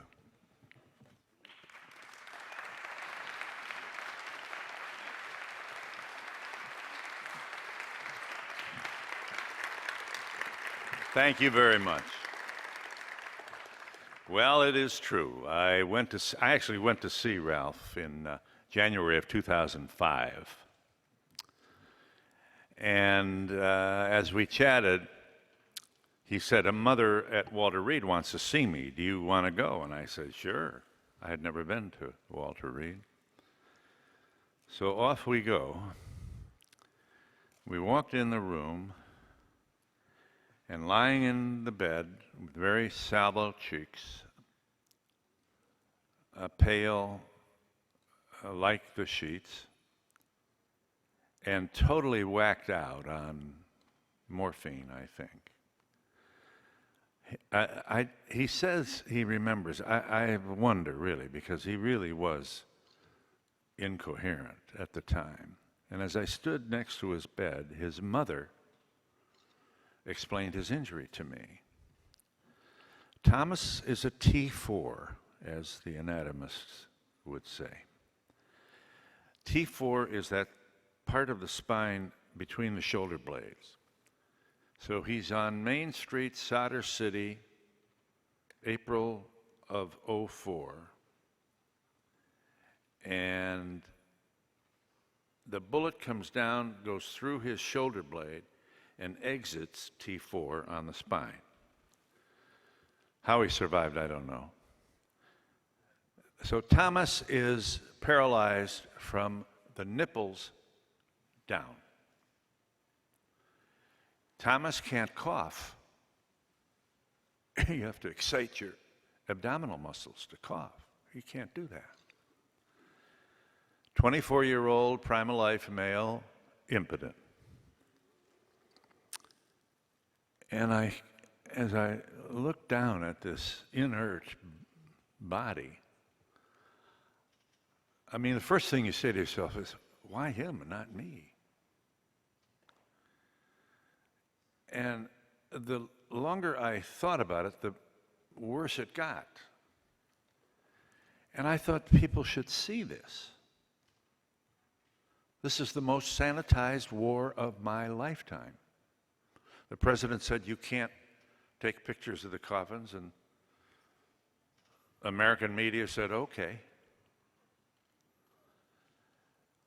And I thought, well, if I think people should see this, and I truly believe that you should never sanitize a war. If you're going to send young men and women to war, show the pain. Let the American people see. And the sacrifice made for the Iraq war was really sustained by less than 5% of our population. So the more I thought about it, I thought, well, I nominated myself to show the pain. And Marlo and I flew sometime later to Kansas City, Thomas's home, where he had been released from Walter Reed. And I had no idea what his politics were. I just knew that I wanted the people to see this. And I walked in, and he was coherent now. And I noticed on his coffee table were bumper stickers, one of which said, "Draft Republicans."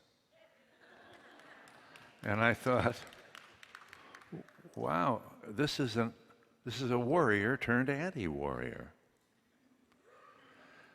He thought he was going to Afghanistan, and he went, you know, now he's at Fort Hood, it's too late, and off he goes to Iraq. And he's there 5 days when the injury, he sustained this paralyzing injury. This is what you call a catastrophic injury. This is an injury that turns the whole family upside down. And it's a drama that's being played out in thousands of homes in this country. Homes and injuries you never see. The people never saw. I said, Thomas, I'd like to do a film. I'd like to do a documentary on you. And I'd like to show the pain. I'd like to show it up close. But I can't do it if you don't want to do it. And he said, I do too. And so a young woman by the name of Ellen Spiro, who I had never met, who teaches UT Austin film at the University of Texas at Austin, I called her cold and I said, Ellen Spiro is her name. I said, "Hi, Ellen, I'm Phil Donahue." And she said, "No, you're not." And I thought, well, thank God she recognized me. I mean, that really helped. So we met at the Kansas City airport, and she saw the gray hair and came over, and we shook hands and went off to meet Thomas. And she immediately embraced the idea of a film, and she turned out to be wonderful. And so the film, we didn't want this to be, "Oh lad, poor lad, how sad." We wanted to make a statement. We wanted to make a political statement about this war, what led up to it. And what I'm about to show you are 3 brief pieces of the film. You should know that throughout the story of Thomas and his dealing with his body, his urinary tract infections, his bowel and bladder issues, his total paralysis, he's in bed.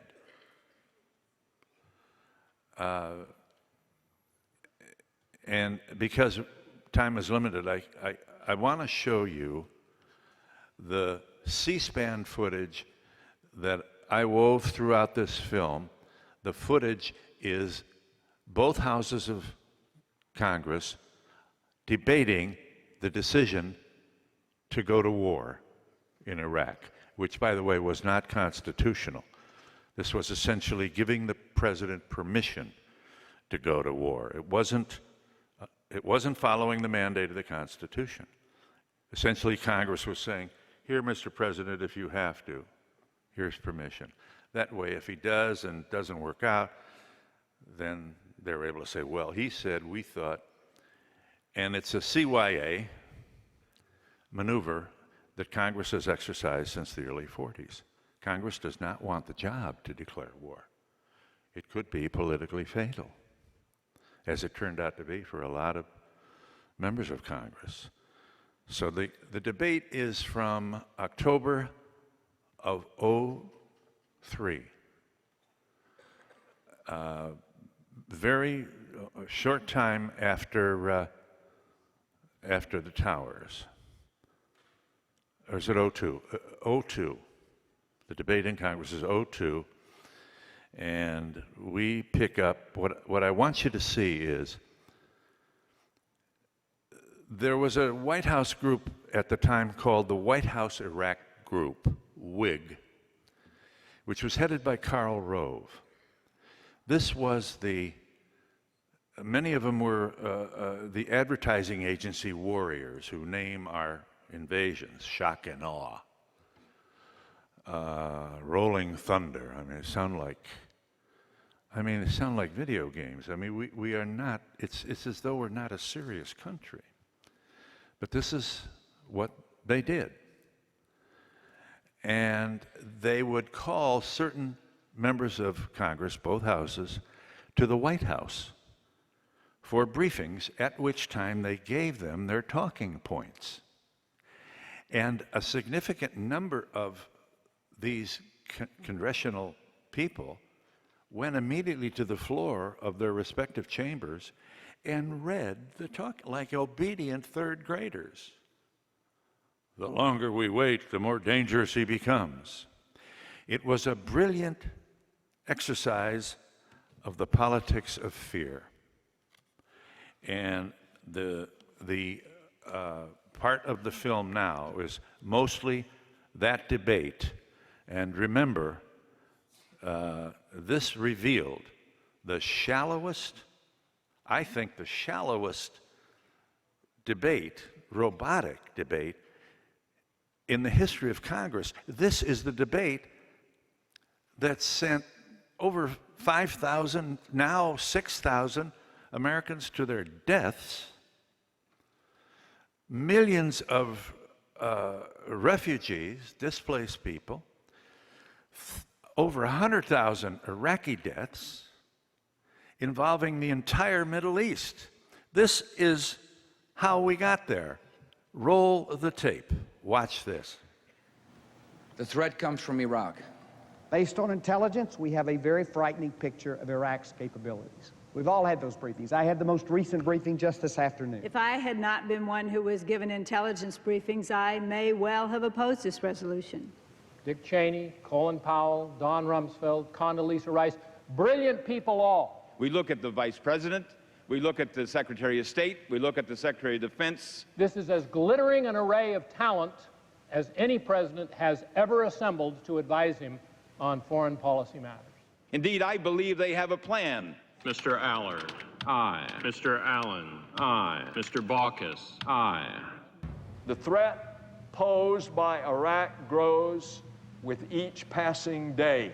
Mr. Bai. Aye. It's a danger that grows every day. Mr. Bennett. Aye. Each day that goes by, he becomes more dangerous, more diabolical. Every day, Saddam Hussein grows stronger. His capabilities become better. Mr. Biden. Aye. Every day, Saddam Hussein builds more chemical and biological weapons. The longer we wait, the more dangerous he becomes. Mr. Bond. Aye. Mr. Bro. Aye. Mr. Brownback. Aye. Mr. Bunny. Aye. Mr. Byrne. Aye. Mr. Campbell. Aye. Ms. Cantwell. Mrs. Carnage. Mr. Carper. They will be dancing in the streets, waving American flags. No, this job in Iraq will be easier than what happened in Afghanistan.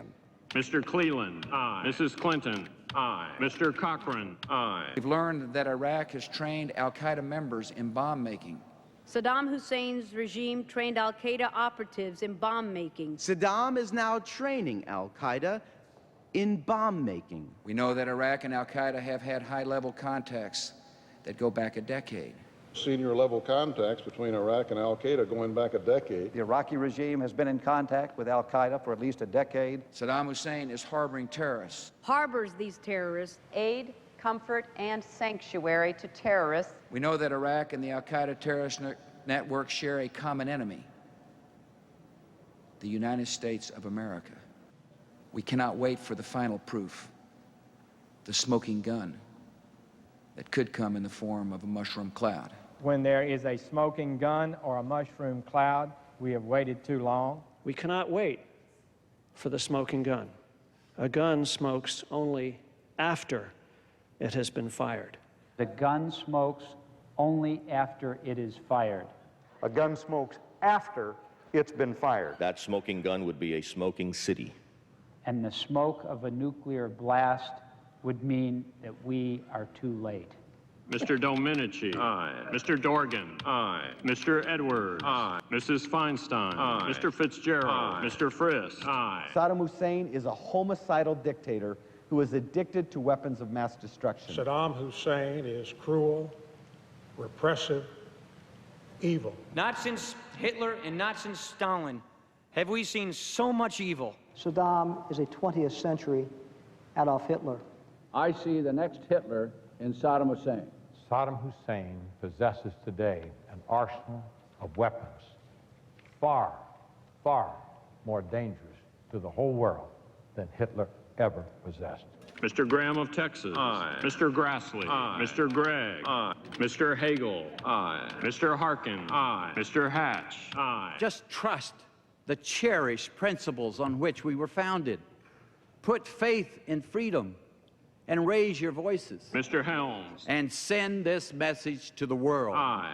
The forces of freedom are on the march. Mr. Hollings. And terrorists will find no safe harbor in this world. Well, that's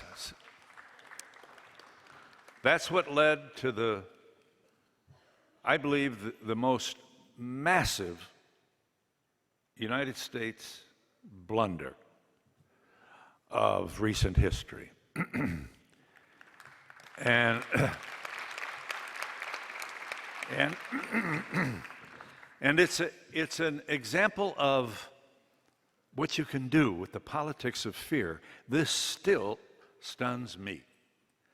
This president took the entire Congress by the ear, and major media, every major metropolitan newspaper in this country supported the invasion of Iraq. And he led it and the nation right into the sword. The politics of fear is not new. Only 23 senators voted no. 77 senators voted aye. One of the senators who voted no and pleaded with his fellow members of Congress, don't do this. Please don't do this.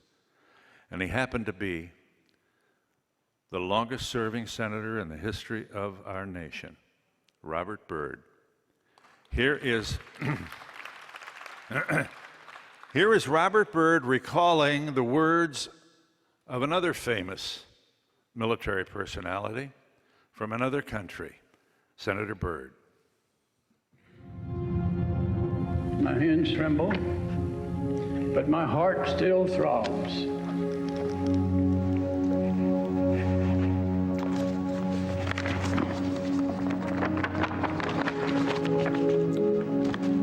I read this quote. Naturally, the common people don't want war. But after all, it is the leaders of a country who determine the policy. And it is always a simple matter to drag the people along, whether it is a democracy or a fascist dictatorship, or a parliament or a communist dictatorship. The people can always be brought to the bidding of the leaders. That is easy. All you have to do is tell them they're being attacked and denounce the pacifists for a lack of patriotism and exposing the country to danger. It works the same in every country. Hermann Goering, President of the Reichstag, Nazi Parliament, 1934.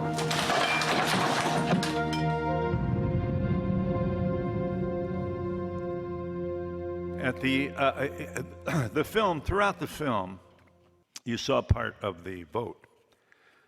We featured the votes of all 77 senators. Aye. Aye. Hagel, aye. Kerry, aye. Clinton, aye. And then finally the end of the film where Robert Byrd,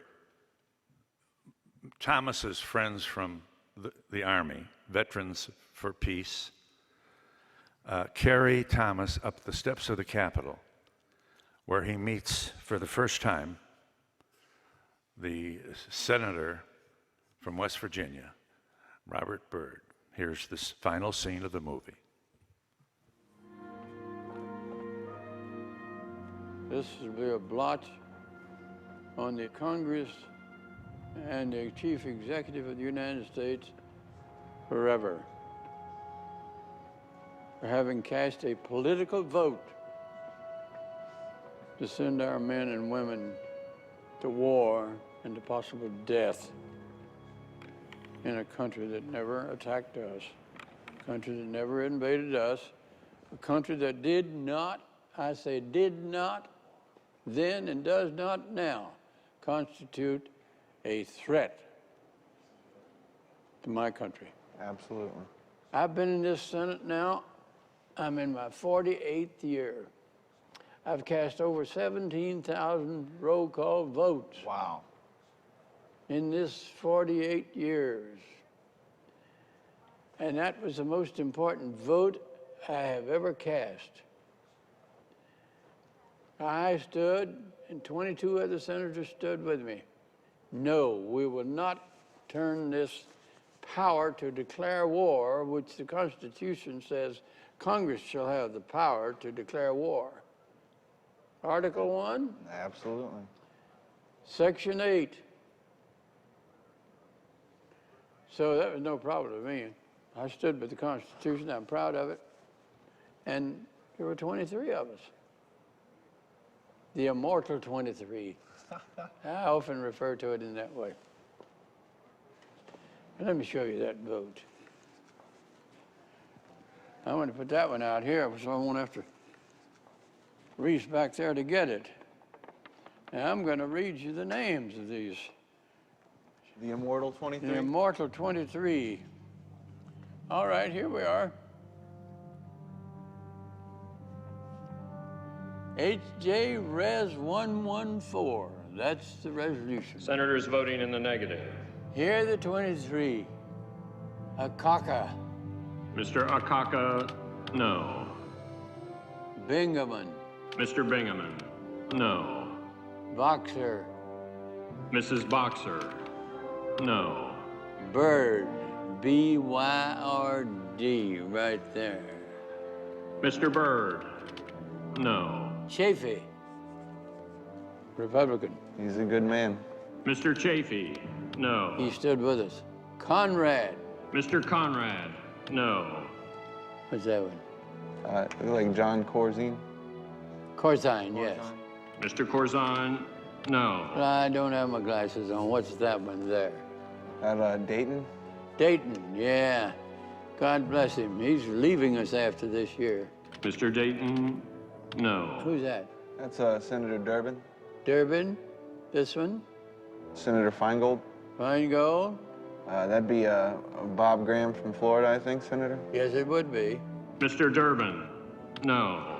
Mr. Feingold, no. Mr. Graham of Florida, no. We go all the way down here to Daniel Inouye. Mr. Inouye. Yeah, there's a man who has really sacrificed. He gave his arm. From Hawaii, yeah. No. Yes, sir.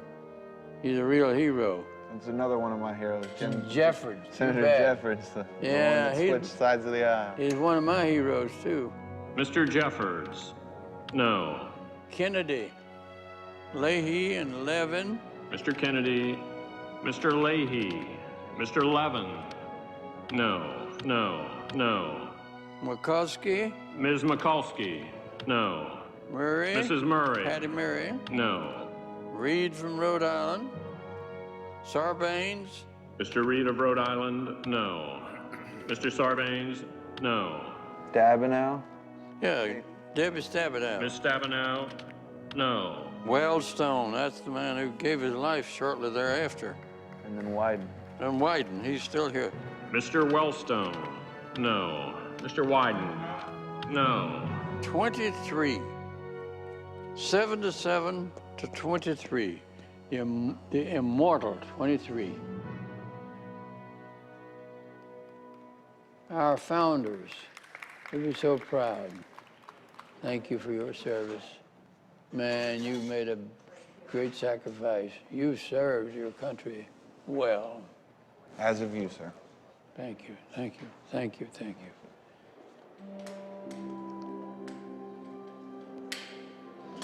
I like it better this way. All right.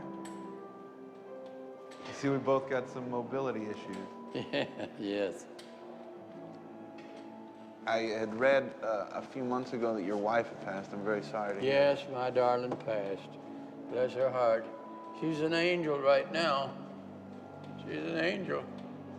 Yeah. Where do you go next now? I don't know. I'm not in charge of my day. That's the way I feel sometimes. I'm not in charge of mine.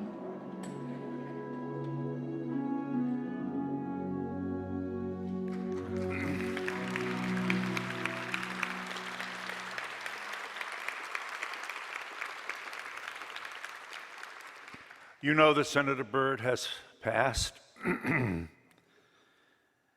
last year, so did Thomas Young. He was trapped in that bed for over 10 years. He sustained a pulmonary embolism, discovered in a coma in bed on a certain morning, and he was taken to the VA and they gave him pills.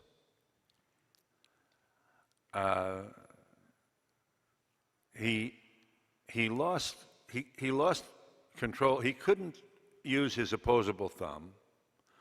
He would dial a phone with his knuckles, and he couldn't feed himself. His wife, Claudia, would, on the rare occasions when he got out, would look for a dark corner of a restaurant so she could feed him without being stared at. Thomas and Claudia moved to Seattle, actually to Portland, and then to Seattle in the van she drove. And he died there late last year.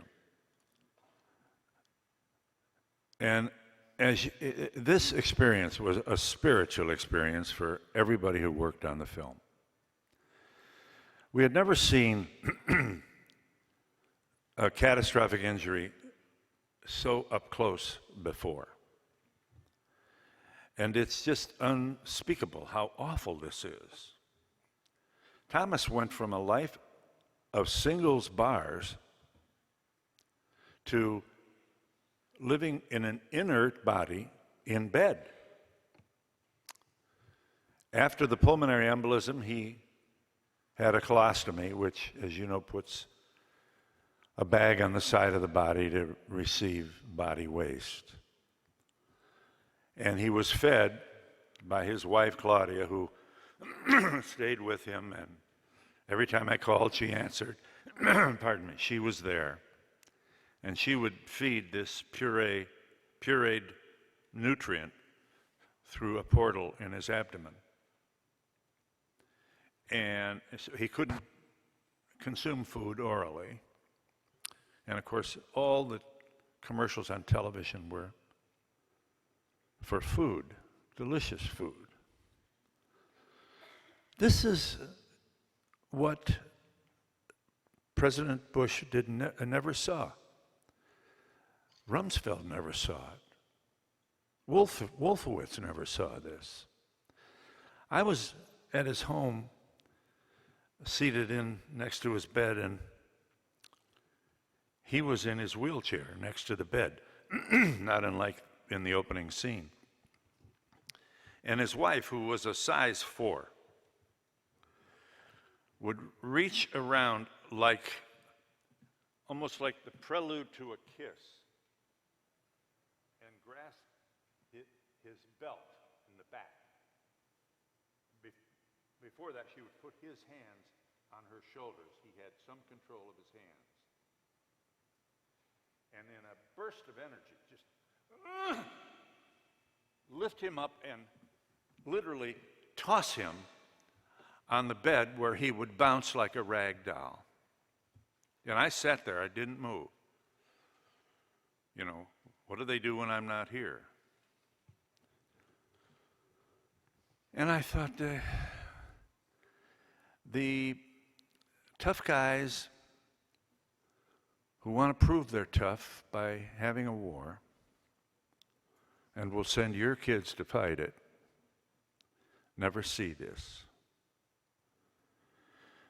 They never see what's happening in so many countless homes around this nation, occupied by people who did make the sacrifice, who answered the call of the president, which is what Thomas did. He saw the president on the pile, and he wanted to get the evildoers as well. I'm left with I can't believe that I've been so naive for so long. How easy it is to take an entire nation into war. Norman Solomon has written a book titled War Made Easy, in which he makes the point that if a president wants a war, he can have one. Millions of Americans believe it's unpatriotic to criticize a president when he's calling a war. Why would you embarrass a president when he's gearing up to protect us? What does that say to the enemy? There are 1,000 ways that we walk around our responsibility as citizens to speak up. We sent thousands and thousands of young men and women to foreign lands to fight and die to protect our way of life, at the center of which is free speech. If we're not going to use it at this critical time, then let's stop wasting their blood. We'll get a neo-Mussolini and he'll tell us what's good for us. Dissent is very, very difficult in this nation of flag pins. And, you know, the events in Washington don't have one flag, they have 50. You know, it looks like wallpaper. You know, I believe the flag should stand alone, like a sentry. Like the lone eagle, which is another of our national symbols. So much of our breastbeating about the last remaining superpower, the most powerful nation on earth. Exceptionalism, exceptionalism. And I believe patriotism is important. But I think occasionally it's rising to the level of jingoism. And it becomes meaningless, really, if we don't exercise these fabulous rights encoded for us in the Constitution. We've stood there while the Bill of Rights has been totally chipped away.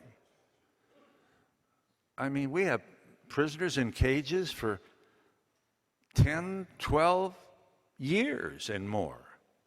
No Red Cross, no phone calls, no nothing.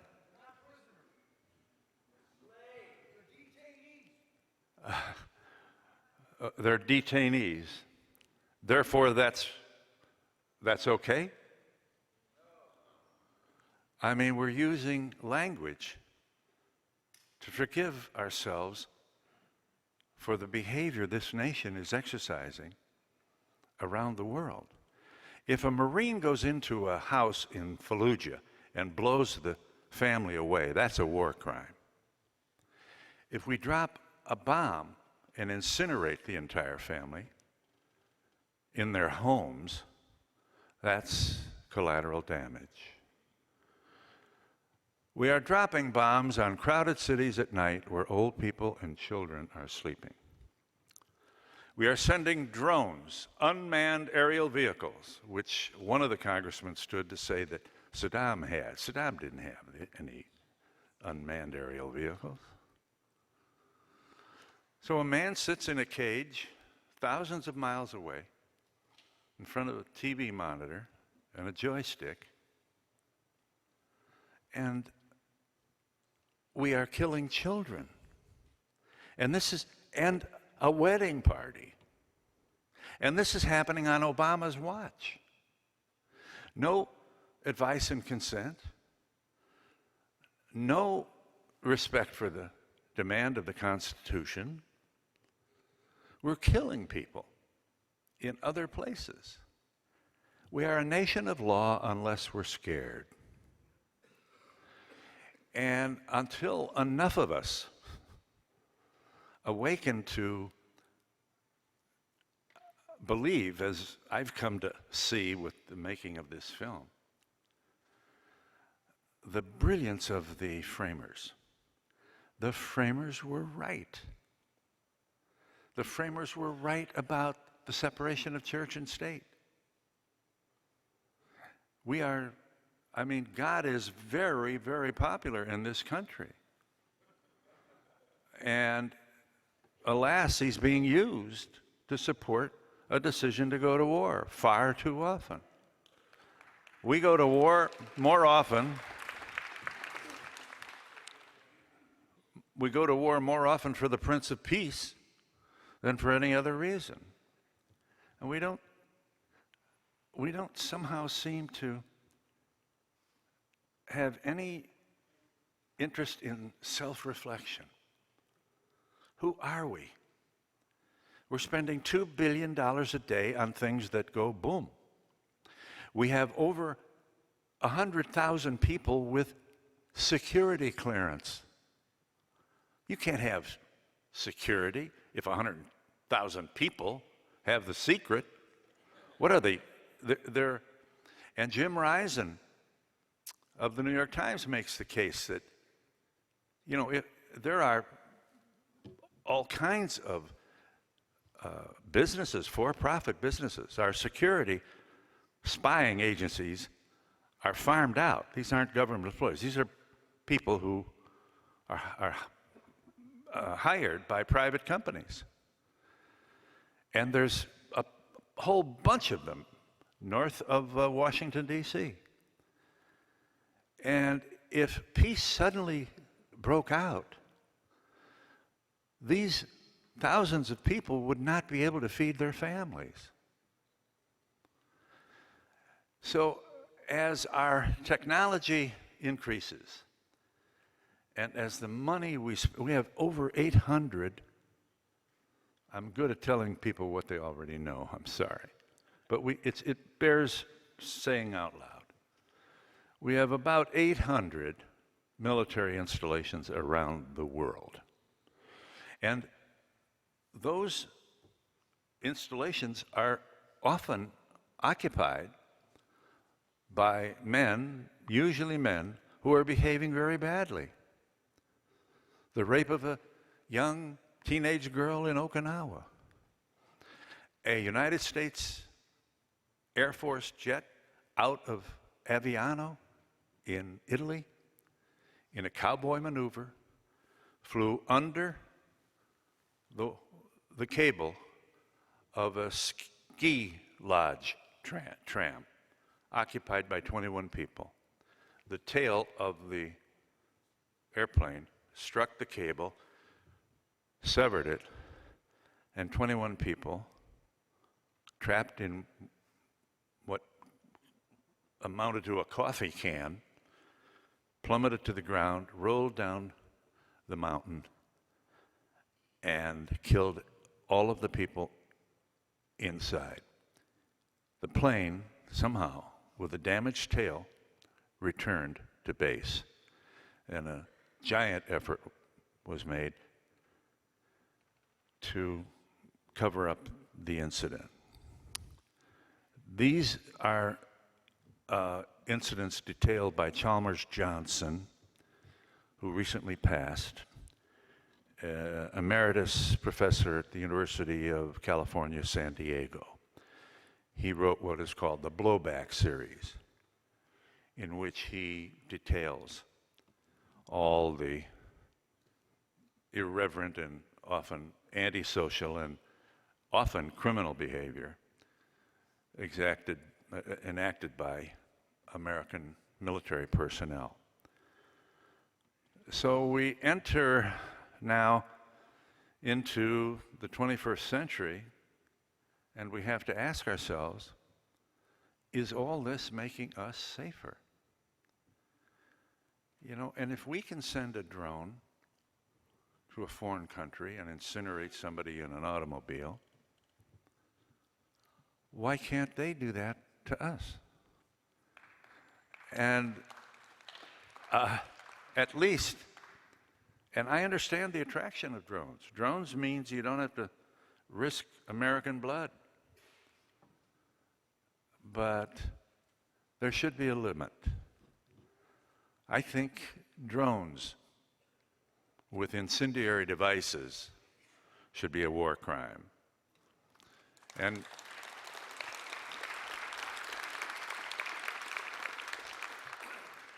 so I should pass out the pills to make you feel better. This is hardly a, but I couldn't help. I mean, the tone of my remarks is really triggered by the 4 years that I spent making this film. And by the way, we won lots of awards. We were on a short list for an Oscar. We won the Documentary of the Year from the National Film Board of Review, and we sold no popcorn. This is not a take your girl to the movie. And it's an example of how tough it is. I guess I knew when I got into this that this wouldn't be easy, and it certainly wasn't. But at least we didn't embarrass ourselves, and the film still has legs, and we get in front of some very large audiences of people of conscience. And I know that many of them are moved to do something to bring our nation back to the vision of the framers. I know you join me in that grand wish, and I thank you very much for your attention. Thank you.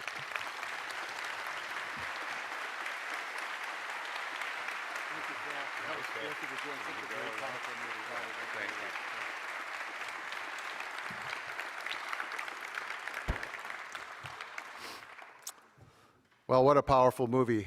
Has everyone seen it, the full movie here? Have you taken the time to do that? If you haven't, you have to watch it.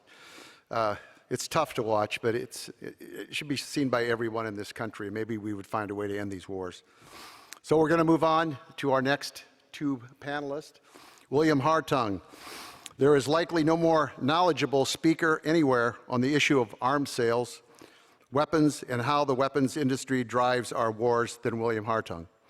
He is the author of Prophets of War, Lockheed Martin, and the Making of the Military-Industrial Complex. He was the co-author of Lessons from Iraq, Avoiding the Next War. Mr. Hartung was the director of the Arms and Security Initiative at the New American Foundation, and prior to that, he was the director of the Arms Trade Resource Center, a World Policy Institute. His articles have appeared in the New York Times, the Washington Post. He's a national security expert, has appeared on CBS 60 Minutes, CNN, NewsHour, and many, many other media outlets. Joining him will be Danielle Bryan. She is the executive director of Project for Government Oversight, which works to expose overspending by government agencies, which sounds to me like a full-time job. She frequently testifies before Congress and meets with members of the White House staff and others to find ways to make government more accountable, open, and ethical. Ms. Bryan was also appointed to the by the Secretary of the Interior to serve on the U.S. Extractive Industries Transparency Initiative Federal Advisory Committee. I'm not making this up. I don't know what that is, but I hope she'll tell us. Ms. Bryan serves on the board of Taxpayers for Common Sense and is chair of the steering committee for OpenTheGovernment.org. Their topic is going to be defective defense. Please welcome William Hartung and Danielle Bryan.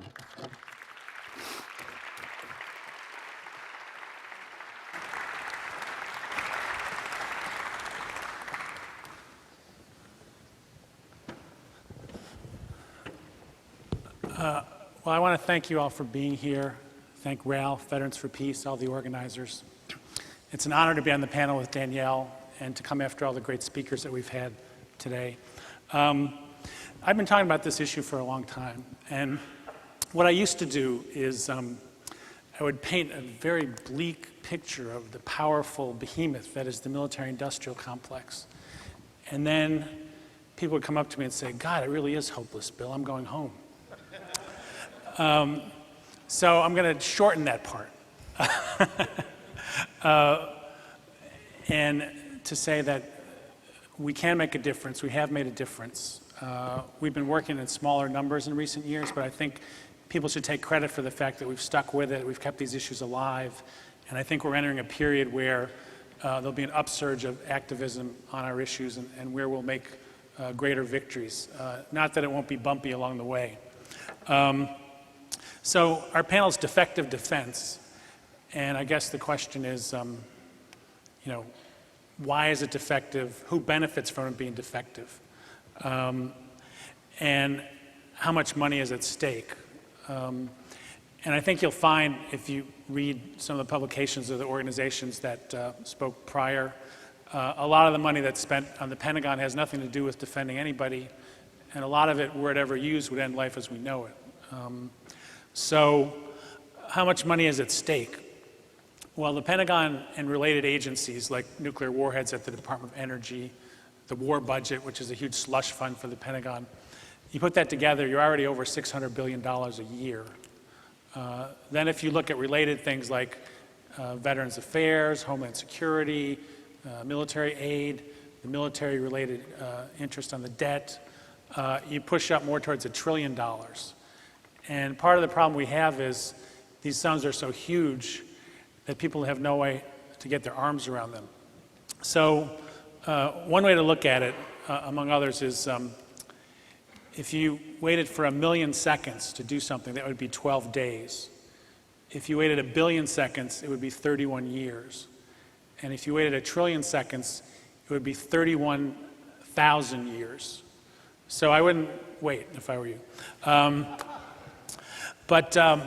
You know, other ways of looking at it, Ron Klain, who was President Obama's ombudsman to deal with the Ebola crisis, had a piece in the Washington Post talking about the obscene debate in Congress over whether we have enough money to address the Zika virus, acting as if somehow we don't. And he pointed out that the amount they were arguing over is about 7 days worth of Pentagon spending. So, you know, the money is there, we just have to put it in the right place. Another way to look at it is the Department of State, which should be our lead agency in the international arena, gets only 1/12 as much money as the Pentagon. And that's before you add all those other related activities. Secretary of Defense Robert Gates pointed out there are more personnel in an aircraft carrier task force, of which the United States has 11, than there are trained diplomats in the entire U.S. State Department. So that gives you some sense of how tilted the priorities are. Now, there's many reasons given for this, but one of the sort of arguments of last resort is always jobs. You know, sure, we'd love to change these policies, but there's millions of jobs at stake, and therefore we can't do it. You know, first off, I would say, if we took that approach to everything, nothing would ever change, literally. And we certainly can't afford to do it in this area. But the other thing that the people who use this argument don't want people to know is that Pentagon spending is the worst possible way to create jobs. If you invested in infrastructure, you know, say like a DC Metro that worked, if you invested in alternative energy, which we desperately need, any money going into any of these other areas would create 1.5 times as many jobs as spending on weapon systems. And if we had the leadership to do that and the training for those people who are building weapons to move into other areas, that problem could be solved. But of course, it's going to be a big fight, but I think it's a fight that has to be had.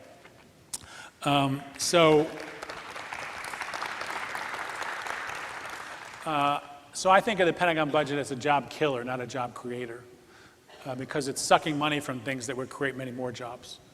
Now, of course, we talked about the role of Congress, and people mentioned the military-industrial congressional complex. And I was watching the debate on the House floor the other day of the National Defense Authorization Act, which is not a popular hobby, I have to say, based on my informal surveys. But I was watching it, and suddenly amendment after amendment to do these ridiculous things kept coming up. And I said, what is up with this? So I started Googling each member who had a ridiculous idea to figure out whether the issue they were talking about related to a company in their state or district. And after 3 in a row, I sort of stopped, because it was clear this was almost the rule when it came to spending on weapon systems, that it was all about money in the district for companies that have jobs there, that provide contributions to the member, and so forth. So one particularly egregious one, there was a member from Arkansas who wanted to take money from a good program, a program that is used to lock down nuclear materials and bomb-making materials so they can't get in the hands of terrorists or other people who might use them. Now, of course, nobody should have nuclear weapons in their hands. We understand that. But we certainly don't want them to spread further to groups that might use them in a terrorist attack.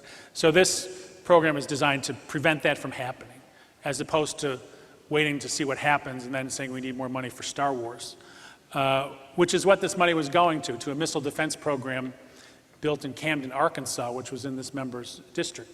So he was able to take money from a useful program that might prevent the use of nuclear weapons, put it in a useless, overfunded missile defense program, and get away with it. And this kind of thing happens all the time. There's a little wrinkle in this year's budget debate, which, if it seems arcane, it's because it is, and it's because they're trying to keep us from understanding how they're using our money. But for years now, they've taken the war budget, which is not subject to budget caps, and they've thrown everything in the kitchen sink in there that the Pentagon or some member wants. So it's a slush fund for their pet projects. It has nothing to do with supplying the troops on the front lines. So this year, Mac Thornberry, who's awash in Pentagon contracts in his state and heads the House Armed Services Committee, said, well, let's borrow, say, $18 billion from this war fund and spend it on F-35s, which are built in Texas, F-18s, which are built in Missouri, a whole laundry list of projects. And this was beyond what the Pentagon even asked for. And then he said, well, and then, if we run out of money for the troops, let the next president worry about it, And this is the same guy who is saying, we're not taking care of our troops, they can't be trained, they're looking for spare parts in museums. And of course, he's taking billions and billions of dollars that could be used for those purposes to spend on weapons that the Pentagon hasn't even asked for.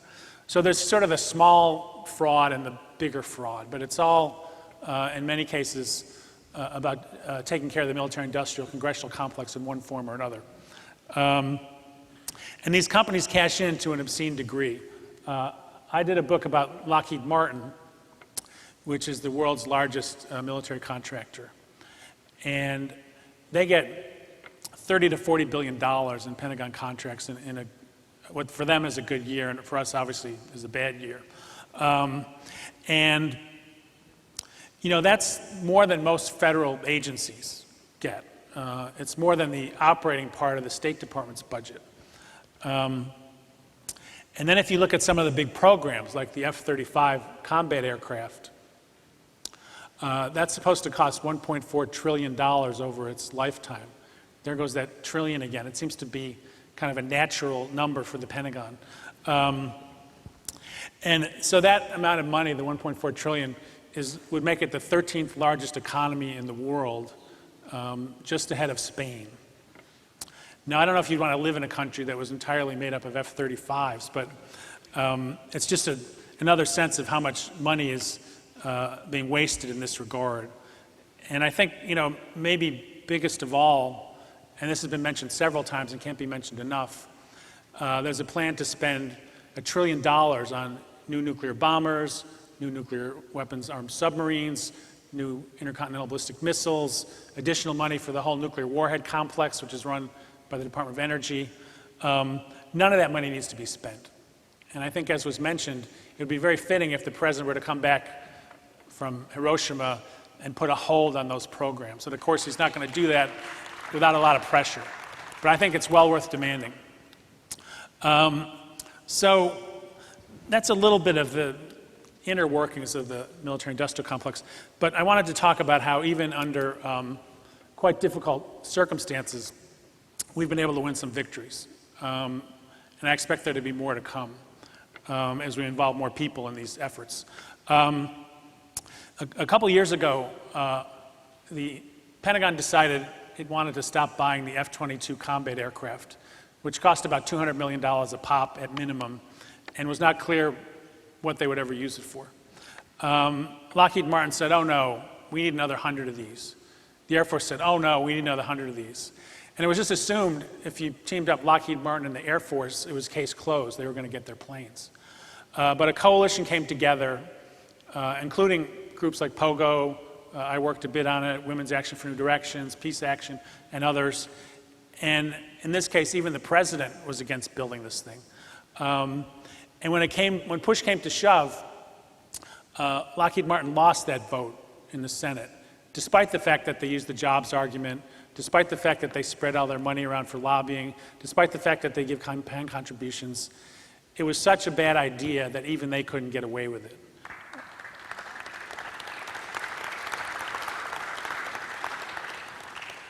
And more recently, and this is probably not well known, but as I mentioned before, there are caps on the Pentagon budget going back to the Budget Control Act of a few years ago. And they've got all kinds of ways to try to get around it. But nonetheless, because of those caps, they've probably gotten a couple $100 billion less than they expected to get. And also, if it weren't for the efforts of some of the people in this room, they would have put caps on the domestic budget and let the Pentagon go scot-free. So a number of us were part of that effort to cap the Pentagon budget. And there was pushback from the industry, and once again, the job argument reared its head. And the Aerospace Industries Association sponsored a bogus study, which was basically 5 pages of assertions, that said that we'd lose 1 million jobs if the budget caps stayed in place. So they stayed in place, they did some finagling, but in essence, they stayed in place. Employment increased. We need better jobs, there's no question about it, but those 1 million jobs did not disappear. And it got to the point where even some of the members of Congress said, I don't believe these guys anymore, get out of my office, which is a pretty amazing thing in the history of congressional weapons contractor relations. And then, of course, we had the Iran deal, which the industry was sort of more in the background on that. It was more of an issue of groups like AIPAC, of Netanyahu coming to speak to Congress, of a whole ideology of demonization, which feeds back into, of course, the arguments for why we need to spend more on the Pentagon. So, I think what we need to do is, there's sort of 2 pieces of it. Some people say, well, the peace movement disappeared. I don't see it that way. I think those of us who stuck with it have done an important service and should be proud of what we've done, because I think we kept these issues alive for the moment when they can take off again, where we can build a bigger coalition and we can make a bigger difference. And sometimes the people who fight in the trenches when the odds are the worst are the ones who deserve the most credit. And I'm not speaking about myself, but many people in the audience here. And we have to strengthen our base as well as reach out. So groups like FCNL and Women's Action for New Directions and Peace Action and Code Pink and Veterans for Peace need our support in whatever way possible. Is it money? Is it our time? Is it, as Jim Kaysen said earlier, spreading these messages to people we don't normally talk to, don't normally agree with, to change the conversation? I think there's a lot we can do to get that ripple effect moving again. And I think when we do that, all that concentrated power in the hands of these companies is not going to be enough to stop us. And that's certainly why I do this, and I believe that. Otherwise, I'd be, on a sailboat in the Bahamas or something like that. except I can't afford it. So anyway, that's what I had to say for now, and Danielle and I may kick some of these issues around later, but first we're going to hear from her. Thank you, Bill.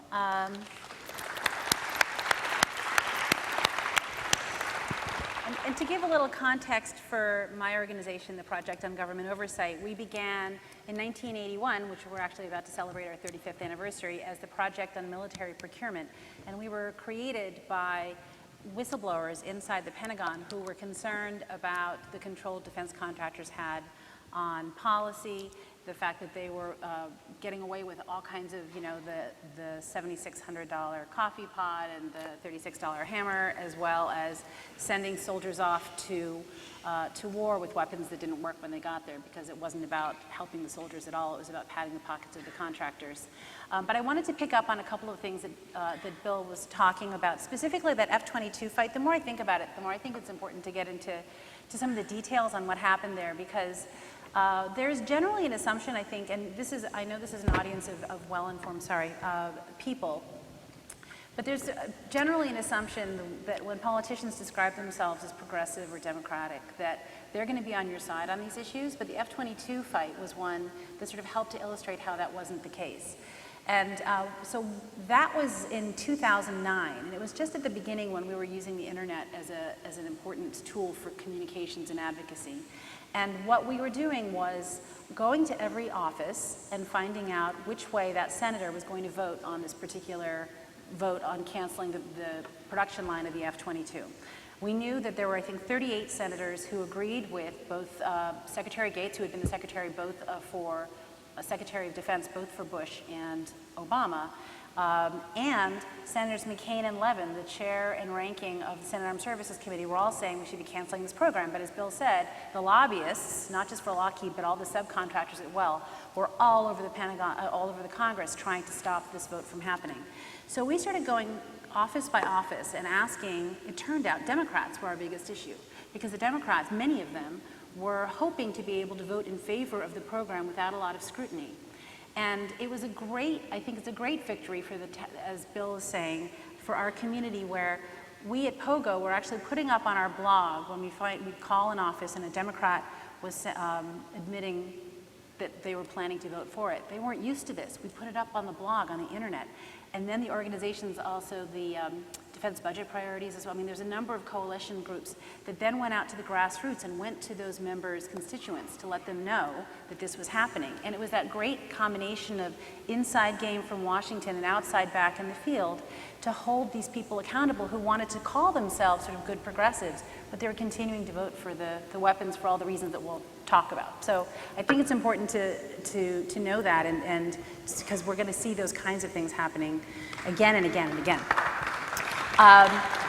So on the jobs argument, and Bill is right, that has been one of the central arguments, and that's one that, labor, which is of course an important part of this community, has often been arguing in favor of increased defense spending because of the jobs. But what is important to realize now is that over half of the money that's spent on defense contracts is not manufacturing jobs.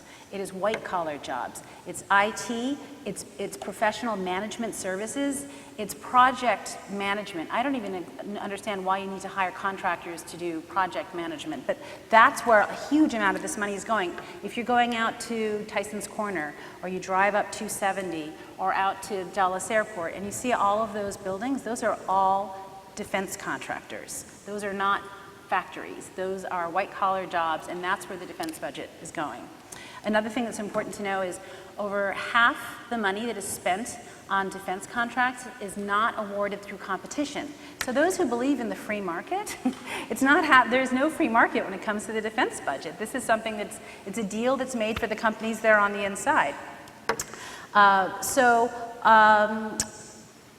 It is very important to realize the influence both on the defense budget spending decisions as well as foreign policy decisions that these defense contractor lobbyists are having.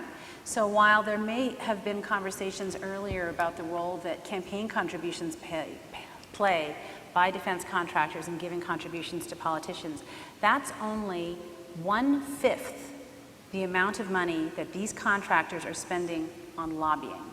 So it's a really important number. About last year, according to the Center for Responsive Politics, $25 million was spent by defense contractors in campaign contributions, which is not okay, but you know, that is a chunk of money. But $127 million is being spent by the same companies to have their people up on Capitol Hill telling Congresspeople how to vote, giving them the position papers, drafting speeches for them. And that is an incredibly important way that that industry is influencing policy. So that is part of, I see the world of, I see all of this as different types of corruption, frankly. And so there's illegal corruption and there's legal corruption. So you may have heard of a couple of examples of illegal corruption, just so you can sort of see the comparisons.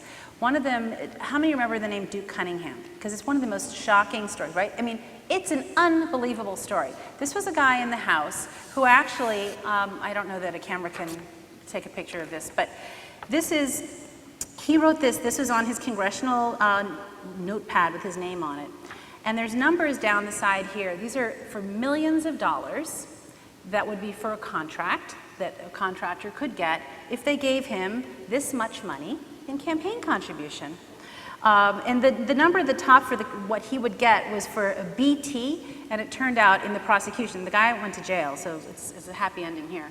But BT was buoy toy, because he wanted to at least be able to get a boat, and then you get 50,000 more for each $1 million more you get in a defense contract. So that's illegal corruption, and he went to jail. Another example was Darlene Druyan, who was an Air Force official who was making arrangements for Boeing to get special deals while she was negotiating not only a job for herself, but a job for her daughter and for her son-in-law. And she ultimately went to jail. But it's important actually to know that the way the revolving door rules work currently, she was going to be allowed to go to Boeing, even though it was very clearly established that she was working on Boeing contracts. But they're saying, no, she's working on the missile division for Boeing, so it's okay if she goes to work for the aircraft division of Boeing when she leaves, which is a ridiculous distinction. But see, this is where I'm getting to this question of legal and illegal corruption. So what she actually did caused her to go to jail, but in theory, she would have legally been able to do that. So one of the things that's so concerning to us is how many things are still absolutely allowed. So when you talk about this revolving door, here's an example that I cannot believe is legal. But there was an assistant, or I guess he was a deputy secretary of defense during the previous Clinton administration. His name was Pete Aldrich. He sat on a board that made a decision. Again, we're going to talk about the F-22. He was chairing the committee that made the decision that we were going to go ahead in the very beginning of that program to buy the F-22. He was allowed to retire from the Pentagon and go on the board of Lockheed Martin. It's crazy. That's legal. That's legal. The rule only says that he wasn't allowed to get compensated for the first year, but then he was able to get the compensation after that first year. It's a ridiculous situation because the revolving door rules currently only apply to sort of the mid-level people, but not the senior people who I think are the ones who need it most. Another example was a general who was aboard making a decision. You know, when you think about tanks, there are tanks that have wheels and there are tanks that have tracks. There's a different, formation. And the Pentagon was making a decision, the Army was making a decision on which way to go, the wheeled vehicles or the tracked vehicles. And this guy was in charge of the policy-making decision. He made the decision. He then goes to work for the company that actually made the wheeled, he was going with the wheeled ones, and that's the one he went to work for. Crazy that he was allowed to do it, and there were no restrictions because they didn't have a contract at the time, that he was overseeing. And the final one that I want to mention is in the Obama administration. Even though President Obama, early in his presidency, issued an ethics pledge that required that there not be a revolving door, he immediately issued a waiver for a Raytheon lobbyist to become the #2 at the Pentagon, Bill Lynn. So the revolving door is very much alive. There was an analysis that showed that 80% of 3- and 4-star generals go to work for defense contractors. A decade ago, it was fewer than half, and now it's more than 3/4 that do. So why does this matter? There's no incentive to keep costs down or make sure the goods aren't faulty or even argue against war if part of what you're thinking is the people who are benefiting from it might be your future employer. So it's an incredibly important legalized corruption to get a hold of. And one of the things that Bill and I have talked a lot about is one of the worst ways that this happens is the revolving door to think tanks. So going back to the movie that Phil was showing us earlier and the politicians that are encouraged to go to war. As you know, this city is now filled with pundits, think tanks and academics who are on television, who are writing magazine articles in favor of certain foreign policy interventions. Look at who is paying those, who is funding those think tanks. It is extraordinary how much influence the defense industry has been able to incur in the last decade by funding, standing up, in fact, in many cases, entire organizations, think tanks, nonprofit groups with sort of benign sounding names, but are really just mouthpieces for pro-war and pro-spending. And what you'll see is there's also that revolving door from the think tanks back into the government as well. All of it, again, funded by these defense contractors. And the last thing I want to mention is the critical voice of whistleblowers in the military and intelligence and defense community, and the desperately troublesome prosecution of these whistleblowers. I know that you'll be hearing from some of them, I think, later today during this administration. These are people who are on the inside trying to be our conscience for us, and they are suffering not just with their career often, and that has got to change. They're currently, even though there have been advancements in whistleblower protections in many areas, when it comes to military and intelligence, especially intelligence contractors, these are essentially people without any serious protections. So what do? Don't let politicians get away with it just because they say that they're good guys. Really figure out how they're voting on these things. Protect whistleblowers. There's a lot that I'm hoping you are the people who are actually going to town halls and communicating with candidates or incumbents for office. Ask them, what are they going to do about the revolving door? What are they going to do about the contractor pay to play? How are we going to fix this? Hold their feet to the fire. They know there are organizations that work on these issues and want to stop it, but let them know that you care about these issues too. And finally, just remember that more money does not mean more security, and it is not about the troops. It's about padding people's pockets. So I just wanted to check in with you now and see if there's things that we've left off that we should be exploring a little bit more. Sure, there always are. Well, you know, the whole think tank thing reminded me of a few cases. There's this guy, Frank Gaffney, who was advising Ted Cruz. I think he's sort of leaning towards Trump now, surprisingly enough. And he's a major league Islamophobe. This is his whole purpose in life now. But when he was in the Reagan administration, he was a big proponent of Star Wars. And he was such a hawk, he got kicked out of the Reagan Pentagon. If you can imagine right? that. And so he started this thing called the Center for Security Policy. Again, one of these neutral names. Yeah. Which was a full-time lobbying public education outfit for Star Wars. And of course, his donors were Boeing and Lockheed Martin and Raytheon, all the companies that were going to cash in on this. So I used to cross swords in a nonviolent way with Mr. Gaffney now and again. And I kept pointing out, which he never would say, that he was getting all this money from weapons contractors. And so finally he wrote a letter to the New York Times. He says, oh, this is not true. I take money from all kinds of corporations, not just weapons contractors. So this is the kind of thing that we run into, and it's so common that a reporter contacted me a while back. He wanted to talk about think tanks that don't take money from Pentagon contractors.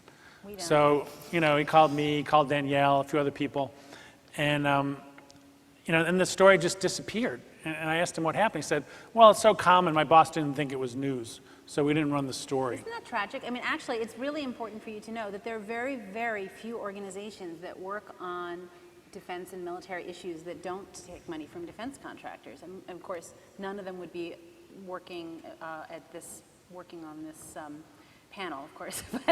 but in Washington, it is extraordinary how often. There's another example. I'm thinking of a writer named Lauren Thompson, who for years was able to get away with writing as though he was just thoughtful and really just cared about these things, until we were able to track down that he was being paid. I think at that time it was by Lockheed, and now that's one of the things that's also important for you when you're reading a pundit who sounds like they're clearly on the take. They probably are. And push back with the publication and make sure that the publication is identifying who these op-ed writers, who they're getting paid by, because that's an essential thing that he now, the Washington Post anyway, identifies him as an industry, industry-funded academic. Shill. Yeah. But they don't use that term in the Washington Post. Well, the thing about somebody like Thompson is he lobbies for so many different weapons companies that occasionally he's got his own internal conflict of interest. Because Company A and Company B are actually vying for a contract. And he's got to figure out what to do, you know, and I feel for the guy, you know. But I mean, it's important as we think about issues of war and peace to recognize that that these questions of war and peace are behind the scenes really a big business. And there's so many jobs now that have been created simply to promote the idea of the need for new weapons, the need for new intervention, and so much of these desperately important policies are being skewed because of the financial interests of a universe of people. Entirely. When Eisenhower gave his military-industrial complex speech, before he did it, one of the things that really bugged him was these defense companies taking out ads on behalf of their programs. Some of them were in, you know, like industry things like Aviation Week and space technology that's not on your kitchen table. But some were in the New York Times and other places, and of course they were using government money that they were getting in contracts to turn around and buy ads to influence the government, try to blackmail people like Eisenhower into doing things like building a new bomber, which he did not want to do. So it was, you know, that kind of thing just got under his skin. And it was, you know, it's just one small type of influence that is used. But even back then, you know, this stuff had up a head of steam. I would say the difference now is maybe the companies are more sophisticated, so they use more different tools of influence, perhaps, than they did back then.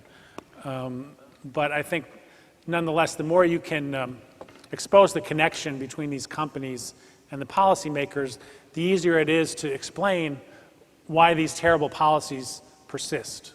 Right. It's not the only reason. Obviously, there's kind of an ideology. There's the American exceptionalism.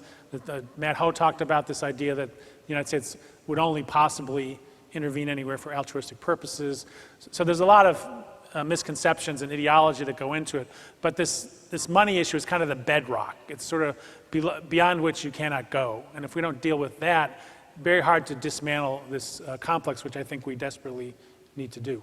And tragically, in the political discourse of the presidential election, it's nowhere to be seen.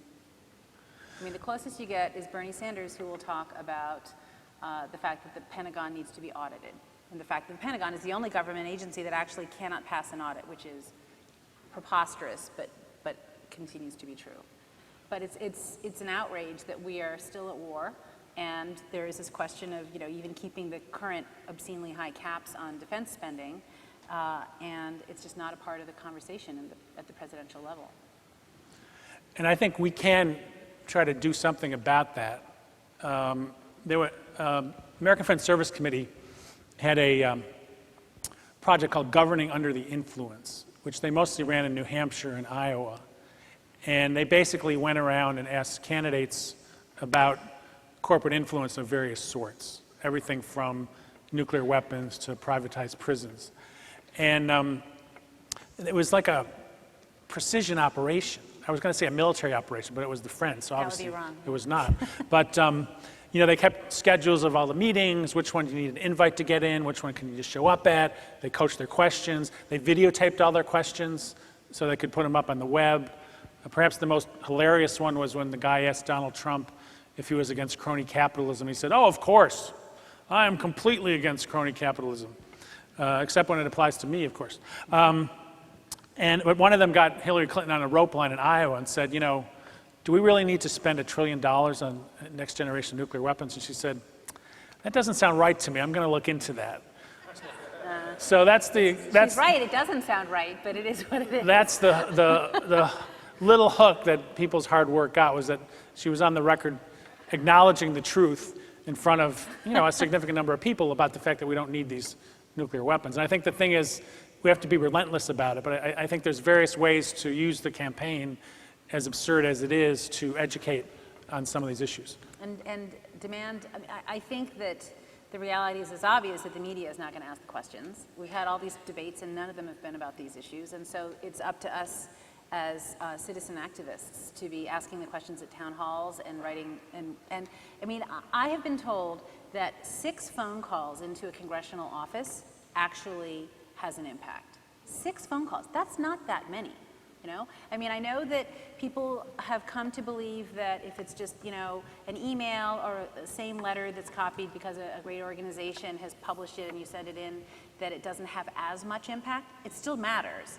But the phone call, they know that people are nervous making a phone call to a congressional office, and so it takes a certain level of, an extra level of effort to do it. So just think about that. If you can get 5 of your friends to all call, it's going to get noticed in that office. The other thing about doing this for a long time is it's easy to get discouraged. And so I think the rule should be, for every minute you spend grumbling to your friends about how screwed up the world is, you got to spend 5 minutes saying positive things to other people about how we can change it. I think that would be a good ratio to try to work towards.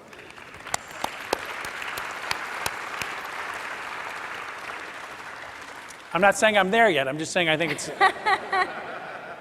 a good goal. I do want to also note something that Bill said earlier about we were very close a few years ago when the first Budget Control Act was passing and this question of sequestration was happening. It was almost a foregone conclusion that the other side was going to win, and defense spending was not going to be under these caps. And it was really only because of activism that it is under the same caps as domestic spending. So I am outraged that we're spending as much as we are, but it could have been so much worse. And sometimes we have to realize, that it's not just that we didn't get what we want, but we stopped something absolutely awful from almost happening.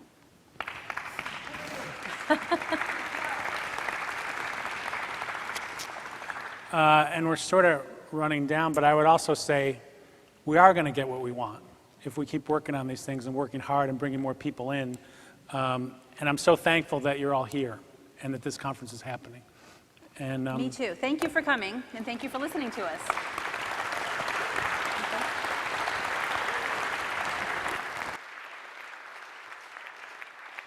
Thank you. All right. So we continue. Our next speakers are the first group that I don't know any of. But having read their bios, I feel like I know them a little bit. The first 2, there's 3 of them, and the first 2, I feel like I know a little because though they're not veterans, what they've done as whistleblowers, I believe that they probably believed in what they were doing at the time they were doing it. And they felt like they were serving the country and trying to do the right thing, which is what most people in the military feel. And then one day they realize something's wrong, something's not right, and I must tell the story. And that takes a lot to change and to actually do that, because it turns your life upside down. And then the third person is one of the people that helps you when you make that decision, helps get you out of trouble and maybe hopefully make your jail term shorter. So I'm excited to introduce John Kiriakou. John Kiriakou is an Institute for Policy Studies Associate Fellow, and I love the Institute for Policy Studies specifically because of Phyllis Bennis. He writes a weekly column distributed by the Institute's Other Words editorial service that runs in newspapers and online media outlets. Kiriakou is a former CIA officer, former senior investigator for the Senate Foreign Relations Committee, and former counterterrorism consultant for ABC News. He was responsible for the capture in Pakistan in 2002 of Abu Zubaydah then believed to be the third-ranking official in al-Qaeda. In 2007, Kiriakou blew the whistle on the CIA's torture program, telling ABC News that the CIA tortured prisoners, that the torture was official U.S. government policy, and that policy had been approved by then-President George W. Bush. Isn't that something? He became the 6th whistleblower indicted by the Obama administration under the Espionage Act, a law designed to punish spies. He served 23 months in prison as a result of the revelation. Thomas Drake, who I mentioned earlier, the self-radicalized person, Drake is a former senior executive at the National Security Agency, where he blew the whistle on massive multi-billion-dollar fraud, waste, abuse, and widespread violations of the rights of citizens through secret mass surveillance programs after 9/11, as well as critical 9/11 intelligence failures. As retaliation and reprisal, the Obama administration indicted Drake in 2002 in a signature criminal case as the first whistleblower since Daniel Ellsberg, charged with espionage, turning him into an enemy of the state. Drake faced 35 years in prison for keeping allegiance to his oath to support and defend the U.S. Constitution. In 2001, the U.S. government case collapsed, and he went free on a plea deal. And then we have Jesselyn Radack. She is a national security and human rights lawyer who directs the Whistleblower and Source Protection Project, Whisper at Exposed Facts. Her program provides legal protection, public advocacy, and the latest in encryption technology for whistleblowers, sources, activists, and journalists. So now I'll bring you the 3 next speakers.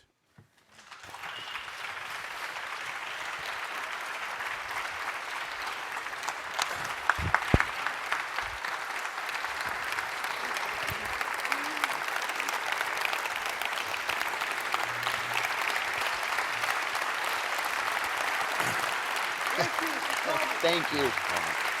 Well, that was nice. Wow. Thank you.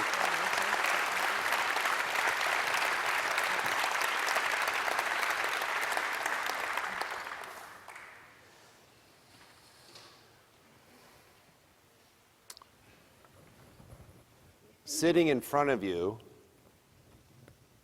are individuals that were declared enemies of the state, turncoats, traitors, disloyal, simply because we exercised moral agency and spoke out and confronted the pathologies of power and abuse of power. In my own particular case, most recently, the government has still not given up on how they have framed me as a threat. There was a picture that went around based on a formal speech presentation that was given by the co-director of the joint DNI DOJ National Insider Threat Task Force, a rogues gallery in which myself and Ed Snowden were hung alongside 2 killers in recent U.S. history post 9/11, under which there was no flag, and in the rest of that gallery were those that were determined as traditional spies, with flags of China, Russia, and Cuba under them. And at the top, it was entitled, "Those Who Would Do Us Harm." It would seem in this country, especially in the post 9/11 world, although there is history prior to 9/11, just in case anybody was wondering, it would seem that if you speak truth to power in any particular manner that upsets them, they get ticked off and they decide to go after you. Some of us faced the rest of our life in prison. One of us was actually imprisoned, and the extraordinary individual between myself and John Kiriakou is Jesselyn Radack, who has represented us through all of this.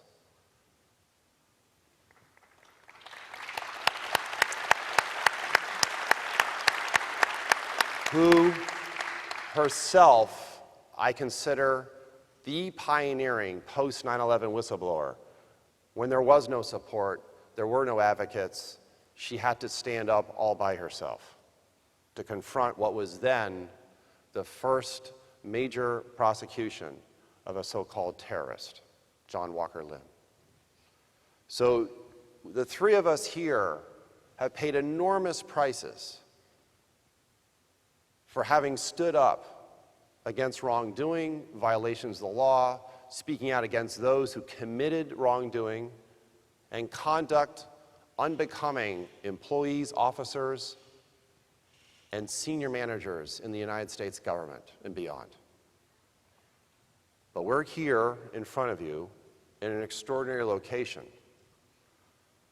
And we're going to have sort of free-flowing discussion amongst the three of us. But I am once again reminded as we sit here in front of you. See, the three of us are former government employees. And we all took an oath to support and defend something called the Constitution. I know it's just a piece of paper, it has a bunch of words on it. And it took a couple years to ratify it. But we took an oath to support and defend that piece of paper against all enemies, foreign and domestic. What we found ourselves doing in the end was defending that very piece of paper called the Constitution against our own government.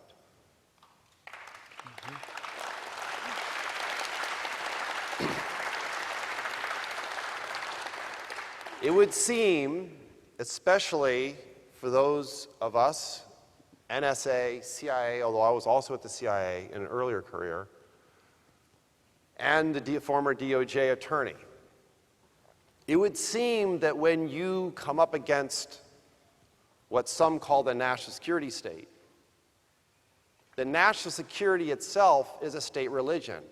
And if you defy it, if you express dissent, then you will find yourselves ostracized, vilified, and, in all three of our cases, excommunicated.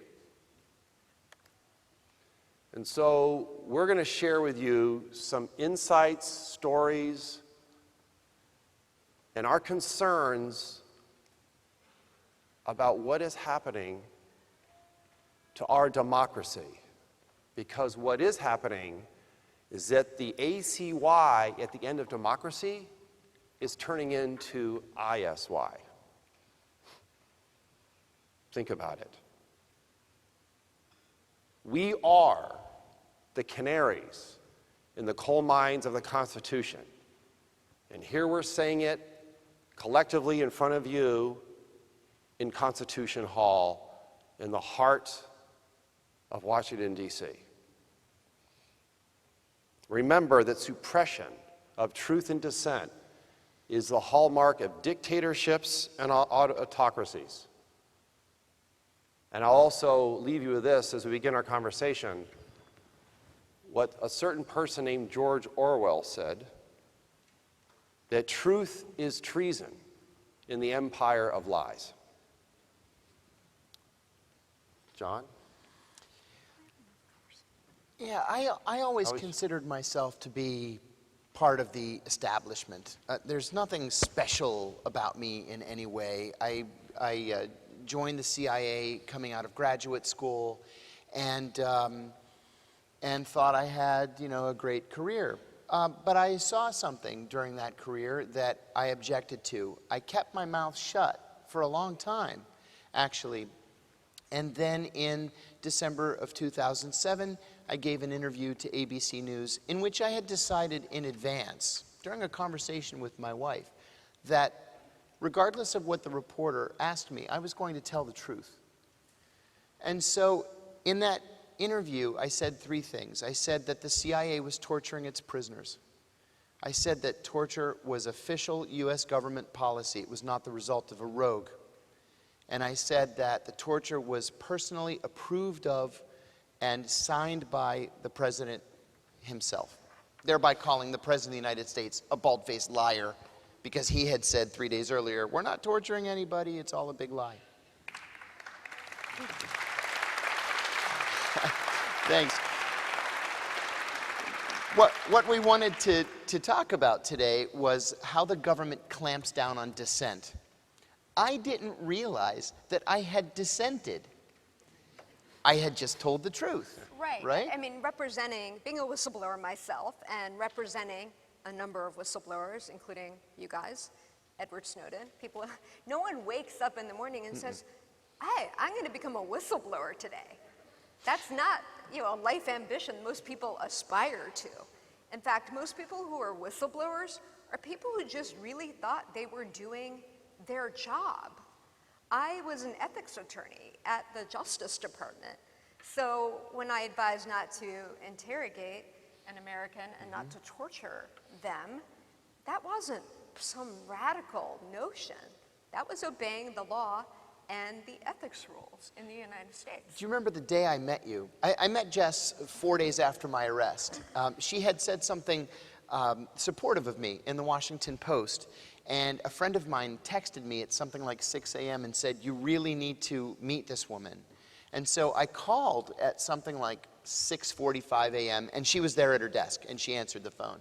And I introduced myself and she said, oh, please come in, let's have a talk. I went in, we had a talk, and I said, you should know though that I'm not a whistleblower. I'm just an idiot who opened his mouth. And she said, what you just said, that no whistleblower thinks he's a whistleblower. I didn't think I was a whistleblower. Yeah. My attorney told me, and I looked at him like... And that's what you told me. You told me that there's a legal definition of whistleblowing, and it's bringing to light any evidence of waste, fraud, abuse, illegality, or threats to the public health or public safety.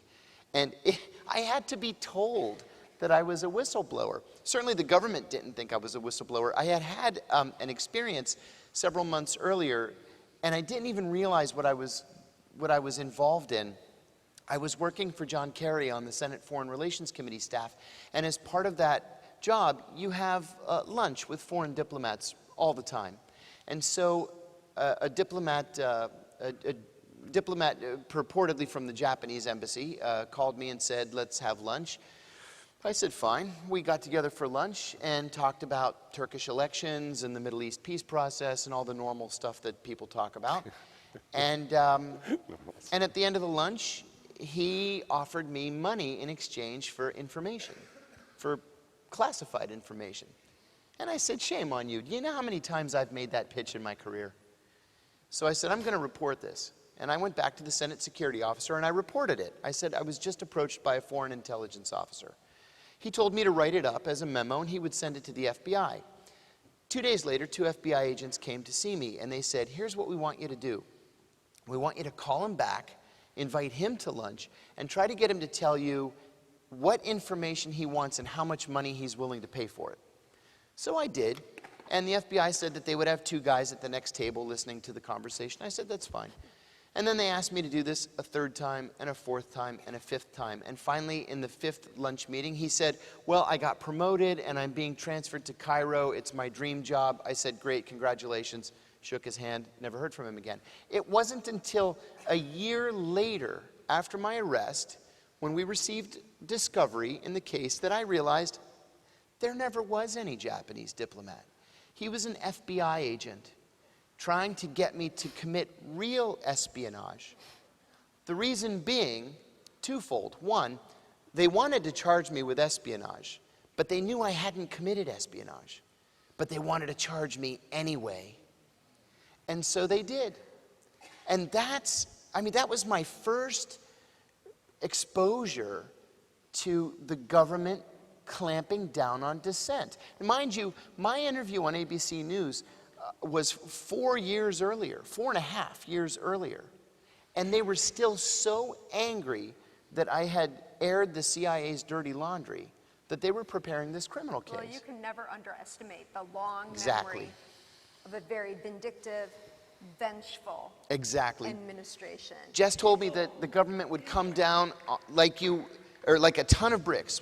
The entire weight of the U.S. government would come down on me, and that's exactly what happened. I mean, look, whistleblowers always get they always are like tamped down, but the government is different. I mean, if a corporation is trying to go after a whistleblower, that's horrible.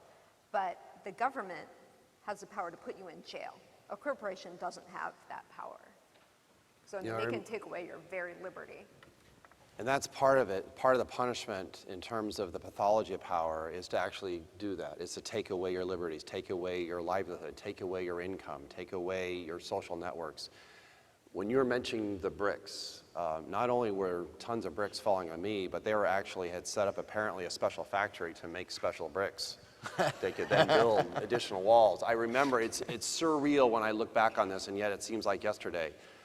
I was confronted by a number of things right after 9/11, including the original programs that Ed Snowden later revealed to us in their full metastasized state, which I call the cancer on the body politic and the cancer on democracy and freedom and liberty around the world.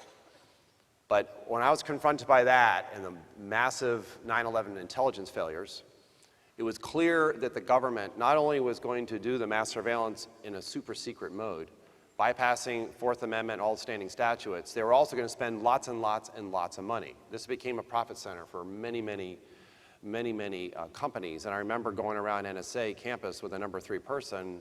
People are asking, well, we failed. We're, under the Constitution, we're supposed to provide, for the common defense, and we failed to keep people out of harm's way. So no, you don't understand. 9/11 was a gift to NSA. We're going to get all the money we want and then some.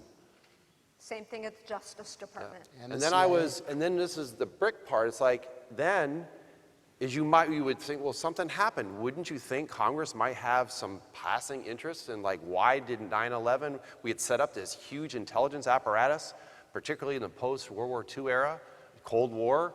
We're never supposed to have another electronic Pearl Harbor. We would have this vast network of monitoring any and all threats posed to us, quote unquote, in the free world. And yet 9/11 happened.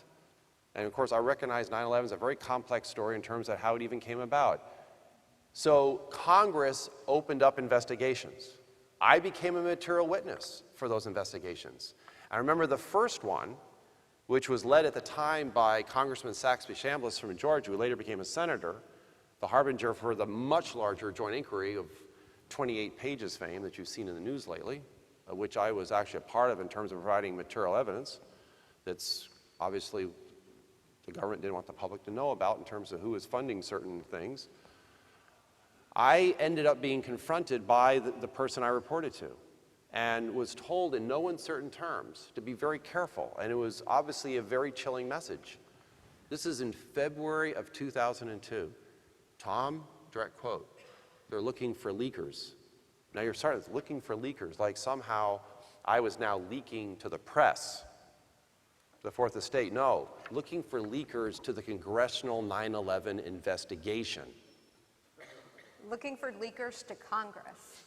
So you talk about... Which, by the way, there's something in the Constitution about that. Something. Like you have the First Amendment right to go to Congress to petition for redress of grievances. It's like separation. I had a fundamental obligation. Yeah, you did. To report. As an American.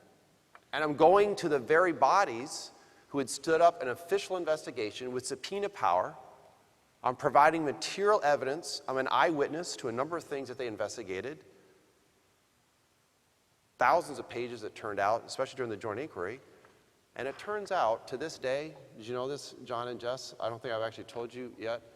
There are people right now who for many, many years have been attempting to find out what happened to all that material evidence. The only evidence that anybody can find after some 14 years is that I was interviewed. But this is a problem with Congress, too. Because Congress is supposed to oversee these organizations, NSA, CIA, et cetera, and they don't. Instead of the chairman or chairwomen of these committees acting as overseers, they act as cheerleaders. When we have people like Senator Richard Burr, for example, the new chairman of the Senate Select Committee on Intelligence, saying that on his watch there will not be any investigations of the CIA, period. That's not oversight. That's cheerleading. And to me, it's an example of an elected representative refusing to fulfill his duties. So why would that be, Jess? Why would you, the very body that has subpoena power, investigatory power, independent investigatory power, It's not in their interest to actually do that. I mean, But then, wait a minute, if it's not in their interest, that means it must be in something else's interest. Right.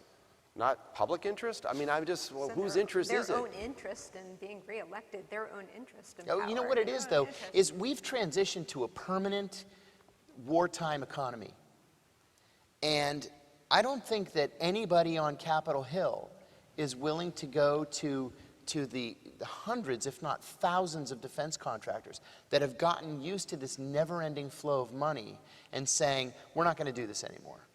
You're suggesting then the outgoing President Eisenhower was correct. Well, he was correct. In his farewell address. Yes. When he warned the nation, and what was then a rather obscure farewell address. Against a military-industrial complex. Yes. I mean, I have a child. I have a daughter who is 12 who has never known what it's like for our country not to be at war with somebody. It's a permanent It's the longest proposition. war in history, and I don't think people So what does that mean realize for it. our form of democracy?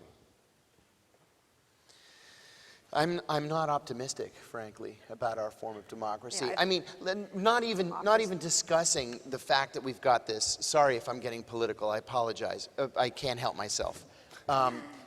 We already have this duopoly that's pushed the League of Women Voters out of the debates, for example, right? So third parties are not welcome.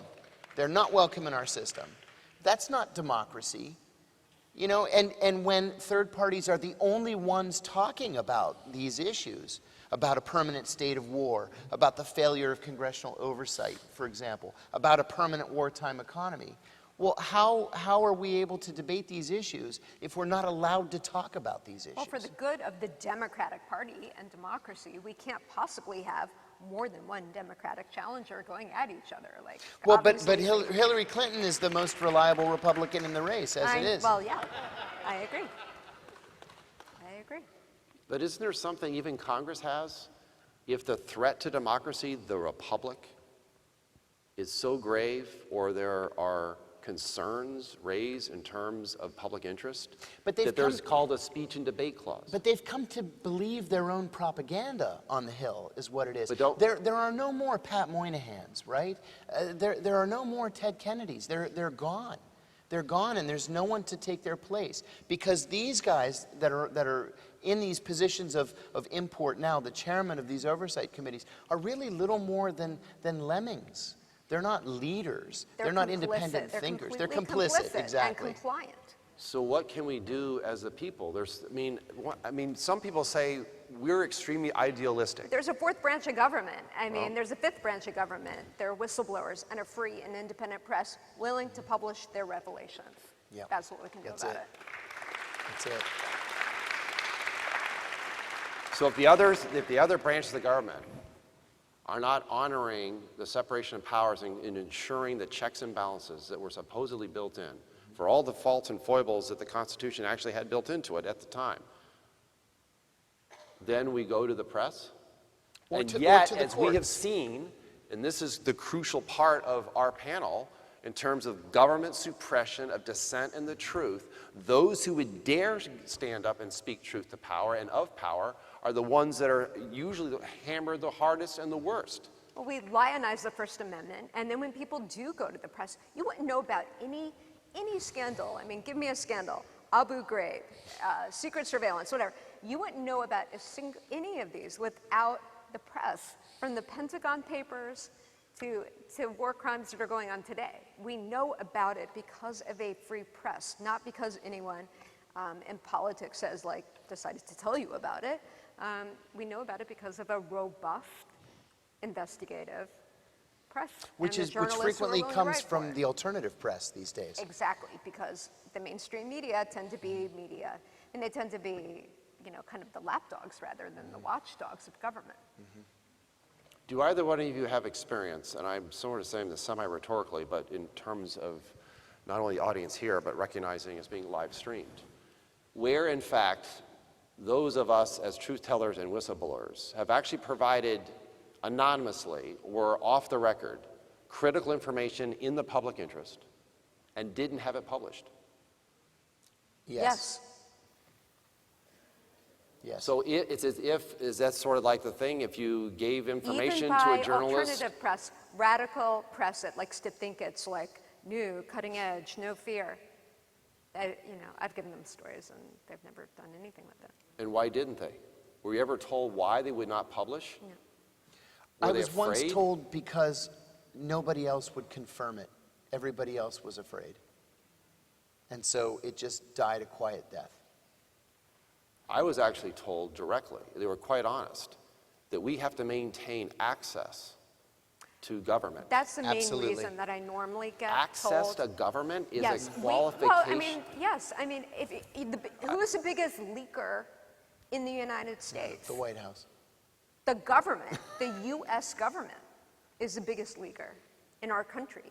You can read leaks from the government every single day on every single page of every single newspaper. One of the things that the CIA does, too, is even after, every CIA employee, past or present, has to submit anything he writes or she writes to the publications review board for clearance. And the PRB will redact things that they claim are classified. So even after you go through this process, which in some cases can take years, and you get your book published, the CIA will then let media outlets know that they would be very unhappy if these books are reviewed.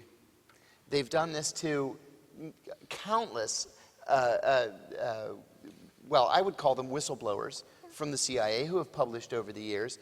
And so people write books that just people vanish. like Peter Van Buren, who has a book Peter that Van Buren, went to Glenn press, Carl. and then after it's already on the, on the shelves to be sold, they're like, ooh, we found 3 classified words in your book. Yes. And it's like, whoa, whoa, whoa. That didn't happen during the entire pre-publication review period, number one. And number two, the classified words are like Africa.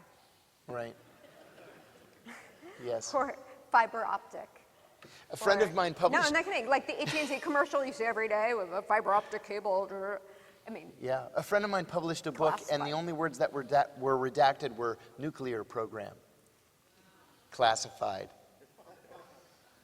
So what is it about classification? I mean, we all served in government. We're well recognized that there are real secrets, but they're very, very small in number. Even Ellsberg has talked extensively about that. Even Ellsberg himself says that there are secrets. I think information is a currency of power. So to the extent that if you're a government employee, to the extent that you can stamp classified on something, classified, that makes you feel more important, that you're doing something important. And we have such a problem with massive overclassification. I have received Christmas cards stamped classified. When every CIA employee, thousands and thousands and thousands of employees, that's not a joke. has classification authority, this is what happens. People classify everything. For example, my wife is a former CIA employee, and if I wanted to invite her to lunch, I would send her an email and say, hey, you want to meet for lunch? And I would classify it secret.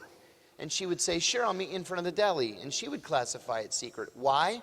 Because that's what everybody does. That's what you're taught to do.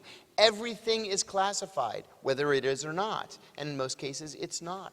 So what happens, like it did in my case, where I actually was part of another investigation after the congressional one with the Department of Defense, and I was specifically told, because it was such a significant investigation about NSA programs and what had happened there, to keep everything I could, properly store it if it was classified. If it was unclassified, I could keep it. Remember, I could actually keep it. When I moved from NSA to go teach at the National Defense University, I brought it with me to my house. And yet it was that specific documentation and notes that became the basis for the government's Espionage Act prosecution against me. And they retroactively classified the charging documents. Yes. And even when confronted by affidavits that validated that key elements, key parts of those charging documents, several of them, were actually proven to be unclassified, even by the government. Yeah, They would say, Mr. Drake should have known better because it was still, quote unquote, classified at the time that he brought it out from NSA. I mean, that's the problem of retroactive classification. Reminds me, I mean, it's like if you're driving 30 miles an hour in a zone that has a 30-mile-an-hour speed limit sign, and then you get a ticket because the next day they post a totally different speed limit. I mean, it's But kind isn't of that a corruption of our justice system? You can't pass ex post facto law. laws, and exactly, make for that reason. I went through the same thing. Because- I was accused of giving an unclassified business card that a former colleague had given me to a reporter. And that guy was handing out cards, like handing out candy. And he's on LinkedIn, and he's on AOL. Switchboard.com. Yeah, right. Google, I found him everywhere. And when my attorney said to the judge, you know, this business card, I got an espionage charge for this. When my attorney said that this business card was unclassified, the judge said, well, I find that very hard to believe. And then she said to the prosecutor, is it true this business card was unclassified? And the prosecutor said, well, Your Honor, Mr. Kiriakou should have known better that while it's technically unclassified. Well, speaking of the should have known thing, Right. there's a high level of clairvoyance expected by the government. So all these, you know, any knowledge crime where you have to knowingly have committed the crime, suddenly It's gone away. But see, here's the bizarre, surreal, Kafkaesque nature of this. I mean, I was told that by virtue of the documents being in my possession, I was already guilty. And because I was being charged on the Espionage Act, there was no defense. Mere possession alone was sufficient. It was strict liability. So why is it, Jess? You've represented many, many whistleblowers. Two, obviously, it became very public, myself and John Kiriakou. You have a number of other whistleblowers, especially more recently, Drone. Why, under this administration, are they using this draconian act that was actually came out of World War I? Because it gets rid of motive. Because it's a strict liability crime. It doesn't matter if you were trying to sell secrets to our enemies for profit, or if you were blowing the whistle in the public interest because people have a right to know certain information. There is no distinction. Same charge. You're going to die in prison. Yes. But isn't there some hypocrisy going on here? You had made reference to some of those in power, John, and it seems like they get maybe another set of rules apparently applied to them. There's clearly another set of rules. When you're identified in the New York Times as the president's favorite general, and then you allegedly tell the New York Times that the U.S. government created the Stuxnet virus in order to infect the Iranian nuclear program's computer system, you get a pass. You're going to go home and spend your time with your wife and children, and nobody's going to charge you with espionage. Or if you give your biographer classified information to pimp up and fluff up your biography that she's writing about you. But that brings up maybe perhaps... Or if you're giving information to movie makers to make Zero Dark 30, you get a pass. What if you're one of the leading candidates as the nominee for the Democratic Party? You can be the presumptive Democratic nominee for president of the United States. And you happen to create a private email server, and you're using it for official government business, and for other business as well. What does that mean in terms of the rest of the State Department employees or anybody else for that matter? The powerful and politically connected people are never going to get hammered for this. But if you're part of the unwashed masses, you will. You will you could face the rest of your natural life in jail, as you well know. But it seems like the standard there is actually, it takes apparently a much higher threshold to violate, which is highly political, although Obama said no politics will be involved in the quote-unquote, she called it a security inquiry, which is really, it's a criminal investigation. Let's be real here. But it's called prosecutorial discretion. Prosecutorial discretion. But if you actually blow the whistle on government wrongdoing, violations of the law, threats of public safety or health, 9/11 intelligence failures, violations of the Constitution, domestic mass surveillance inside the U.S., you risk dying in prison. Why is that? In theory, you're protected on paper by the Whistleblower Protection Act and similar laws, but they're not worth the paper they're written on because there's no enforcement mechanism. So if you blow the whistle, it says the government cannot retaliate against you for revealing fraud, waste, abuse, illegality. But when the government retaliates against you, like in my case by putting me under criminal investigation and putting me on the no-fly list when I was 7 months pregnant, you can't do anything about it. I mean, it says the government can't retaliate against you for blowing the whistle, but when they do, it does not create an independent cause of action or any kind of mechanism. to do anything So if it's a about it. paper tiger, why would you blow the whistle? I think you blow it out of a higher, blow the whistle out of a duty because you feel so strongly about an issue and you put your country ahead of yourself. And you have to have a very clearly defined sense of right and wrong. That's what it comes down to. You know, at the CIA, the culture is such that they try to convince all employees that everything is a shade of gray. And that's just simply not true. Some things are black and white, right and wrong. And Legal you have to and be illegal. legal and illegal. Ethical and unethical. And you have to be willing to call a spade a spade. So that some things are wrong. So let's cut right to the chase then, John. Speaking of the CIA, I haven't worked there for a short time, so I have a sense of that culture before I ended up, after another military career, going to the NSA as a senior executive. Why would the United States government engage in torture on a global scale as a state-sponsored policy? When I went through SEER training during the latter years of the Cold War, made it crystal clear that America, the United States, was an exceptional nation, that we do not engage in torture. Not only does it violate our own Constitution, but international sanctions and conventions. Indeed, we executed Japanese soldiers after World War II for waterboarding American soldiers. So how did you feel about the waterboarding of Abu Zubaydah 183 times? I said even before he was waterboarded, when I saw the list of so-called techniques that they were going to use against him, I said, this isn't techniques, this is a torture program. And I was told, no, it's not a torture program. We're just going to get rough with these guys. Well, when I, as an ethics attorney, raised the point that torturing someone was unethical, I was told, you know what? The gloves came off. After 9/11, the gloves We heard that a lot at the CIA. The gloves were off. We're going to get rough. The gloves are off. So Jess, in our remaining minutes, it's really interesting. Once again, I'm president of something, especially being in this extraordinary hall and the history of the Constitution, what it's supposed to mean, and how it's supposed to be the sort of the defining moment in the evolution of democracy. For all of its, again, as I said earlier, faults and foibles. There's only two people, and they're sitting on this stage on either side of you, that is a result of actually standing up and exercising moral agency and speaking out and exposing torture as a state-sponsored policy by the United States government at the highest levels, and in my case, the foundational mass surveillance programs that we later heard a lot more about from Ed Snowden. We're the only two people to date. And we didn't do torture. You refused the torture training. I confronted my immediate supervisors and the lead attorney in the Office of General Counsel on what are we doing violating the Constitution. Yet we're the only ones criminally investigated, charged. I was secretly charged. You were publicly charged.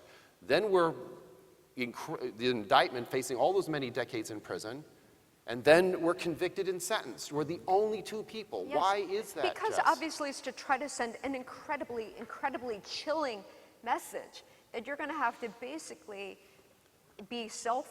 go into self-imposed exile if you want to blow the whistle, or you're going to go to jail if you do that. So if you disclose people engaging in torture, if you disclose those who are responsible for mass surveillance, these are violations of the law that are on the books, clearly stated, and yet you become a criminal because you're exposing criminal conduct and wrongdoing? It should not be a crime to report a crime, ever. So we're convicted by virtue of truth? Yeah, that's what it comes down to. And yet those who actually did the violations, they're violating. Yeah, they're in all the positions of power right now. So what does that say about power in a democracy? How can democracy survive? Power is corrupt. We have 1 minute. I want to say one thing. If anybody is considering blowing the whistle in whatever the issue, on whatever the issue, I should say, waste, fraud, abuse, illegality, threats to public health and public safety, do it. It's a hard road, but it's worth it. But hire an attorney like Jesslyn Radak first.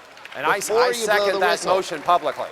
Yes. In the public interest. In the public interest. Every single client has come to me after they've already blown the whistle and after they're being retaliated. And every single one says, you're never going to believe what they're doing to me. And I always say, yes, I can, because I myself blew the whistle, and the parade of horribles followed. So go to an attorney. I only do national security and human rights, though, so please don't be offended me personally if I can't. Remember, we're the My canaries. docket's pretty full today. We're the canaries. It's we the people in order to form a more perfect union.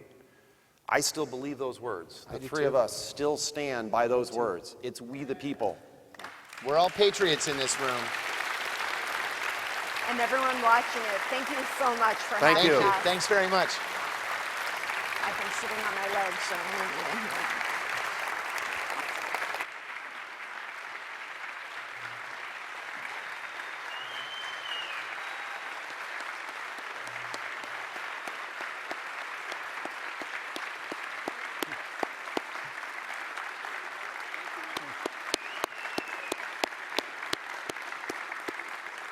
Thank you, sir.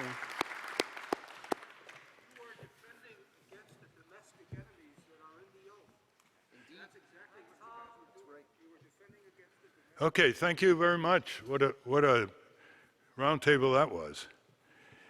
You know, when you have gatherings like this, you tend to think harder and you tend to be more creative. So I just came up with my latest civic homily. It's 2 lines. Here it is. Dictatorships happen because over time the people let them happen. Democracies happen because over time the people make them happen. So, and some of the best homilies I've ever heard are spontaneous ones from people around the country. They come up with really authentic declarations of what's deep inside of them and what they've been observing over the years. I know the phrase one of a kind has been often overused, but our next speaker is one of a kind. His name is Coleman McCarthy. For nearly 30 years, he was a columnist for the Washington Post, and a lot of you remember reading his columns until he was too forthright, I suppose, for the Washington Post editors. He's a pacifist. These are his descriptions of himself. He's a pacifist, an anarchist, a vegetarian, and commutes more than 2,000 miles a year by bicycle with a helmet.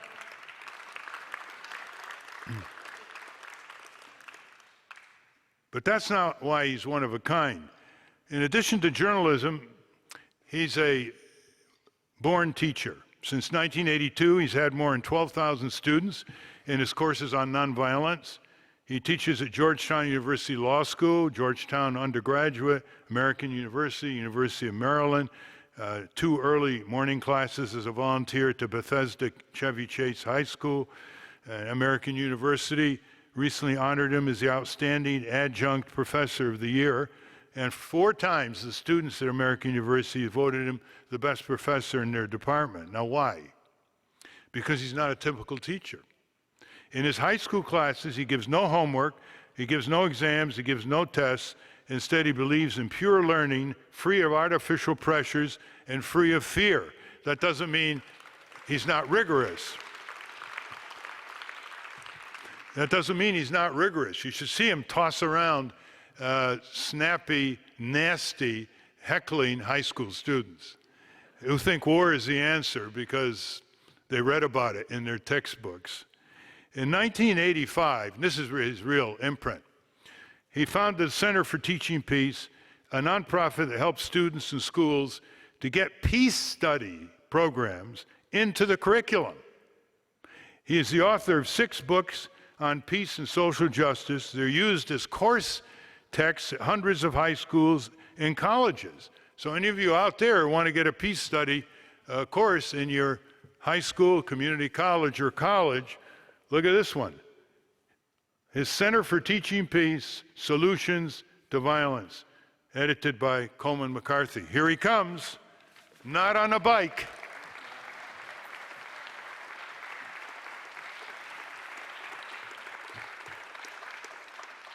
Thank you, Ralph, for inviting me to the conference. I'm delighted to be here, of course. I'm a longtime fan of Ralph, going way back.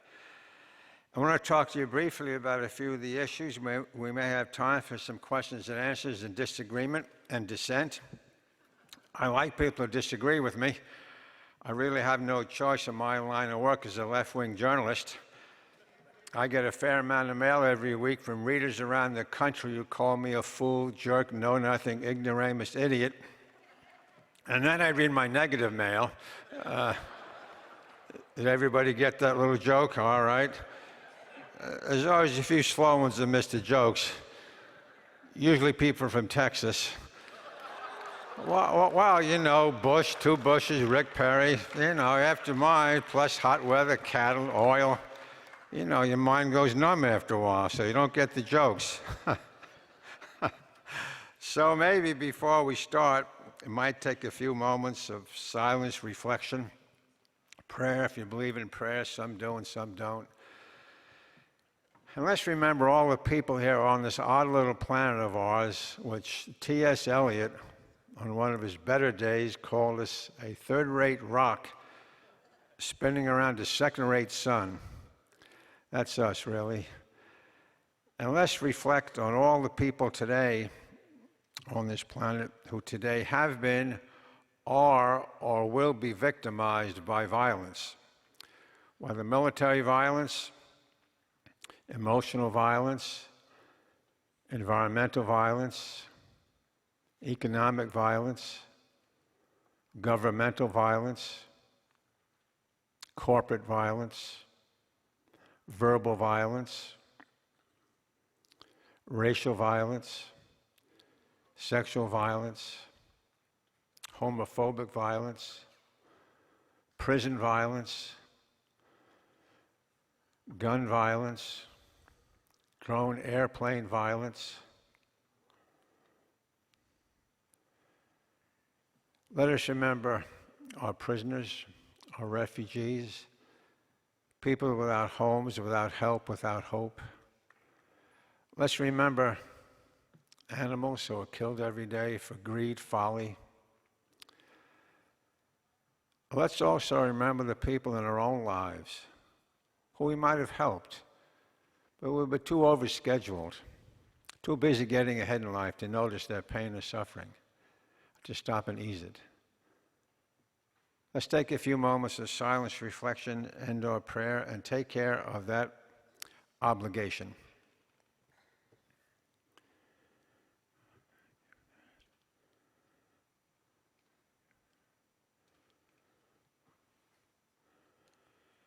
Thank you for that. It's good to do so when we come together in our busy lives and really reflect on really what's going on in this world of ours. As a journalist with the Post for many years, I was very lucky to have interviewed many of the world's great peacemakers. I've interviewed Desmond Tutu from South Africa. I covered Martin Luther King when I was a young, penniless, jobless, freelance reporter. In Cicero, Illinois, in 1966. It's the only time King ever left a march out of fear. Someone threw a large rock and hit him in the chest. When having a march downtown, this little small all-white town, no blacks allowed, either live there or work there.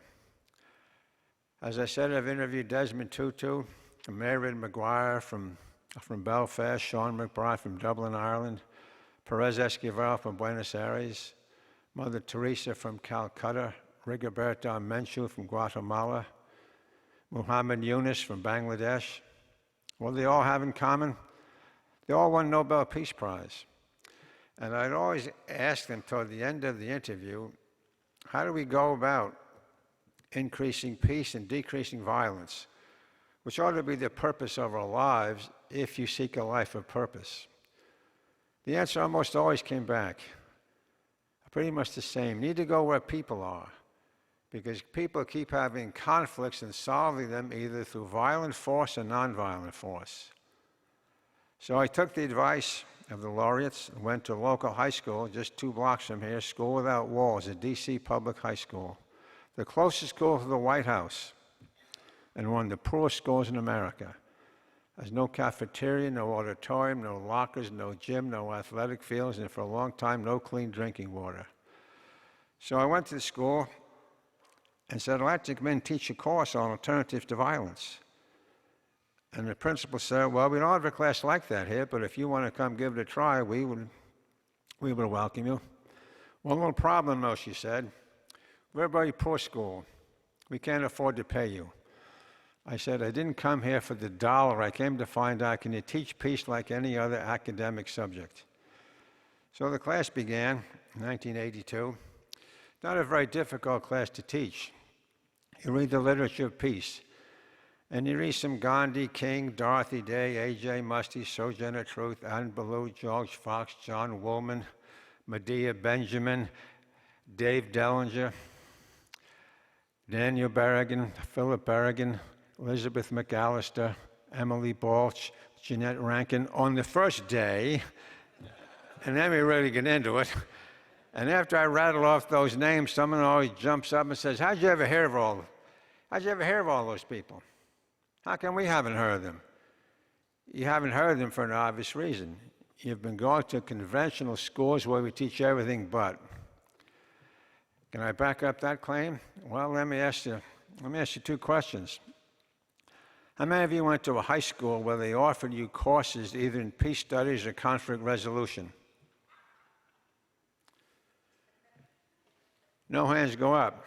If this was a peace, one hand, what school? Very good. Did you thank your teacher for that class?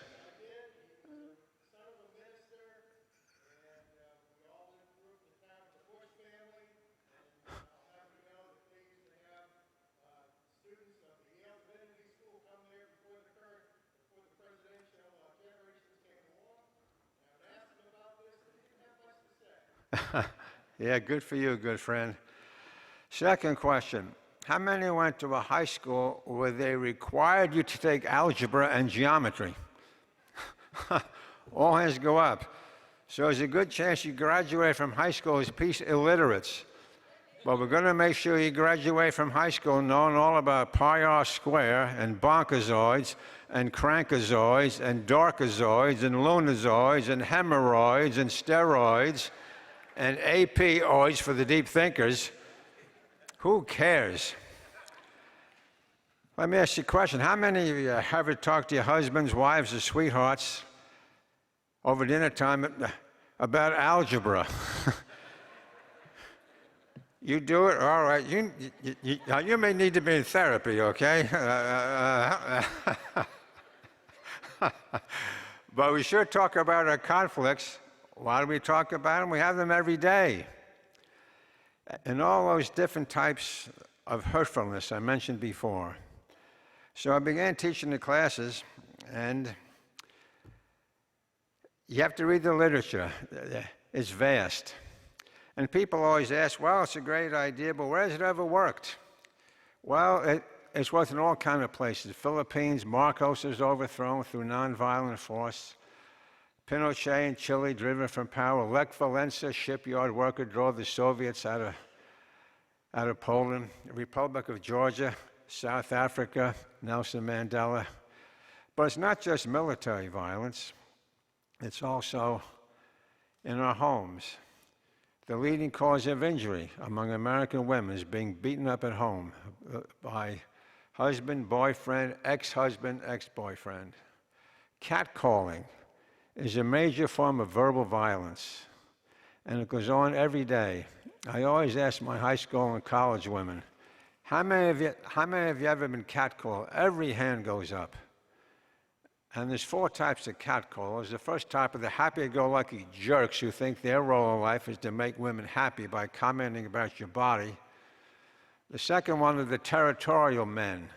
You're in my space, the classic construction site. The third are the men who've been emasculated, and they have to make up for it by dominating women, by talking about you when you're walking on the streets or in the bars or any place.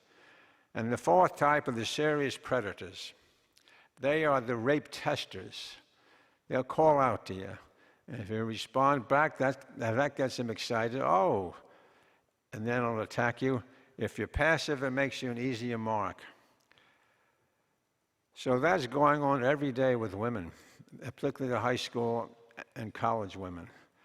So we need to talk about these things, and I make sure we do. I have a little rule in my classes. No one's allowed to ask any questions. Don't ever dare ask a question. Instead, do something much braver. Come in here and question the answers. What answers? The ones anybody gives you. That says, we'll solve our conflict with violence. And they keep doing it, and the results clearly are not there.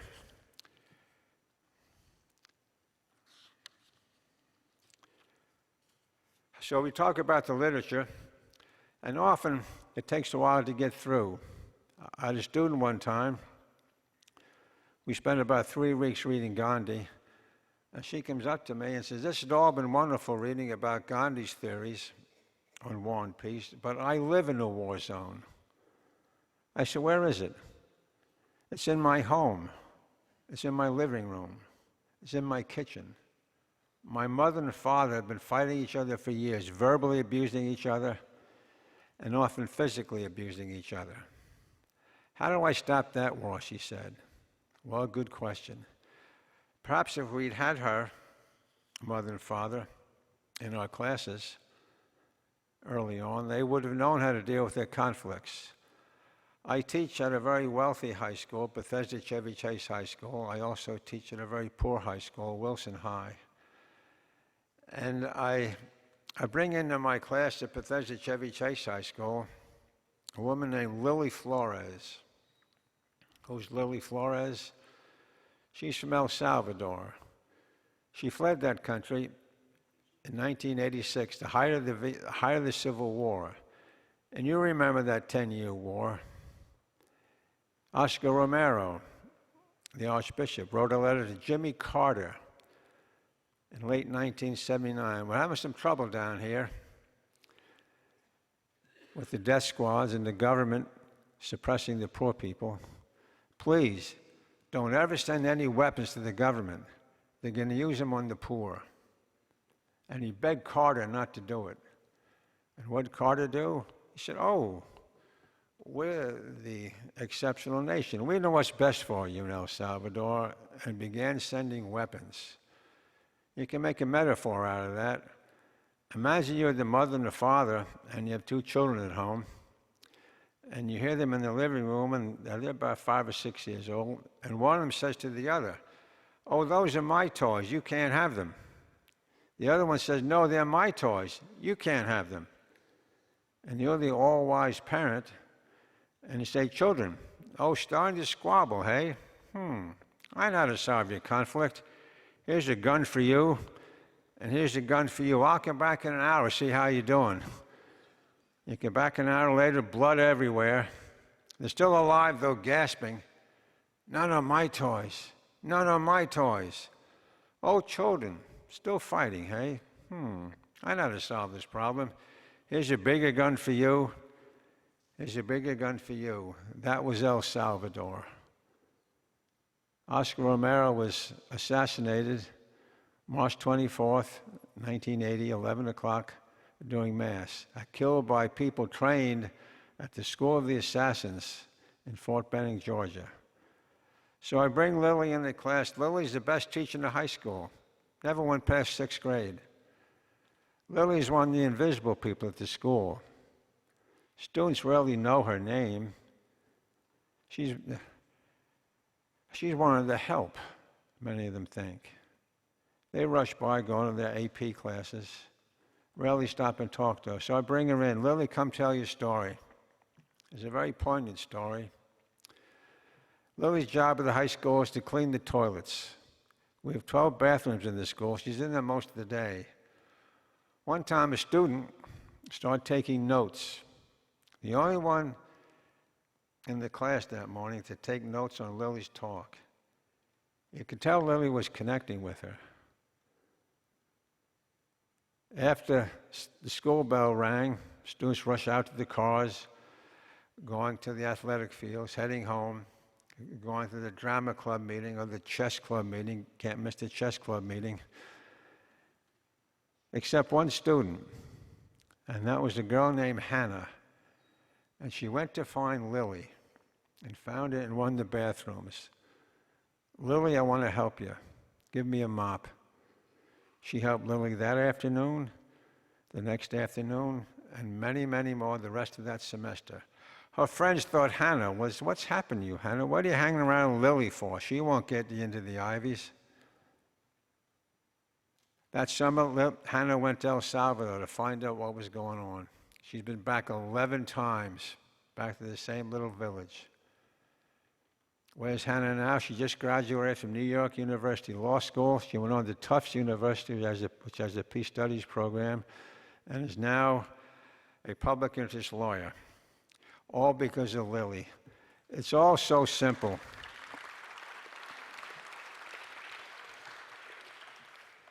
So that's what the peace studies classes are about. I give no homework, I give no exams, I give no grades to my high school classes. I think homework and grades are forms of academic violence, which most students agree with instantly. There's two ways you learn. You either learn by fear or you learn by desire. And there's two types of teachers back at our schools. There are those who want power over the students and those who want power with them. And the kids want power with. They're so weary of being ordered around, taking classes they have no interest in, and we're afraid to ask them, what do you want to learn this semester? And so that's what we need to do with our schools. And by the way, if any of you would like to come take my class, you're welcome to come as my guest. I teach at Georgetown University Law School, even though I'm an anarchist. They have me there for variety, okay? Well, we have a city, and we have an anarchist too here. Oh my God, aren't we liberal? When you're a pacifist and anarchist, you really got it together. If you're going to do one, do both together. It saves time and trouble. And we have discussion-based classes, and all viewpoints are welcome. Even though we may not see eye to eye, we can always speak heart to heart, and that's what good debate's about. All viewpoints are welcome. So if you want to come to Georgetown Law, contact me and come to my class at Georgetown Undergraduate. That'll be a fall class. I teach also at American University. And for all you early risers, I teach every morning at Bethesda Chevy Chase High School, 7:25 a.m. And I can't give you extra credit for it, but we'll try. And so come in and have some good discussions about the issues. And we have lots to talk about. Before we go, I just want to, I have these books through my Peace Center. It's called Strength Through Peace, The Ideas and People of Nonviolence. The other book, as Ralph mentioned, is Solutions to Violence. And our third book is called Peace is Possible. I thought of naming it Peace is Probable, but I didn't want to get carried away. Humanity's not quite there yet. But I do want to finish up with just the one. So contact me. Be welcome to come to my class. Come as my guest. There's plenty of room for everybody. And I just want to finish up. The last time I saw our good sister, Mother Teresa from Calcutta, she said, I have something for you for your next anthology of peace writing. Gave it a little wrinkled paper. I said, I promise I'll put it in my next book. It's in chapter 4 of Strength Through Peace. The title of the chapter is How Does Goodness Happen? You probably heard this one. People are unreasonable, illogical, and self-centered. Love them anyway. If you do good, people may accuse you of selfish motives. Do good anyway. If you are successful, you may win false friends and true enemies. Succeed anyway. The good you do today may be forgotten by tomorrow. Do good anyway. Honesty will make you vulnerable. Be honest anyway. What you spend years building up, what you spend years building up may be destroyed overnight. Build anyway. If people who really want help will attack you if you help them. Help them anyway. And finally, give the world the best you have, and you make it hurt. Try to remember those words, because when the cold wind blows against us, and the hills get steeper, and the world's miseries pile in on us, you may be tempted to run out, give out, wear out, or worst of all, sell out. And if you do care about being peacemakers and want to change the world, make sure the world never changes you, because it will try to do so. And finally, if you care about expanding your commitment to peacemaking, there's only one word that really matters: a simple, one-syllable word: start.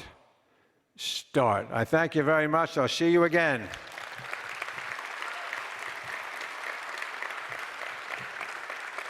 Thank you. Thank you.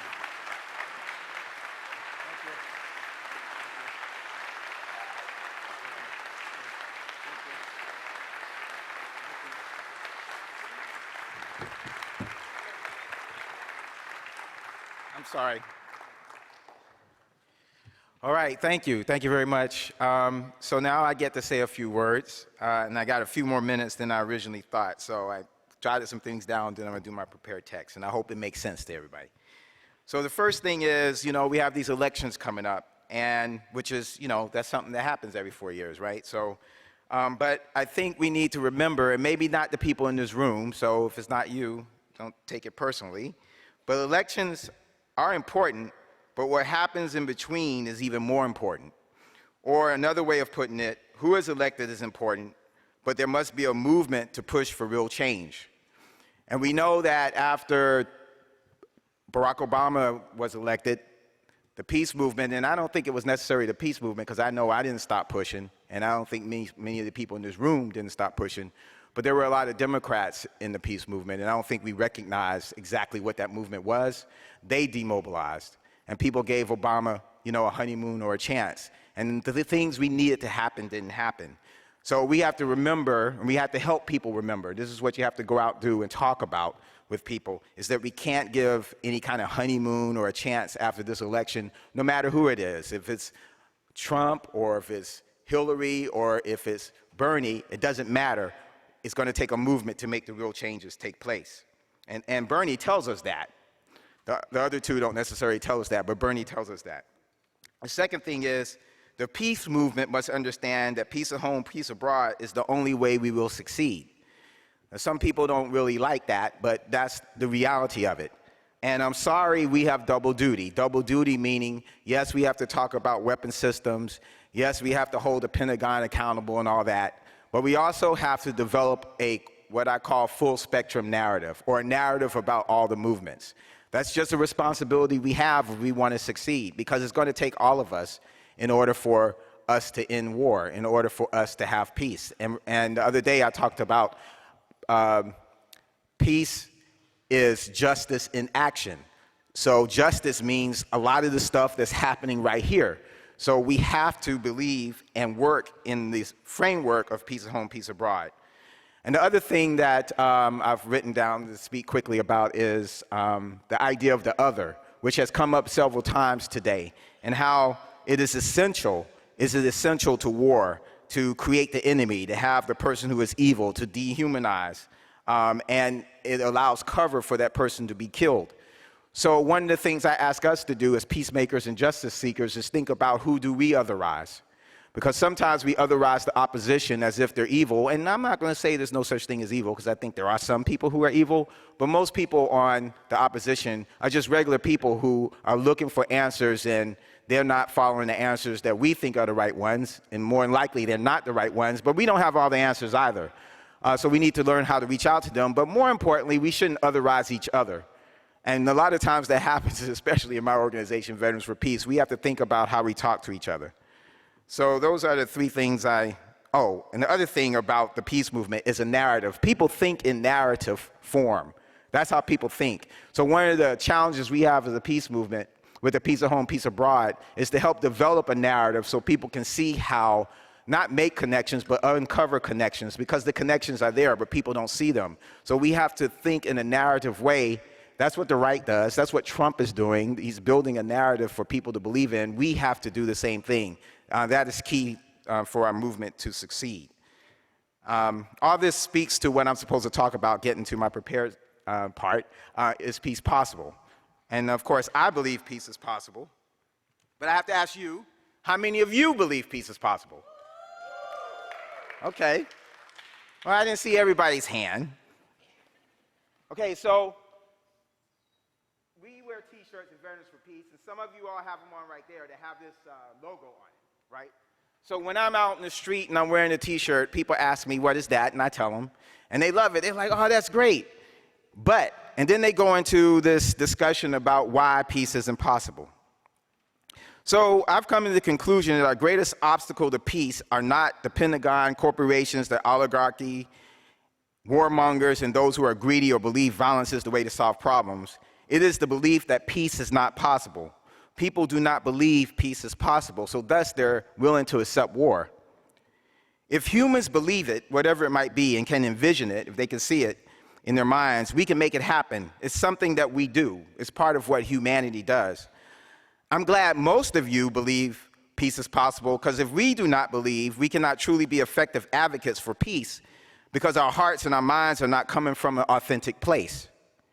We must always wrestle and ask questions of ourselves so that we can speak with an authentic voice about why we believe peace is possible. I, for one, believe it is possible because I have read and know about the dehumanization of my people as a black person, person of the African diaspora, which if you have not read slave narratives, you cannot imagine the horrors faced by enslaved Africans in the New World.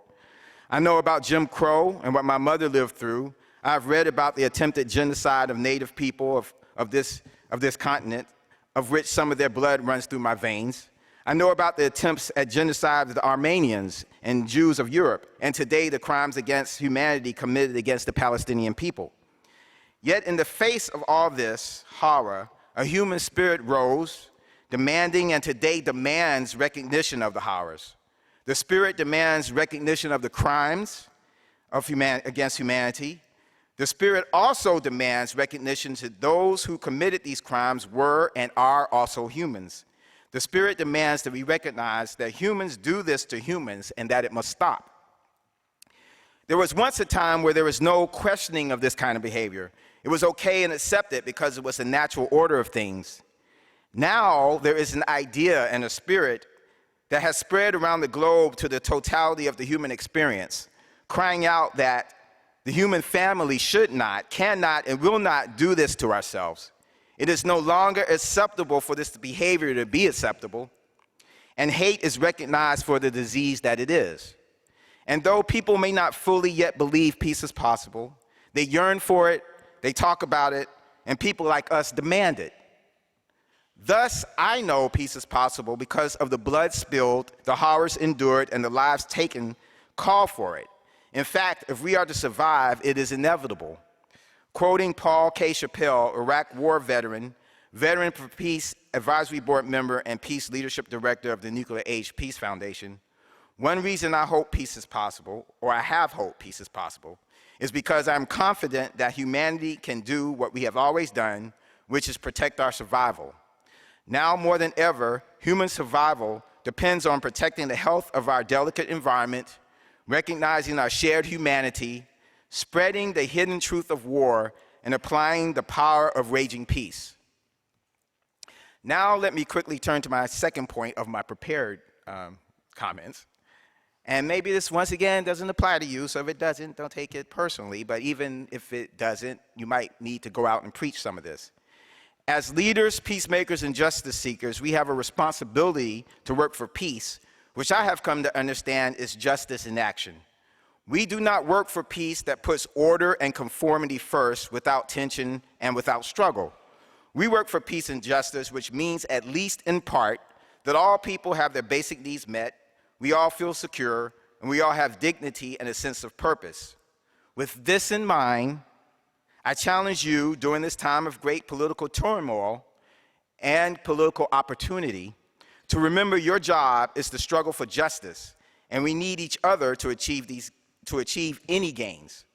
We can argue, fuss, and even fight in constructive ways, but if we choose to forget why we are in the struggle, if we begin to believe we are correct and know all the answers as if my experience is the whole experience, if we do not check our egos and our privilege, as in male privilege, white privilege, Christian privilege, class privilege, citizenship privilege, able-bodied privilege, age privilege, beauty privilege, and more, if we do not control ourselves so that after November 9th, we do not have to take precious time to repair nearly completely destroyed relationships, some of which may be too damaged to repair, if we truly divide rather than agree to disagree, we have done the job of the real opposition.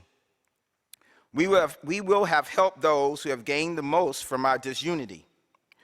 We will have divided ourselves just as Willie Lynch instructed slave owners how to socialize enslaved Africans to divide themselves.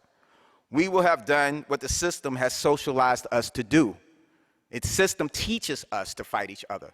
And we're going to have to figure out how to be constructive in how we struggle with each other and not fight each other. This is crucial. To be clear, I'm not saying that we must suppress differences for the sake of unity. Clearly, struggle over ideas and diversity and tactics is healthy and needed. In fact, crucial for us to be successful. This is how ideas are born and change takes place. Uniformity at all times is never good. But I am saying, as peacemakers and justice seekers, we must make peace and seek justice. We must find a way that does not allow disagreement to consume and destroy us, because it is self-defeating and, most important, it is irresponsible. It is a betrayal of the trust put in us as leaders to make peace and seek justice. Our loyalty must be to that end, not ideology or party. We must not let those who are opposed to peace win. Either we are peacemakers and justice seekers, or we are not. There are many instances where we need to put this into practice between ourselves, when we look at the opposition, etc. But today in these times, we must remember that the only messiahs are each of us. And no matter who wins the presidential election on November 9th, be it Bernie, Hillary, or Trump, we will need each other. Let's remember that as we struggle with each other, peace is possible if we make it so. Thank you.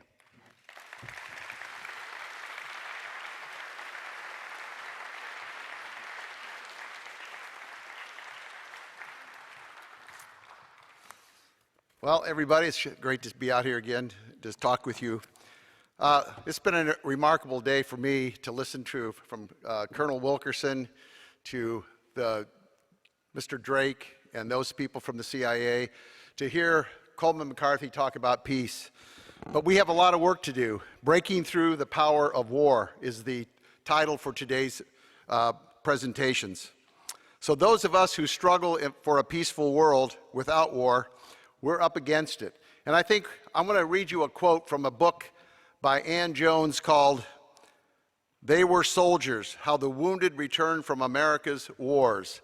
And I'm convinced of this, that if every parent in this country had that book in their hands and read it, there would never be another American soldier going anywhere to fight a war. That's how powerful that book is. Here's what she says in the preamble. No other nation on the planet makes war as often, as long, as forcefully, as expensively, as destructively, as wastefully, as senselessly, or as unsuccessfully as the United States. No other nation makes war its business, and that is what I believe we're up against. The business of America is war, and that is a struggle that we have to face up to.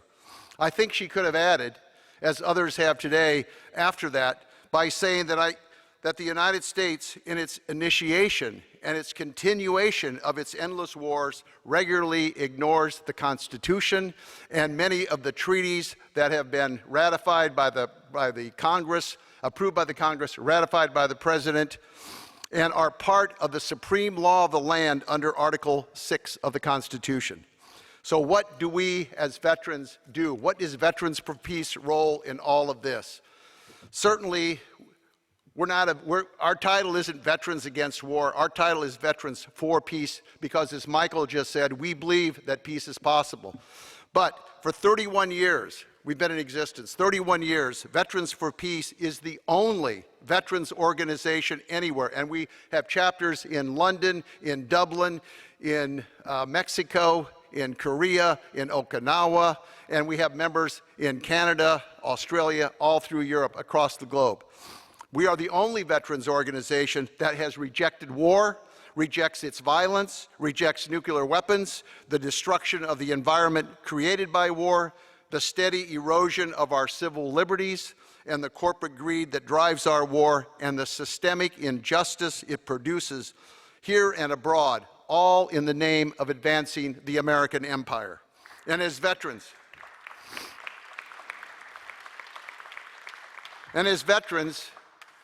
who took an oath, as you heard the panel from the Central Intelligence Agency, the DIA, we took an oath. All veterans take the oath to defend, preserve, and protect the Constitution of the United States. We take that seriously.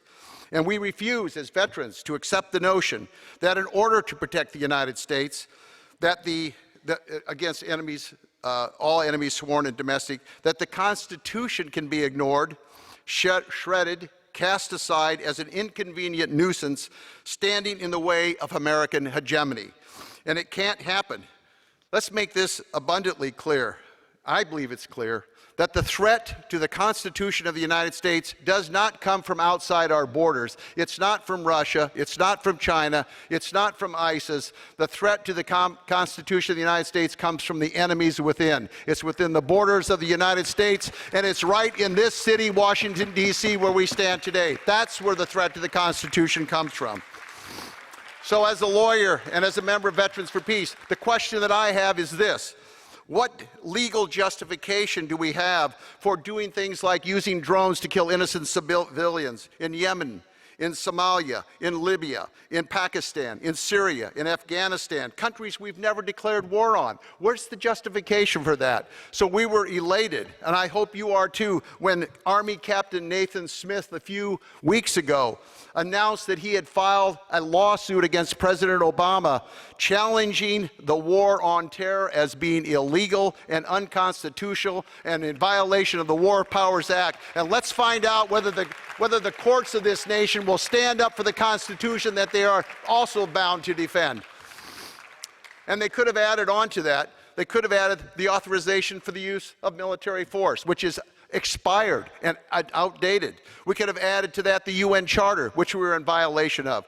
They could add to that the Kellogg-Briand Treaty. How many people know about the Kellogg-Briand Treaty? I think if I went to the Congress, there wouldn't be 10 people that would know what the Kellogg-Briand Treaty was. In 1928, signed. It was because of a great peace movement that happened after World War I. The people of the world were upset. They were tired of war, and they determined to push the Congress of the United States in this country to pass or to push the United States to enter into a treaty called the Kellogg-Briand Treaty. Frank Kellogg was a former senator from Minnesota who was the Secretary of State at the time. That treaty passed 85-1, and what it did is technically it outlawed war. When Frank Kellogg won the Nobel Peace Prize because of his involvement as our Secretary of State, when he accepted the Peace Prize in 1931, he stood up in Oslo, Norway, and told the world, we have outlawed war with this treaty. The United States is a signatory nation of that, and as is every nation in Europe and most of the Middle East and around the world, and we ignore it. We ignore that the law of the land. It is the supreme law of the land under Article 6 of the Constitution, and we blithely set it aside. So what do we as veterans, and you who are not veterans, those of us in the peace movement, the peace community, what do we have to do to begin the process of peace? I think what we have to do in this country, when we're faced a nation whose business is war, we have to wake up the American people to what's going on, because they have fallen asleep and they are detracted by pro football, by whatever it is that we can find a way to distract them. And don't get me wrong, I'm a big football fan, so that's the point. But but we're distracted. So here's what some of the things that Veterans for Peace can do and have done. I'm not going to go through the whole list of you, but give you an idea. Education is one of our main things. And let me ask you, if you haven't done this already, go outside, pick up a copy. It's at our desk out here. Pick up a copy of Peace in Our Times. This is a quarterly publication of Veterans for Peace. There are tremendous articles in here that will enrich you, that will make you aware of some of the things that are going on by some of our members in Veterans for Peace and others. This magazine, you don't have to pay anything for it. Just pick it up, read it, pass it on to your friends. We do other things. We go to schools, colleges, universities, service clubs, talk to them about peace and what they can do and what's happening in their government and how the laws are being violated and what they can do in their community. We take direct action. Direct action means we go out in the streets and we'll risk arrest if we have to draw attention to what's going on. Let me give you an example of what happened in San Diego, California. That's where I'm from. Our chapter decided that we were sick and tired of the drone warfare that was going on. So we decided to go stand every Thursday for a year in front of General Atomics plant in San Diego with signs saying end drone warfare. And you know what happened? For the first 3 or 4 months, people would come by and give us the polite ignore. Nobody even acknowledged that we were there. And some gave even what is known as famously the one-finger salute. We got that too. But as that year progressed and as more information in the media started to come out about what was happening in these countries about drones, all of a sudden these thousands of cars that would go by us on Thursday afternoon started to give us the peace sign. They started to honk their horn. We made them aware, and they finally put 2 and 2 together here. Oh, I get it, what these people are out here talking about. They're talking about what I saw on the news last night. We're killing innocent civilians in Muslim countries and creating more enemies. That's why they're standing out here. And you know what else happened? People that were working for General Atomic called our office, called our members and said, I can't tell you my name, I can't tell you, but all I can tell you is you are having an impact in General Atomic, so stay on the streets and keep doing what you're doing. We took legal action sometimes. We will go into court in support of lawsuits. How many people know about the Marshall Islands lawsuit against the United States government? Anybody? You ought to know about this. The little island of the Marshall Islands, which was bombarded in the 1940s through the 50s with nuclear testing by the United States government, the people there suffered radiation sickness just like the people in Japan did. We did to the people of the Marshall Islands in peacetime what we did to the people of Hiroshima and Nagasaki in time of war. So, the Marshall Islands, which became a nation in 78 and then 79, they signed on to the Non-Proliferation Treaty. So they are a signatory nation of the Non-Proliferation Treaty, and under that, they argue that they have standing to sue the United States and the other nuclear-powered nations to require them to negotiate in good faith under Article 6 of the Non-Proliferation Treaty. And you know what that requires?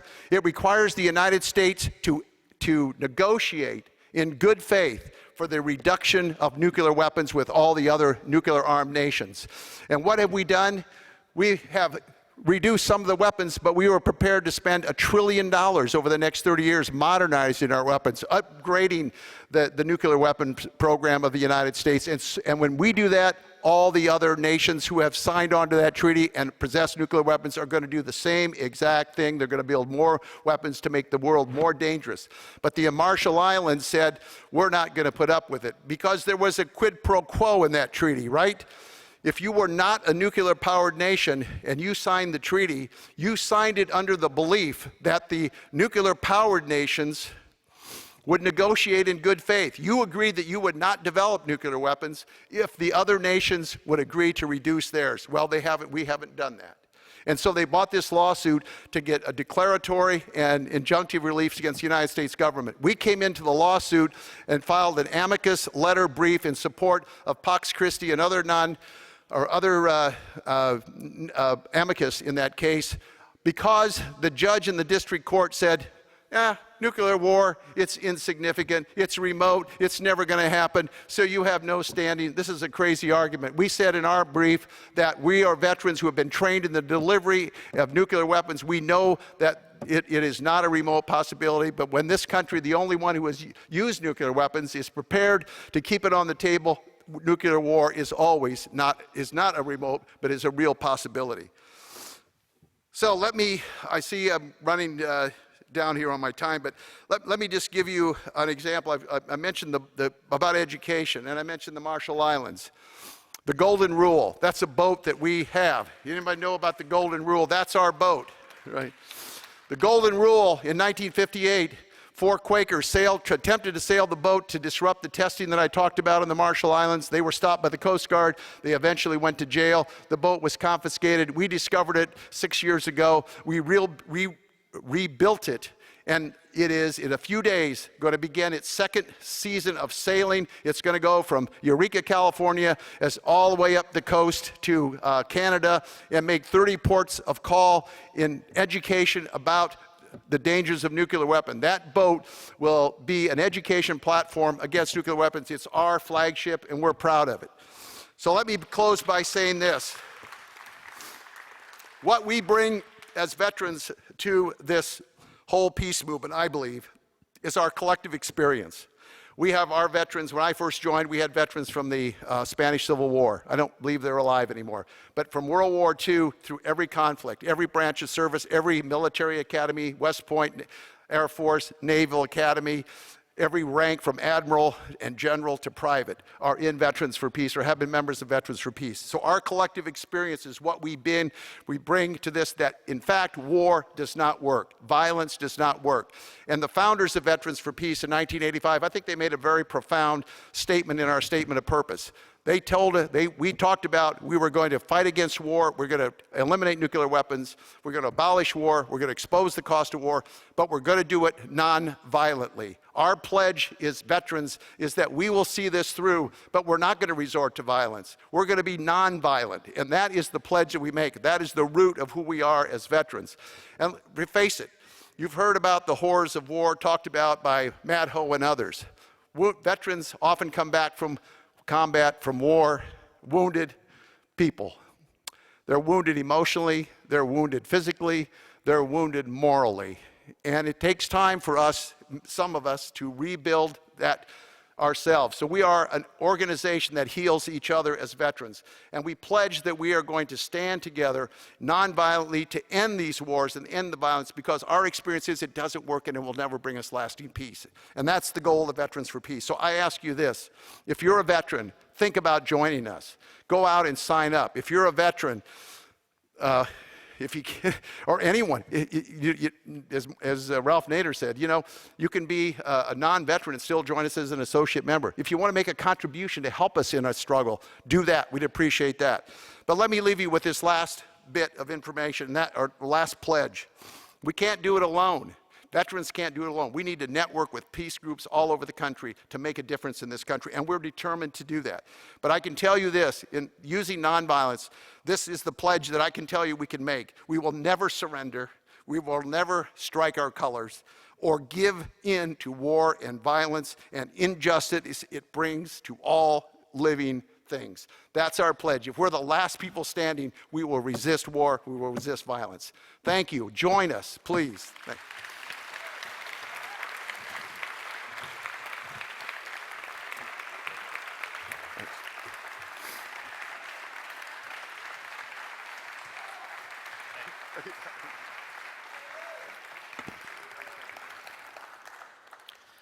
Terror, intimidation, and violence are the glue that holds empire together.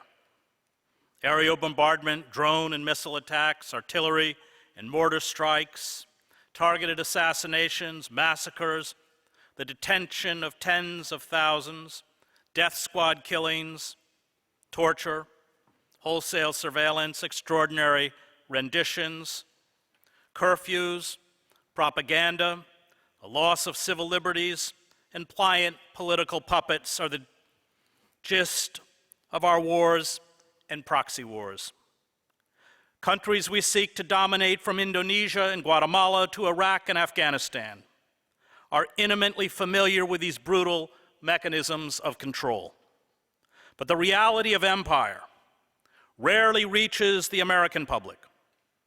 The few atrocities that come to light are dismissed as isolated aberrations. The public is assured What has been uncovered will be investigated and will not take place again. The goals of empire, we are told by a subservient media, and our ruling elites are virtuous and noble. And the vast killing machine grinds forward, feeding, as it has always done, the swollen bank accounts of defense contractors and corporations that exploit natural resources and cheap labor around the globe. There are very, very few reporters who have covered empire with more courage, tenacity, and integrity than Alan Nairn. For more than 3 decades, he has reported from Central America. We met in El Salvador during the war, East Timor, Palestine, South Africa, Haiti, and Indonesia, where Indonesian soldiers fractured his skull and arrested him as he covered the 1991 massacre. His reporting of that massacre saw the Indonesian government brand him a threat to national security and ban him from occupied East Timor, a ban he repeatedly defied. His dogged reporting of torture and killing of civilians by the Indonesian military contributed to the U.S. Congress suspending military aid to Jakarta in 1995. He has explored U.S. complicity with death squads at the risk of his life in El Salvador, Guatemala, and Haiti. During the 2014 presidential elections in Indonesia, where he spends much of his time, Nairn was threatened with arrest for exposing a presidential candidate's role in atrocities. Nairn's reporting on army massacres was an important component in the trial of former Guatemalan President Efraín Ríos Montt, who ordered the killing of over 1,200 people alone in the Achille region in the early 1980s. Ríos Montt was convicted of genocide and crimes against humanity, sentenced to 80 years in prison, although this conviction sadly was finally overturned.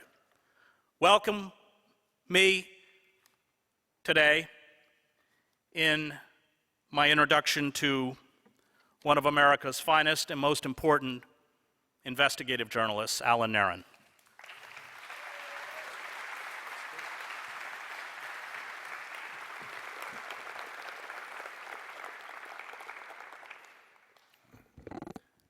Thank you, Chris.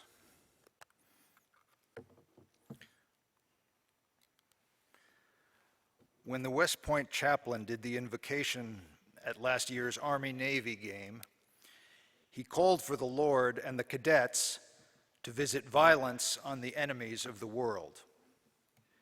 It is inspiring to think about going out and visiting justice on the wicked. It's noble to put your life on the line to defend your loved ones and community. And if that were indeed what the United States was doing in the world today, I'd be encouraging everyone to sign up. But given the actual facts, I'm calling on everyone to resist. Our country is going wrong, and decent people have a responsibility to stand up and try to stop it. I grew up in the public schools pledging allegiance to the U.S. flag. But later in Guatemala, when I saw that flag on boxes of ammo in Army massacre camps and heard the rotors of armed U.S.-supplied helicopters beating over the ruins of burnt, butchered villages, I have to admit that I grew tense and repelled, revolted when I saw our flag. And that was just me, an American. Think how the survivors felt. Later in El Salvador, I sat with General Medrano, the asset of the CIA and the founder of his country's death squads. The general didn't just explain to me that the raped and murdered U.S. nuns were communists, or that his country's laborers and peasants were all Moscow pawns. He also showed me the merit plaque given to him by the Green Berets and the silver medal for exceptionally meritorious service given to him in the Oval Office by President Johnson. One could see the results of this U.S. death squad collaboration on the streets and the mountains outside. Perhaps 70,000 civilians dead, bodies dumped with tongues cut out, without genitals. This U.S. creation and/or support of forces that repress and kill civilians was and is routine. It is the daily work of a violence bureaucracy that functions so normally, so smoothly, that most Americans, most reporters, most legislators barely know or acknowledge it exists. There have been and are at least 100 operations like the U.S. operations like this worldwide. Mexico, Guatemala, Honduras, El Salvador, Nicaragua, Panama, Colombia, Brazil, Paraguay, Uruguay, Chile, Peru, Bolivia, Venezuela, Argentina, Puerto Rico, Dominican Republic, Haiti, Grenada, South Africa, Mozambique, Angola, Congo, Nigeria, Rwanda, Kenya, Somalia, Mali, Morocco, Western Sahara, Ethiopia, Egypt, Algeria, Israel, Palestine, Jordan, Saudi Arabia, Iraq, Syria, Lebanon, Iran, Qatar, Bahrain, Bangladesh, India, Sri Lanka, Pakistan, Turkey, Uzbekistan, Ukraine, Indonesia, Vietnam, Laos, Cambodia, Thailand, Burma, Korea, Timor, West Papua, Indonesia, and even in the heart of Europe, Italy, France, and Greece post-World War II, and later direct gratuitous bombing attacks on Serbia, targeting trains, infrastructure, and journalists in a TV station. This list is partial. We have time constraints. But the impact is so massive that it alters the world and the United States in basic ways. This U.S. practice kills a lot of civilians, millions, and also pulls down wages worldwide and sends people running for cover as refugees and immigrants. First, on the wages, U.S. support for foreign repression is a godsend for big corporations. As an investment journal put it, praising labor repression in Indonesia, it's a good place to invest because, it claimed, the local labor force is docile and disciplined. All of this because of, quote, the underlying threat of force. At the Coca-Cola plant in Guatemala City, on the cafeteria wall, they had a row of photos of the union leaders who had been disappeared or assassinated. Fred Sherwood, a leader of the American Chamber of Commerce in Guatemala, explained to me that if workers at his Canaf plant caused trouble, he would turn their names over to the police, and the workers would literally disappear. He told a joke about how the police commander, Chupina, was so adept at torture that rumor in the business community had it that he could make a mummy talk. All this tends to encourage, as the business parlance has it, labor flexibility.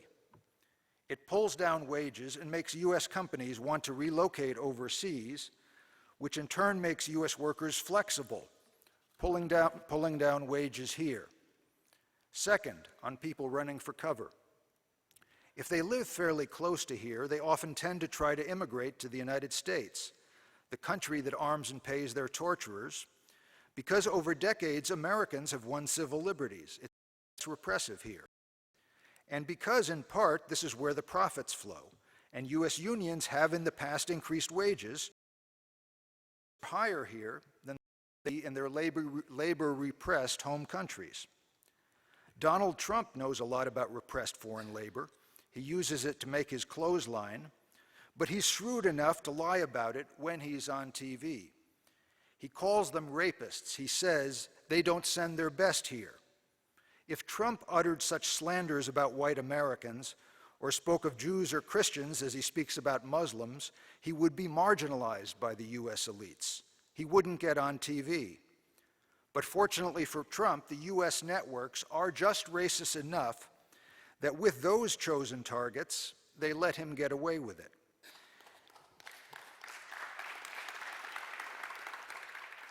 And they know that what Trump says is false.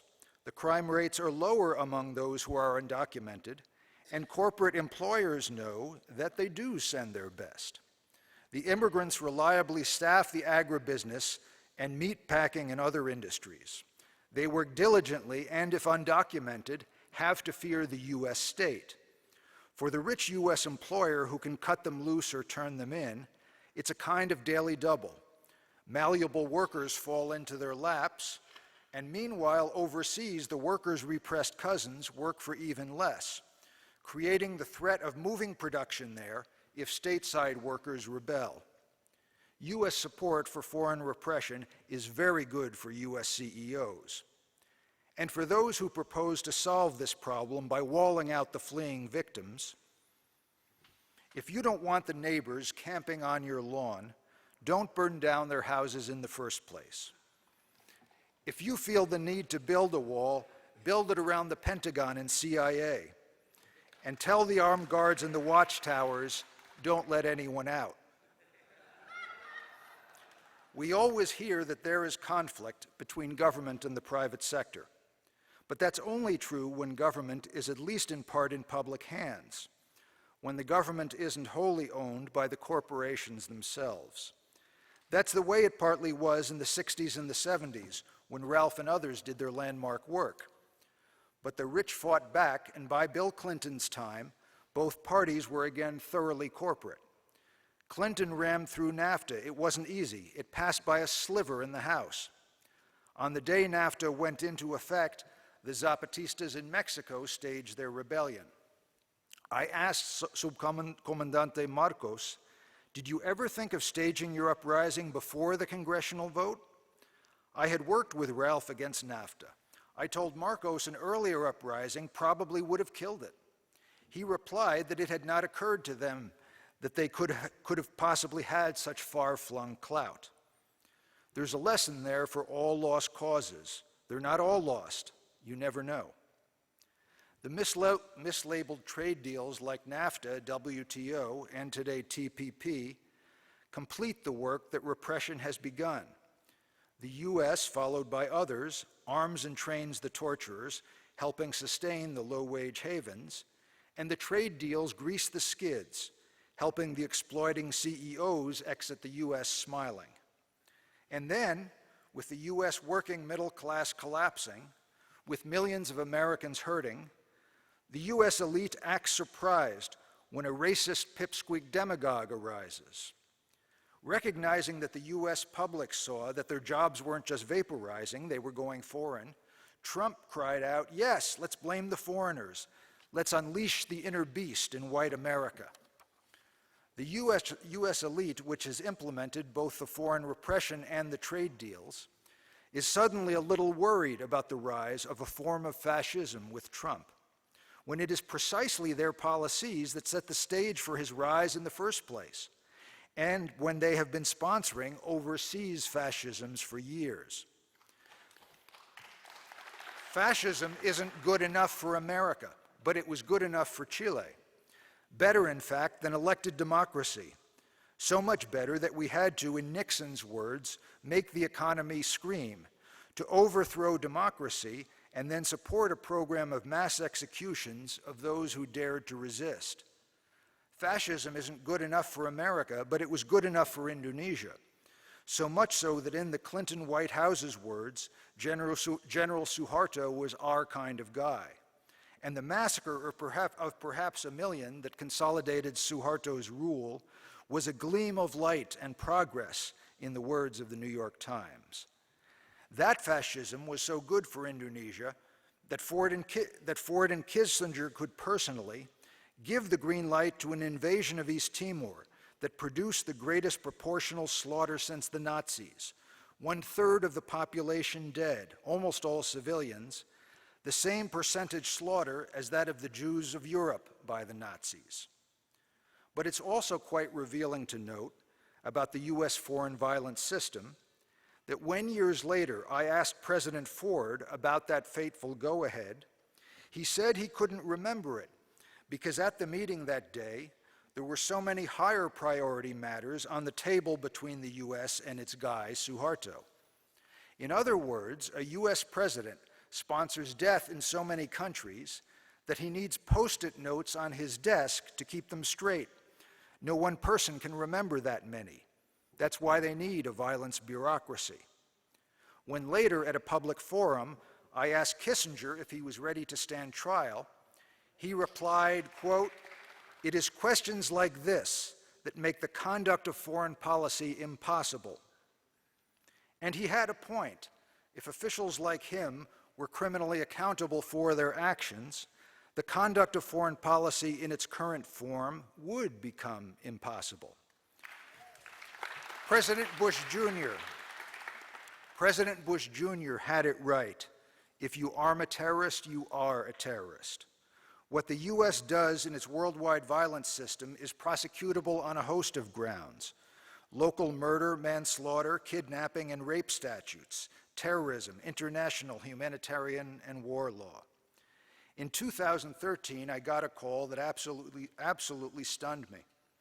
The U.S. protege, General Rios Montt, the Guatemalan dictator who used to work a few blocks from here when he ran the U.S.-backed Inter-American Defense College, was coming to trial in Guatemala on a charge of genocide. I was asked to testify. In the end, I was blocked by the country's president, another massacre general, whom I'd met during the slaughter. But given the chance, I would have described how the army swept through the villages, how the U.S. military attaché told me how he helped design the tactics, how they made people dig their own mass graves, how they strangled, decapitated, crucified, how they slit open pregnant women and bombed and strafed villages from U.S. aircraft, and how after it was all over, I had asked General Rios Montt if he thought that he should stand trial for mass murder, and if given his support for the death penalty, if he thought he himself should be executed. Rios Montt, like Kissinger, gave a telling reply. He leapt to his feet and exclaimed, "Yes, try me, put me against the wall. But if you try me, you must also try the Americans, including Ronald Reagan," he said. As the court read out its long, detailed guilty genocide verdict against Rios Montt, I stood in the courtroom trying to absorb what Guatemala's heroic Mayan survivors had accomplished, and also trying to imagine a comparable level of civilization here. A trial of Bush Jr. in Texas for the invasion of Iraq. A trial of Obama in Illinois for the killing of civilians by drones. But my imagination couldn't stretch that far. We're less advanced than Guatemala. But the facts are there, the law is there, and all that's needed is the courage. We exported terror to Guatemala. We should import some justice back here.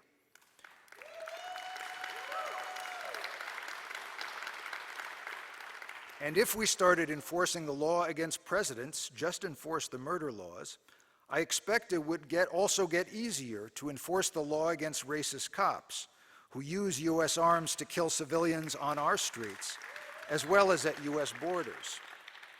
The U.S. has for centuries recognized the legitimacy of war reparations. The U.S. should be paying them to every nation it has illegally attacked, and it should compensate the families of civilians killed by government personnel, foreign or domestic, with at a minimum the full-term salary of the serving U.S. president. Now, these notions may sound outrageous, but that's because the underlying U.S. conduct is. If the U.S. weren't killing so many civilians and doing so many unlawful attacks, such reparations would be routine law compliance and wouldn't be such budget busters. It's important to note that in this discussion, I have not yet begun to speak on U.S. operations that involve Americans in actual war. That's because, counter to myth, the predominant work of the U.S. violence system does not involve two-sided armed combat, but rather committing or facilitating one-sided repression.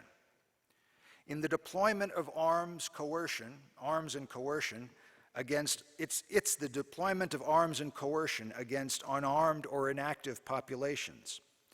What the Pentagon spin-off, the RAND Corporation, refers to as U.S. support for repressive, non-democratic governments, as well as for repressive democratic ones.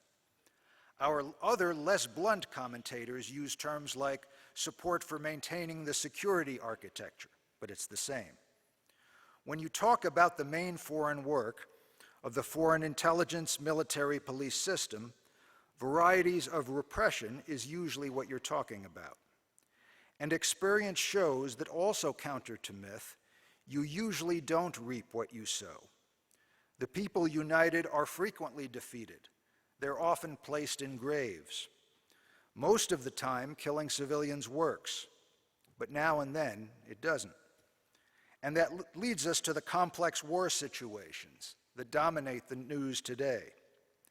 When you kill off the bravest or smartest in a country, that can give your unjust system a free ride.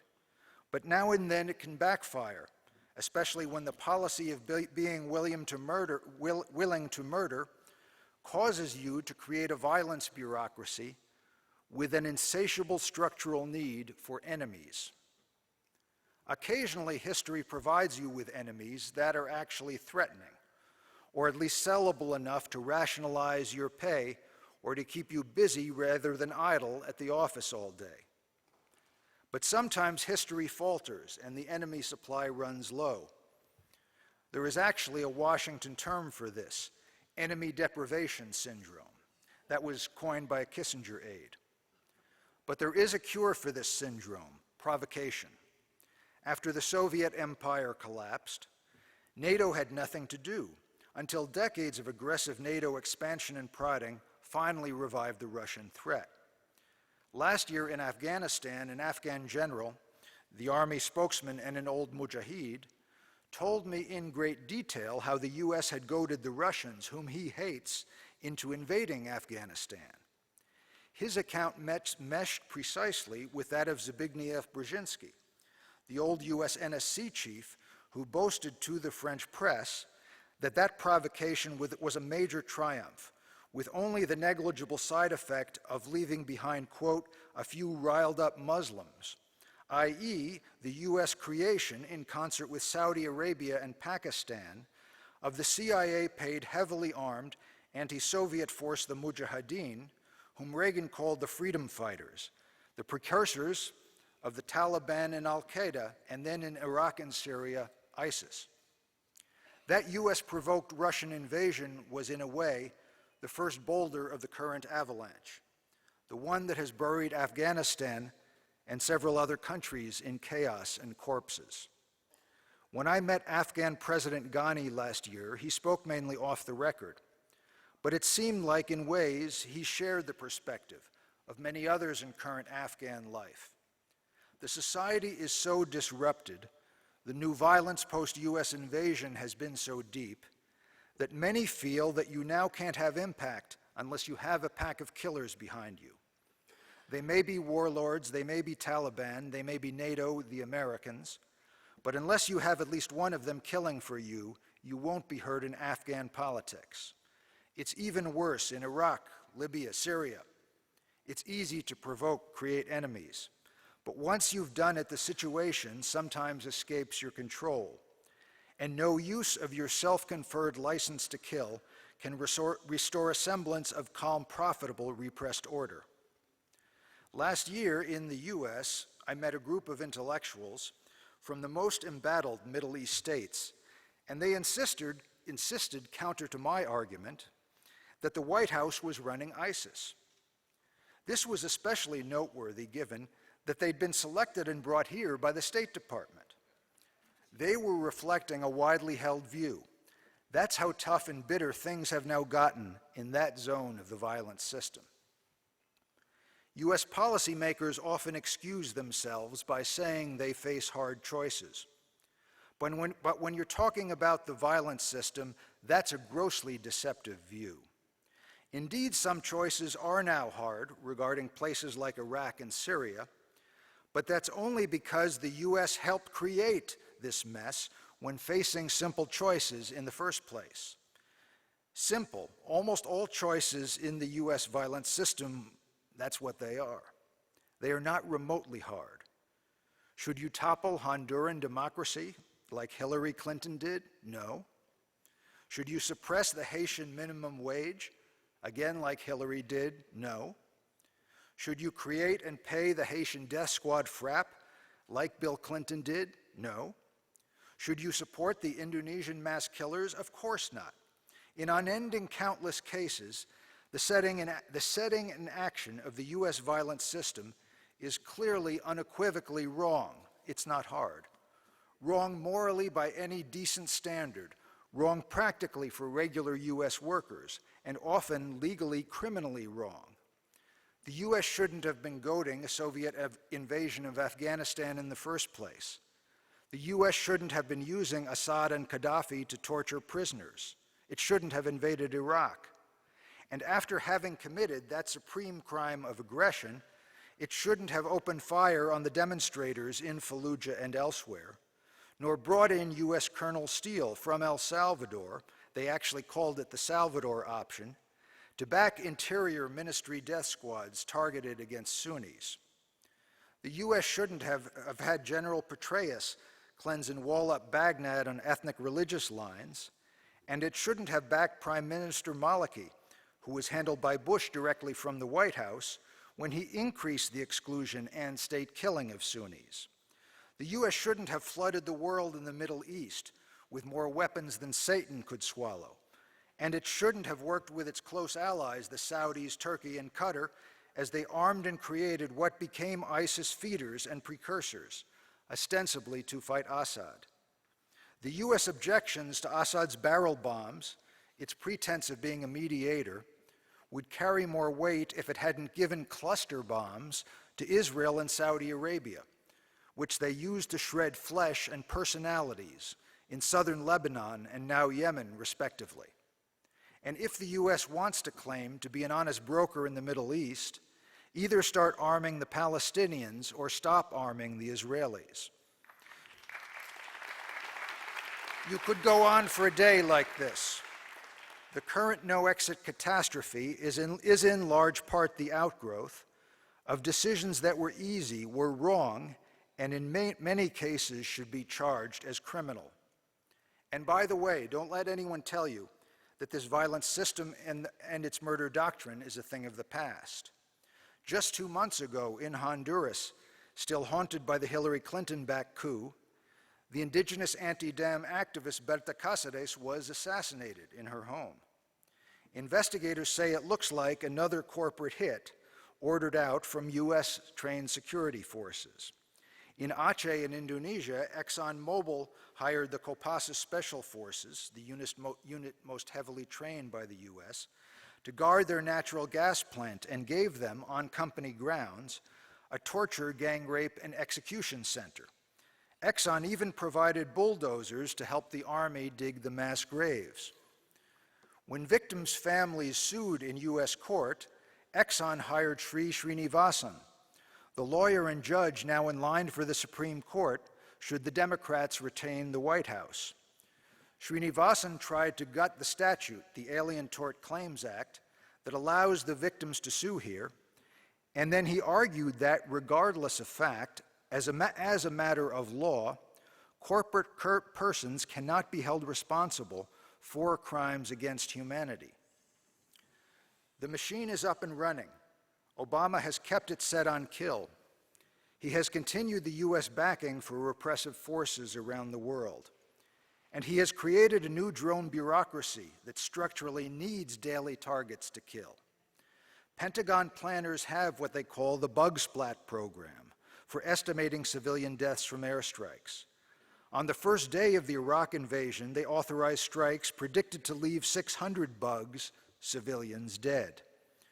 The drone bureaucrats have their own concepts. Children in the drone site are fun-sized terrorists.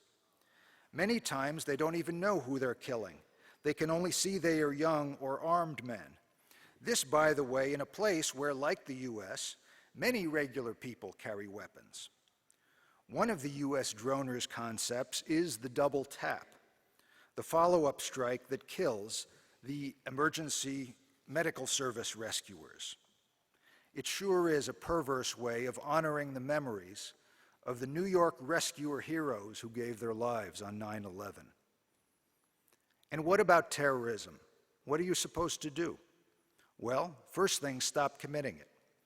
If the U.S. stops killing civilians, those civilians will still be alive. And then there's the likely added benefit that Americans will be saved too.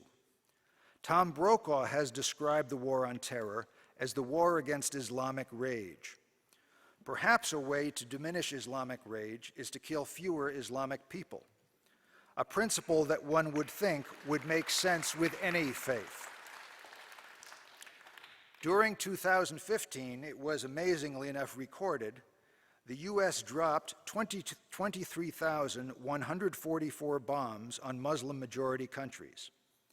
As former U.S. installed President of Afghanistan, Hamid Karzai, often pointed out, such U.S. bombs regularly caused airborne massacres of wedding parties. How would you feel if someone bombed your wedding? What are you supposed to feel, delighted? I suspect that for any religion, rage would be the chosen response. Jürgen Todenhofer, the brave German reporter who spent 10 days with ISIS and emerged alive, had this to say: "We should withdraw all troops from the Middle East and stop all bombing. At the beginning of the war on terror, there were 200 jihadists in the Hindu Kush. Now there are 100,000 all over the Middle East." Sometimes a situation is so bad, so ugly, that even if you're under attack, it doesn't make sense, even for legitimate defense, to fire back, because it will only make matters worse. In '91, I was in a situation where I briefly considered doing a mass shooting myself. Outside a cemetery in East Timor, the Indonesian army was marching, M16s raised, and it was evident that they had orders to stage a massacre of peaceful mourners and protesters. I thought if we foreigners went to the front of the crowd and faced the soldiers, it might stop them. It didn't. As they enveloped and beat us, I briefly thought about wrenching away a rifle and trying to kill them. But the soldiers filled the road. There were maybe thousands of them. It would only have made matters worse. Violence is sometimes justified, but almost always it isn't. And even when it is, it very frequently doesn't make any sense. But again, remember, these tough situations, tough calls, are not mainly what we're talking about. The U.S. violence system is mainly straight-up repression. We have to stop it and dismantle it and bring those who abet murder to trial. Finally, we should also remember that criminal enforcement is only partial. It can get criminals out of suites and White Houses, and it can deter future mass murders, but to address the larger death toll from hunger and exploitation-borne diseases, you have to stop the draining of people's labor and change the rules and location of wealth.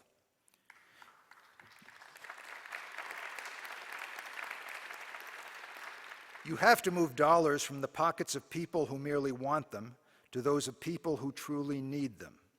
Move those dollars from people who have reached the point where they use them for fun and prestige to those who are at the point where they need them for survival and decency. It's interesting that corporations and rich people are all in on the idea of charity, but not so much on the idea of government spending financed by taxes, i.e. charity that is truly broad, systematic, and at least in theory, guided by democratic selection. They are even less enthusiastic about rewriting the rules so that an hour's work yields an hour's pay, not many thousands of hours worth, as it currently does for indoor, rich world investors. But any march towards social justice must begin with the words of Bishop Romero, who said to the El Salvadoran troops, "I beseech you, I command you, in the name of God, stop the repression." One day after he said that, Bishop Romero was assassinated in a chapel. But his word got through.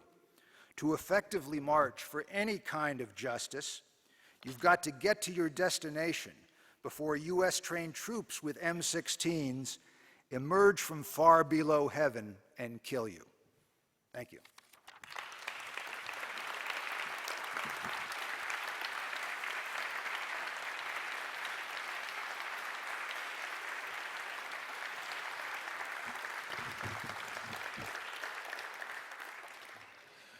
Okay, we've almost done for the day. Of course, we have one more day tomorrow. And just like the person who just spoke, we need more people who are telling us the truth, because we know that the media, the corporate media, the mainstream media tells us so very little and tries to keep us entertained more than it tries to inform us.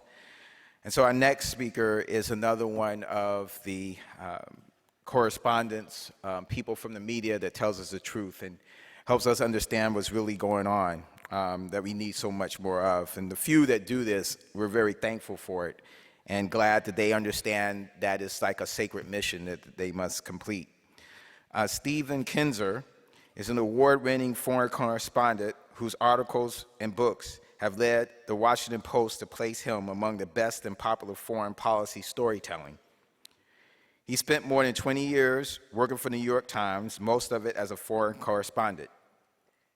He was the Times bureau chief in Nicaragua during the 1980s and in Germany during the early 1990s.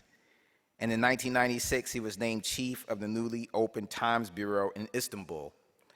Later, he was appointed national cultural correspondent based in Chicago.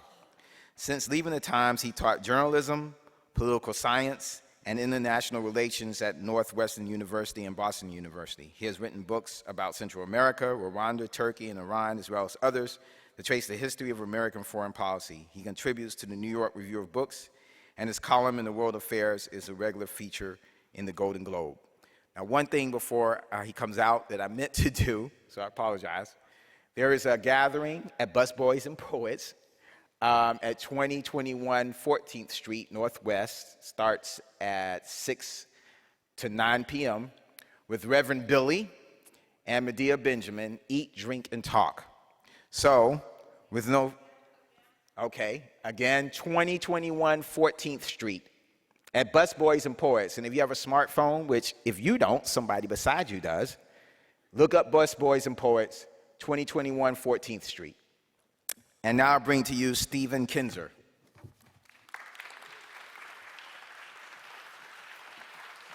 Wow. Thank you so much.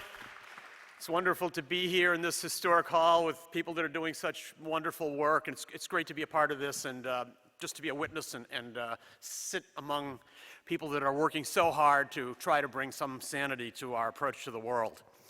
I want to talk today a little bit about our foreign policy and how we got there and where we might go from here in a better direction. But before I do, I want to make one comment about a person who has been mentioned several times today, including just 1 minute ago by our last speaker, and that was Archbishop Romero of El Salvador.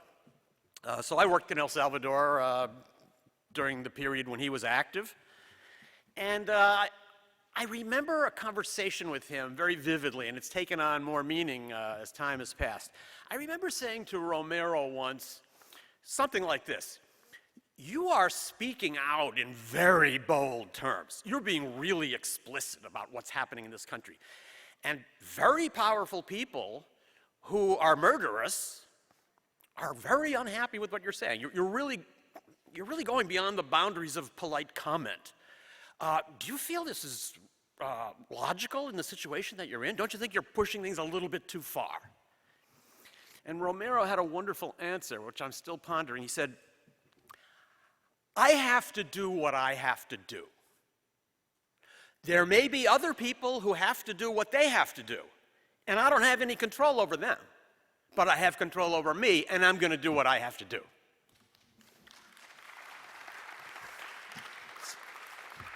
That's one of the things I mean, among many others, when I talk about how much I learned from Central Americans.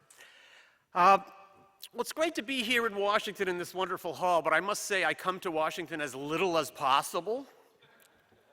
Every time I do, I am struck by how narrow is the spectrum of acceptable opinions on foreign policy in this city and in this country. If you do not accept dozens and dozens of premises about America and America's role in the world, you're excluded from the foreign policy conversation. You have to believe in the exceptional nature of the United States. You have to believe that America is the enforcer of the world system. When I started out my course at Brown on the history of American intervention, I give a few rules to the kids in the class in the first minutes, like don't use your cell phone and so forth. And I tell them, I don't want you eating in class either.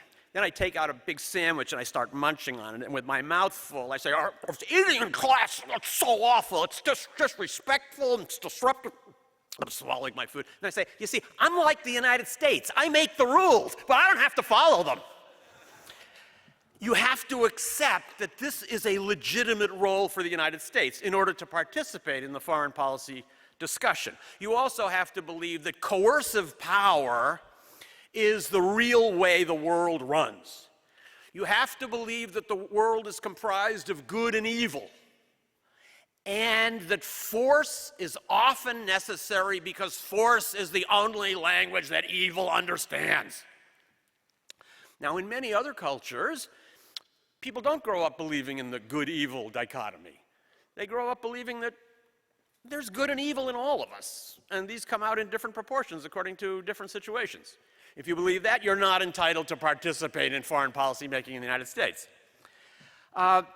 You have to believe that a providential mission has been given to the United States, and we would be sinful if we did not go out and try to share with everyone in the world the goodness of our society. And the fact that there are people out there who don't want our influence just shows how backward they are and makes us think even more firmly that we have to go in and tell them what to do. So shaping parts of the world, like shaping the Middle East, is a big part of the American concept. And it never seems to occur to us that actually many people around the world have cultures of their own that are very old and predate the United States, and they have other ways of living that are different from ours. And just as their systems and lives would not be valid for us, ours are not valid for them. There is no universally applicable rule of what a good society is like. When George Bush said, if the truths of our founding fathers are true for us, they're true for all people, he was wrong. They were right for us. They were not right for all people. Now, one effect of this Washington echo chamber plays out in the way foreign policy and world events are covered in the American press, particularly with the shrinking size of American foreign correspondence. An increasing amount of news that we read about the world actually doesn't come from the world. It comes from Washington, D.C. So our news about the Syrian war is largely, for example, coming from Washington. Who produces the news about the world that we read that comes out of Washington? Well, journalists, of course, are based in Washington. They're in this echo chamber. When an event happens, they need to check out what happened. Or when an American project is being planned overseas, they have to try to understand it. So what do? They call a wide variety of sources. They not only call the White House, they also call the Pentagon. Then they call the State Department. And then they call a few of those think tanks that we heard about earlier. By then, they've covered the whole landscape and they can write their story. This is why you have such narrow-minded and ignorant reporting about places like Syria coming out all over the United States. It's because the people are reporting from inside this echo chamber. The link between what's happening and what in the real world and what we think is happening inside this echo chamber is almost non-existent. It's a completely self-enclosed circle.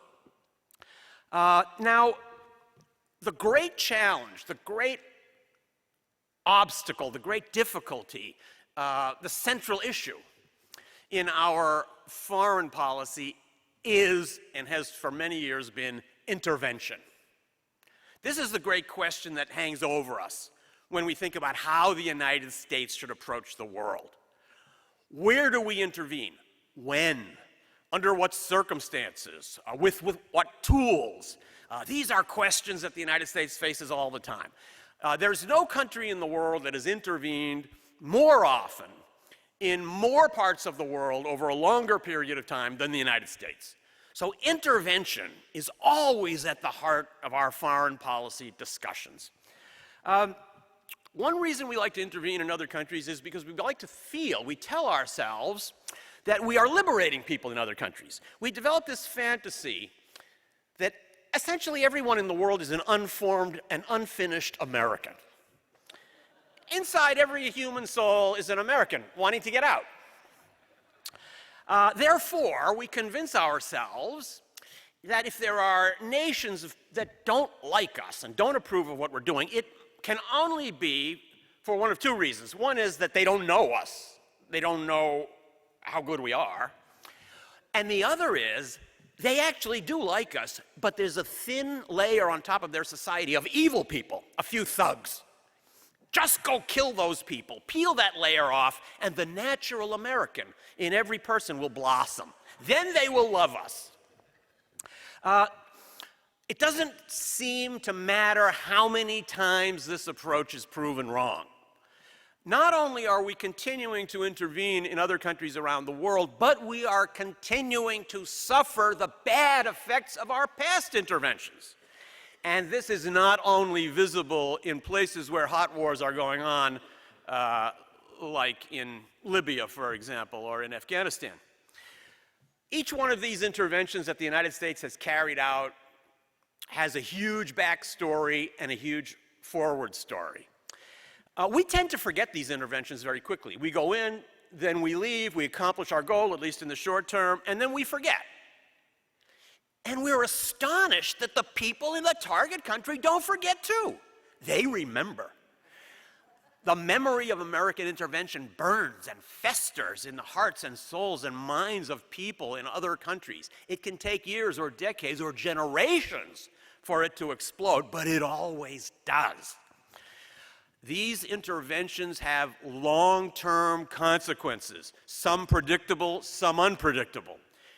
And these consequences are almost never taken into account when we set off on interventions. We like to believe that there may be problems down the road, but after all, we're America, so we'll be able to solve them.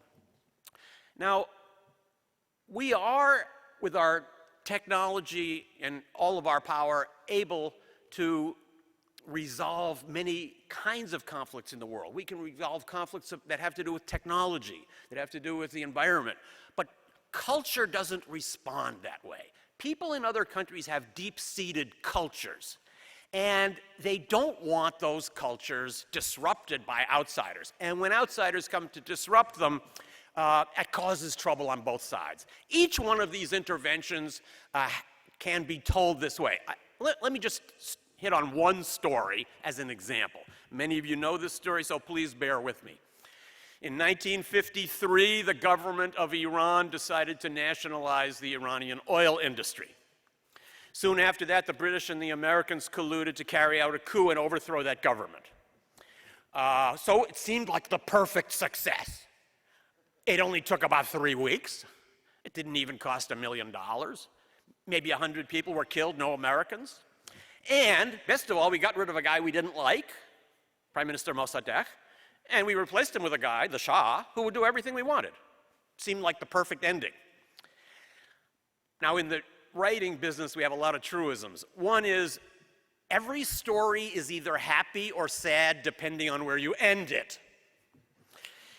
If we could just end the story of Iran right after we put the Shah back in, fine. But history doesn't stop like that. History keeps on unfolding. So let's just briefly trace what happened. The Shah ruled with increasing repression for 25 years. At the end of that period, in the late 1970s, that produced the outburst that we call the Islamic Revolution. That revolution brought to power a clique of fiercely anti-American mullahs who have been working for 35 years intently and sometimes quite violently to attack the interests of the United States. That revolution of 1979 also emboldened Saddam Hussein in next-door Iraq. He thought, well, Iran is in turmoil, I'll invade. When he did that, we embraced Saddam Hussein. We provided him with helicopters, and we provided him with targeting information because we were so angry at the Iranians. That began our death embrace with Saddam that spiraled down into what we are now seeing in Iraq. That Islamic Revolution also terrified the Soviets. They were afraid Islamic radicalism would spread along their southern border. That helped propel them to invade Afghanistan. That brought us into Afghanistan and started the spiral down into the horrors that we're seeing in Afghanistan now. So a lot of history came from those 3 weeks in Tehran in the summer of 1953. It didn't wind up good for Iranians, and it didn't wind up good for Americans. If we had not done that, if we had allowed Mossadegh to stay in power, we might have had a thriving democracy in the heart of the Muslim Middle East all these 60 years. And I can hardly wrap my mind around how different the Middle East might be. Multiply that by our interventions all over the world, and you get a sense for what an impact the United States has when it chooses to crash into situations that it doesn't understand. In my course, I talk about the Monroe Doctrine and then the Roosevelt corollary to the Monroe Doctrine. So Monroe Doctrine, of course, said that only the United States had the right to intervene in Latin America. No outside power did. And the Roosevelt corollary added an enforcement provision that we will be the, what he called, international police power. In case anybody misbehaves, we will fix it. What we've now done is we've taken the Monroe Doctrine and the Roosevelt corollary and we've expanded them to the whole world. So nobody else may intervene, and we have the right to intervene everywhere. The reason is, according to our own self-image, other countries are very selfish. They're greedy. They act in their own private interests. They're not acting in the interests of humanity. We are. That's why we don't have to follow the rules that other countries follow. And I really believe that many American leaders are truly puzzled at why the United States is widely seen as a bully. They feel like we're only trying to help people. Why don't they understand that we're trying to help them? This is something we have been saying for 100 years. And it has been one of the dominant forces in shaping the world of today. It's one of the reasons why the world is in such upheaval today. Now, what would be a more rational approach to the world? First of all reliable foreign policies are based on national interest. It's not realistic to plan a long-term foreign policy that doesn't reflect national interests. Every country has interests.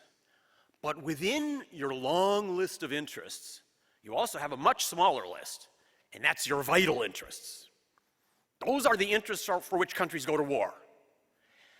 Because countries go to war for their vital interests, it's important to keep the list of vital interests as short as possible.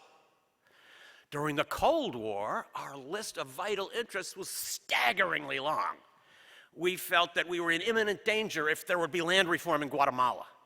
United States security would be devastated if communists won in Vietnam. Every place in the world seemed like a vital interest to us. Now, one of the problems in our foreign policy is it doesn't change as the world changes. We're not agile. We don't change our foreign policies as the world changes. So we came to the end of the Cold War, and everything should have changed. You heard earlier the stories about NATO expansion, but this was also a moment at which the United States might have essentially declared victory and walked home.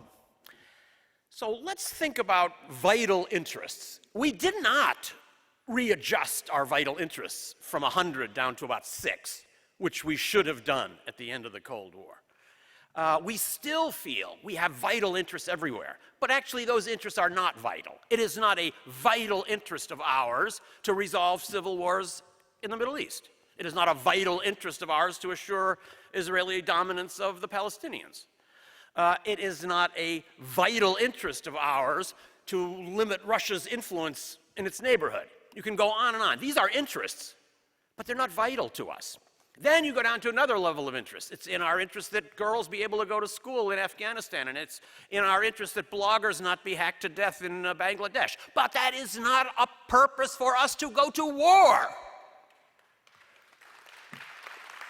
Just because bad people are doing bad things is not an excuse. It's not a call for the United States. We tend to think that the urgency of American intervention increases as the situation abroad gets worse. So if it doesn't seem so bad and not many people are being killed, we won't intervene. But if it gets quite violent, we feel the argument for intervention has grown. That's the wrong argument. We should not become more willing to intervene when situations abroad become more violent. We should become more willing to intervene when it really looks likely that our intervention will produce some benefit. And that's so rare. Military power is not our power of last resort. It's usually our power of first resort.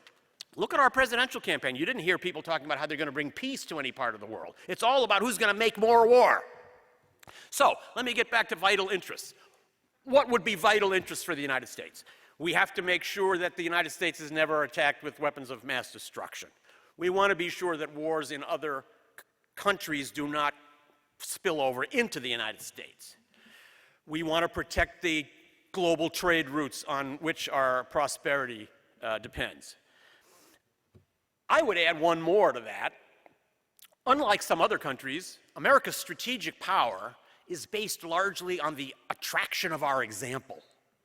Nobody in the world looks at Russia or China or Saudi Arabia and thinks, gee, I wish we could live like that. But people by the millions think that way about the United States.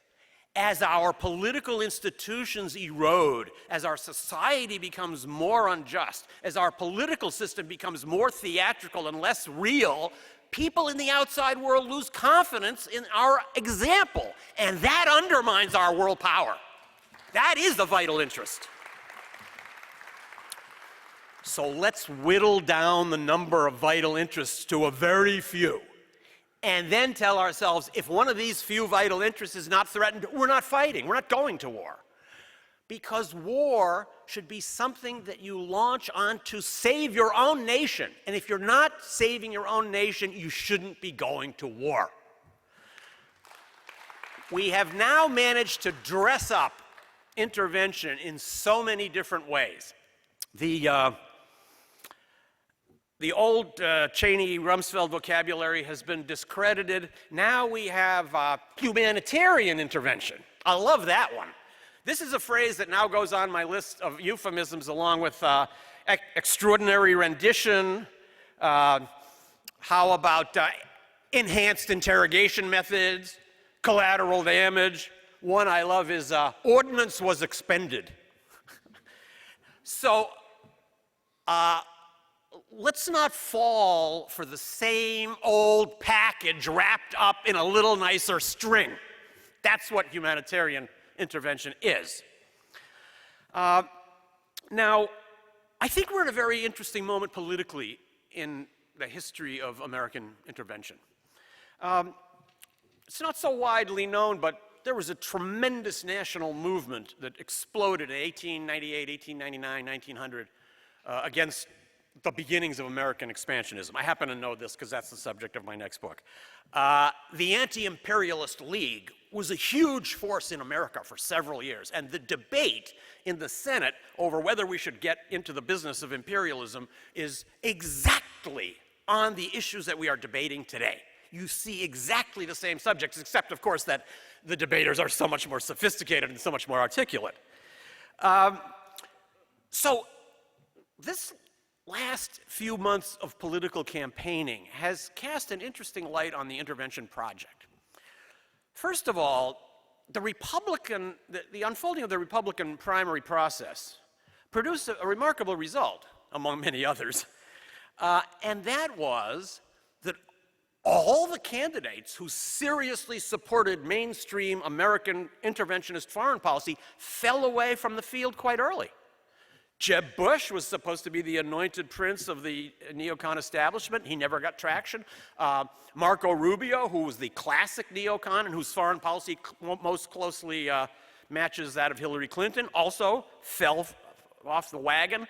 The remaining candidates at the end, Cruz, Kasich, and Trump, all were people who were off the playbook in different ways. None of them fully endorses the Washington approach to intervention. There isn't anywhere in the Republican Party among the senior presidential candidates who would embrace the neocon movement or who the neocon movement could embrace. That's why they're all rushing over to Hillary. But it's very interesting to me that so many Republican voters were willing to vote against candidates who were echoing the Washington line on foreign intervention. And you saw a somewhat similar phenomenon on the Democratic side, where Bernie Sanders, although he didn't make foreign policy his key issue, definitely attacked Hillary Clinton specifically on being, as he called it, too trigger happy. So this issue has now moved center stage. It is apparently likely that we're going to get a highly interventionist-oriented president at the end of this year. But I think the political climate has opened up. I do believe that in both parties, we're seeing a questioning of the interventionist ethos. You're not seeing that here in Washington. Here, everything is still controlled by the liberal, conservative, Republican, Democratic echo chamber. But out there in the real world, I sense that there is a growing disquiet, a growing understanding that relentless intervention in foreign conflicts does not help resolve those conflicts, and it doesn't serve our own interests. It's not good for anybody. These are heretical views here in Washington, but they're becoming more and more acceptable out in real America. So I think the fact that we've had leading candidates in both parties denounce the interventionist paradigm is a remarkable result of this campaign. And I think it opens up fertile ground for all of us. Keep that in mind. I believe we could be at a moment when many people who we might have thought were unapproachable on this issue have become approachable. This is not a standard left-right issue. This is an issue about looking coldly at what's good for us. So think about that. Think about the new opportunities that are out there as so many millions of Americans begin to rethink this idea that's been drilled into them relentlessly for so long that we have to intervene everywhere in the world, and without us, the world will go into chaos. They're starting to rethink this. That's fertile ground for us. So when you go back home, just remember, you got to do what you got to do. Thank you.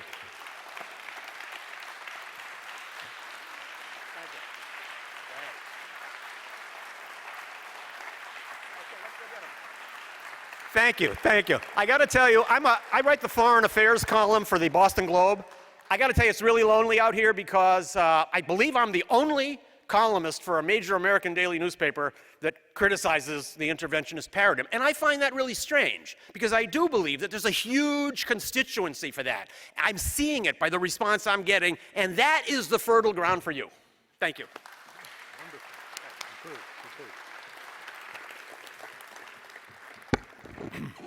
Thank you, Steve Kinzer. Lucky students at Brown University. A few concluding remarks, if I may be permitted to do so. This has been an extraordinary day, and I think some of the lessons are as follows. There is a institutionalized system in our government that violates the rule of law day after day, hour after hour.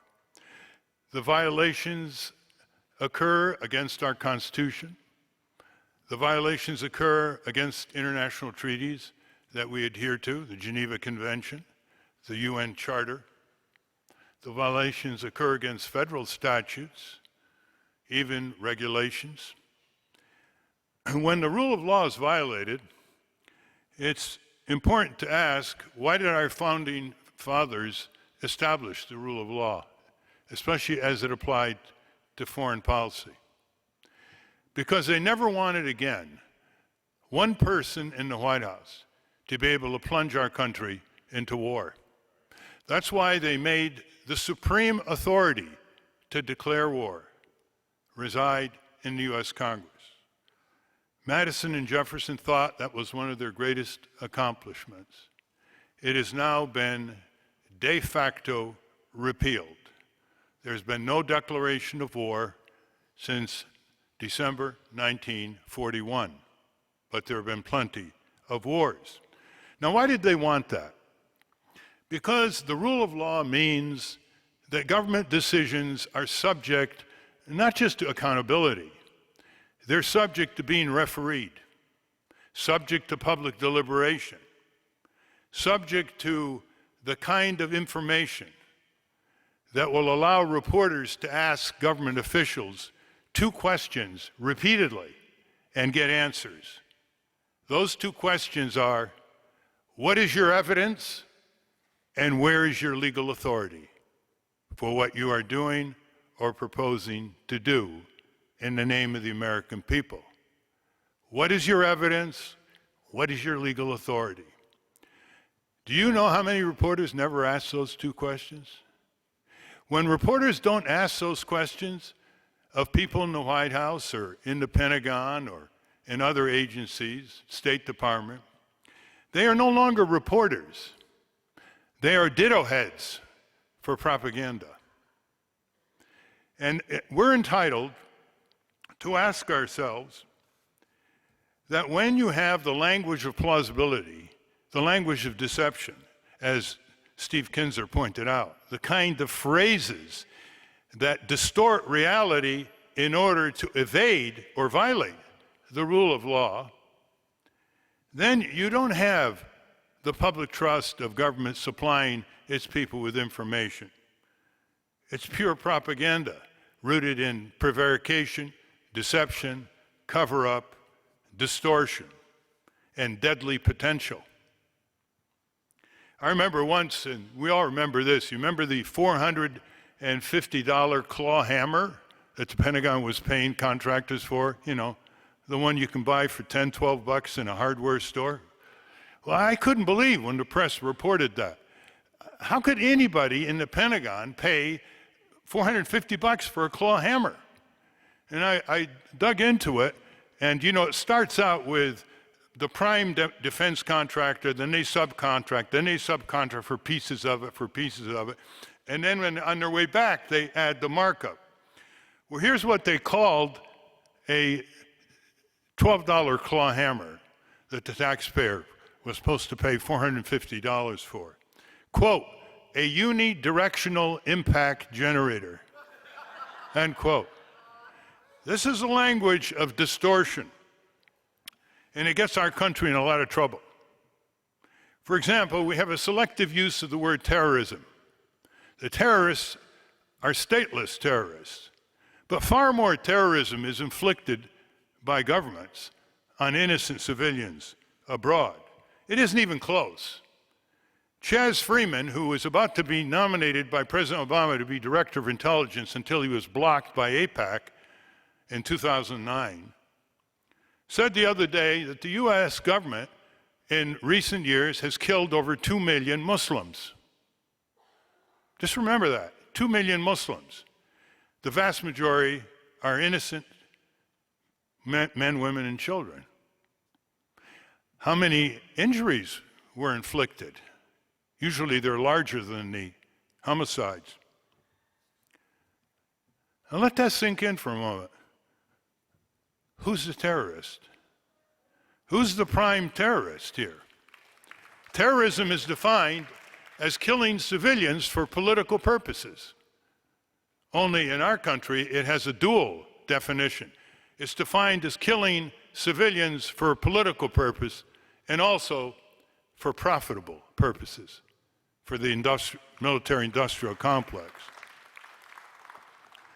And as a result, with this propaganda sweeping through the country every day, we really think that the main terrorists are over there. But you have to ask yourself, who's in whose backyard? Who's been in whose backyard for over 100 years? Who's been in the backyard carving up the Middle East, carving up different tribal territories, imposing dictators or backing dictators or arming dictators? Who's in whose backyard? Who is the aggressor here? When it comes to the Israeli use of the word terrorism, which is almost every sentence by the government, The ratio in the last 10 years between the Palestinian resistance against the occupation and the Israeli military is over 40-1. There are 40 innocent Palestinians killed compared to one innocent Israeli civilian killed. And the injuries are even a more disparate ratio. Now, who's the aggressor here? Who's occupying who? Who's invading whose lands? Who's stealing whose lands? Who's stealing whose water? Who's colonizing whose land? And who's behind the Israeli military machine? The US government. So you see, simple, when you apply the rule of law, you have a higher demand for evidence. You have a higher demand for truth. You have a higher demand for facts. You're insulated against the language of plausibility, the language of propaganda. We are now further from the rule of law in the conduct of foreign affairs than any time in our history, by far. The most extreme display of lawless presidential power under our Constitution was the attack on Libya and the toppling of the dictator. There was no declaration of war. There was no authorization of funds. There was no congressional appropriation of funds. It was taken out of the black budget in the Pentagon.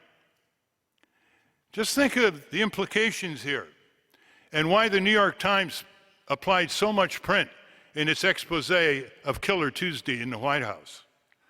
When the president is so separated from legal accountability, whatever president,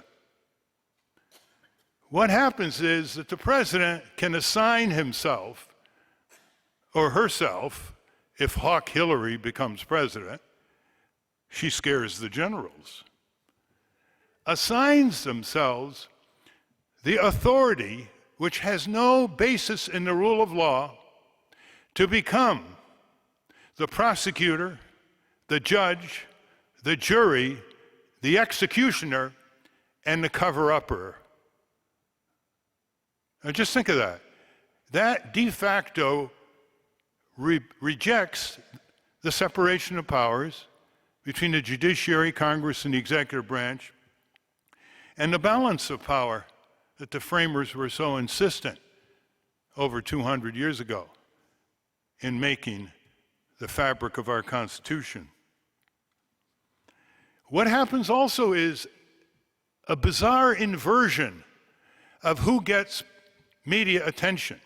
Have you noticed that in the op-ed pages of the New York Times and Washington Post, the far greater frequency of opportunity afforded the warmongers? On one day, John Bolton, the warmonger who was despised by his boss, Colin Powell, in the State Department, when he retired, he got an op-ed in the New York Times and Washington Post. Paul Wolfowitz gets in. Elliot Abrams gets in. Others get in. But, you know, over the years, did you see Howard Zinn get in? Did you see Noam Chomsky get in? Did you see people who are advocating policies within the rule of law get in? You actually have op-eds in our major newspaper recommending government actions abroad that are blatantly illegal. They're unconstitutional. They violate the Geneva Conventions.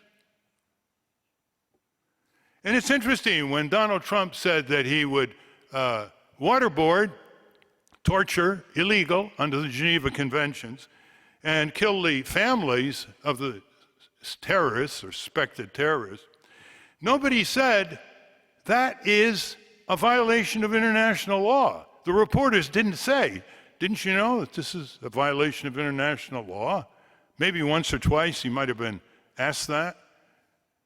We are a country that is rapidly removing ourselves from the rule of law. And that's the end of the United States of America. Our commercialized and corporate elections are now off limits to our democratic processes, to our legal processes. They're businesses unto themselves. There are people who've spoken out about this. They have said, why do we continue to pursue war policies that keep failing, that could be producing more illegal war, that produce more adversaries, that produce more skilled fighters against us? It started out after 9/11, a gang in northeast Afghanistan numbering about 200. Look at it today. Look how successful our attacks here, there, everywhere have been. There are over 25 countries now. The spread of the Al-Qaeda and the ISIS and all the various subgroups and associated groups. When does our military and foreign policy get a flunking grade? Does it ever flunk in order to be changed? Do we learn from our mistakes? Empires do not learn from their mistakes. Empires decay and crumble because they don't learn from their mistakes and their violation of the rule of international law. Richard Clark, do you remember him? He was the anti-terrorist advisor in the White House to the arch-terrorist President George W. Bush. And when he retired, he wrote a book. And in just one sentence, he indicated how we aid and abet, if not create, our own enemies. And then expand them and make them more skilled. And the more blowback, the more we do more of the same. It doesn't occur to us that we could be a humanitarian superpower that averts conflict and that does win the minds and hearts of people overseas.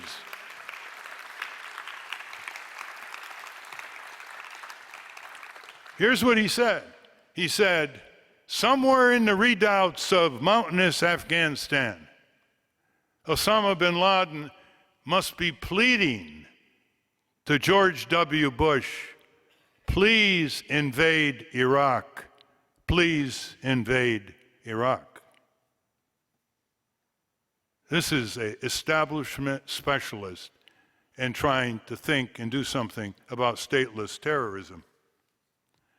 This is not someone who reads Karl Marx on his lunch break.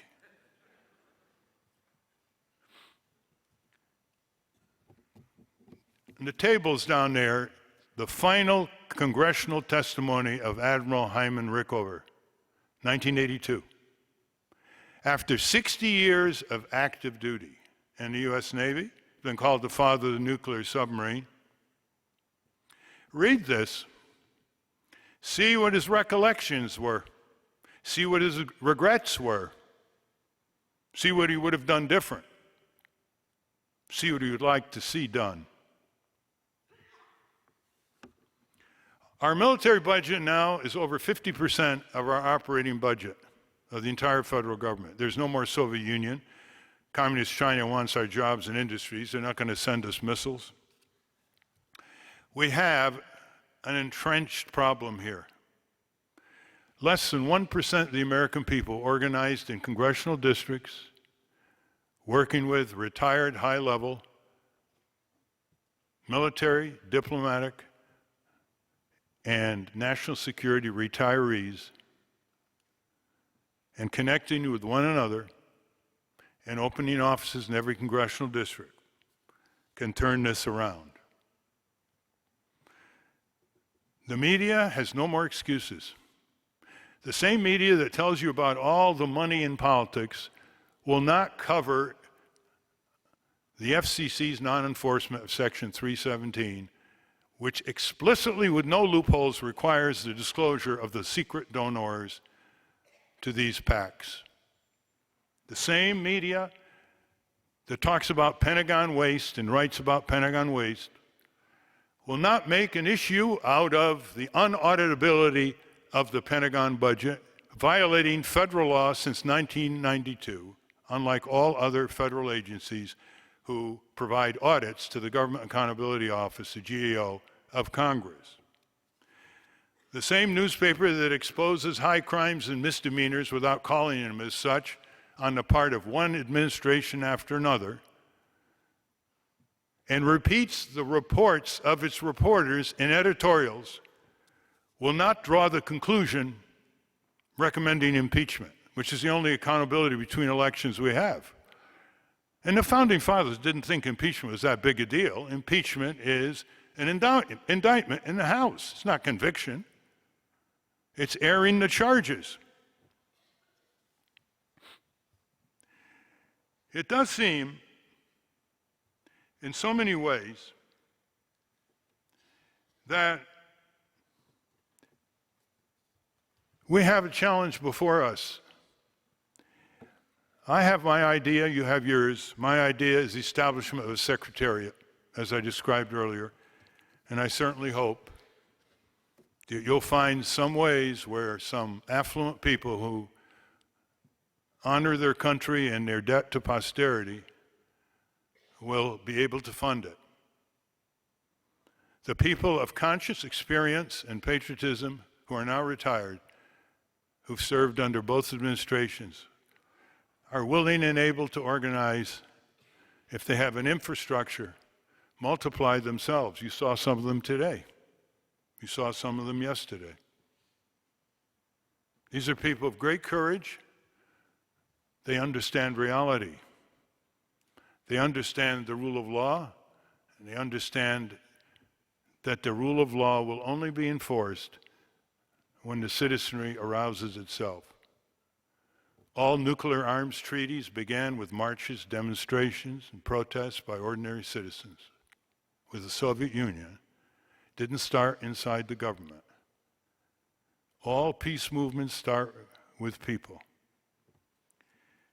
And I'd like to just end on this note. And that's this.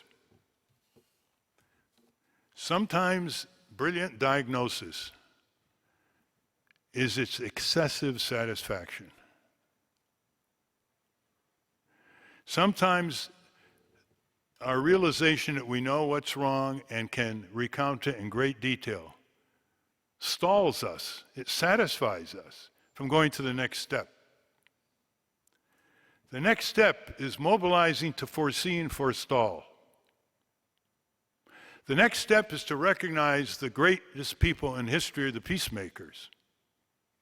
The next step is to recognize that almost all wars, if waging peace started early enough, could have been prevented. Certainly look at World War I, starting in Sarajevo, leading directly to World War II with the humiliation of Germany and rendering it so vulnerable to the Nazi rise following the Treaty of Versailles. It starts with leaving here, or those who are watching on live stream, walking across to the neighbors, sitting in a living room, saying to themselves, do we count? Do we matter? Do we have an estimate of our significance that's worthy of our descendants? Can we carve out enough time from our busyness? Of course we can. We have the historical antecedents. We have the biographies to inspire us. All that's ready, all that needs to be done is for us to break up our routine a bit, replace our despair a bit, lock arms together, and march forward, because the Founding Fathers gave us the greatest gift of all, the sovereignty of the people. The preamble to our Constitution is the unifying force of our population and citizenry. When it starts, we the people, and ends with we the people. It does not start we the corporation, or we the Congress, or we the political parties. Only self-respect leads to respect for others. That's where it starts, and that's where we are the multiplier. We know how many mass movements started with a handful of people. Far fewer than are watching these days of breaking through power. We can stand on their shoulders, learn from their courage, and avoid their mistakes. I hope that you'll come tomorrow for the breaking through power last day, which is breaking through Congress, the most powerful branch of government, that we have reposited our public authority under the Constitution, and one that has betrayed its public trust as a collective institution, exceptions permitted. We turn Congress around, we turn the war machine around. We turn Congress around, we turn the media around, because the actual media covers Congress, for good or ill. And we turn Congress around, and we restore the sovereignty of the people. Thank you very much.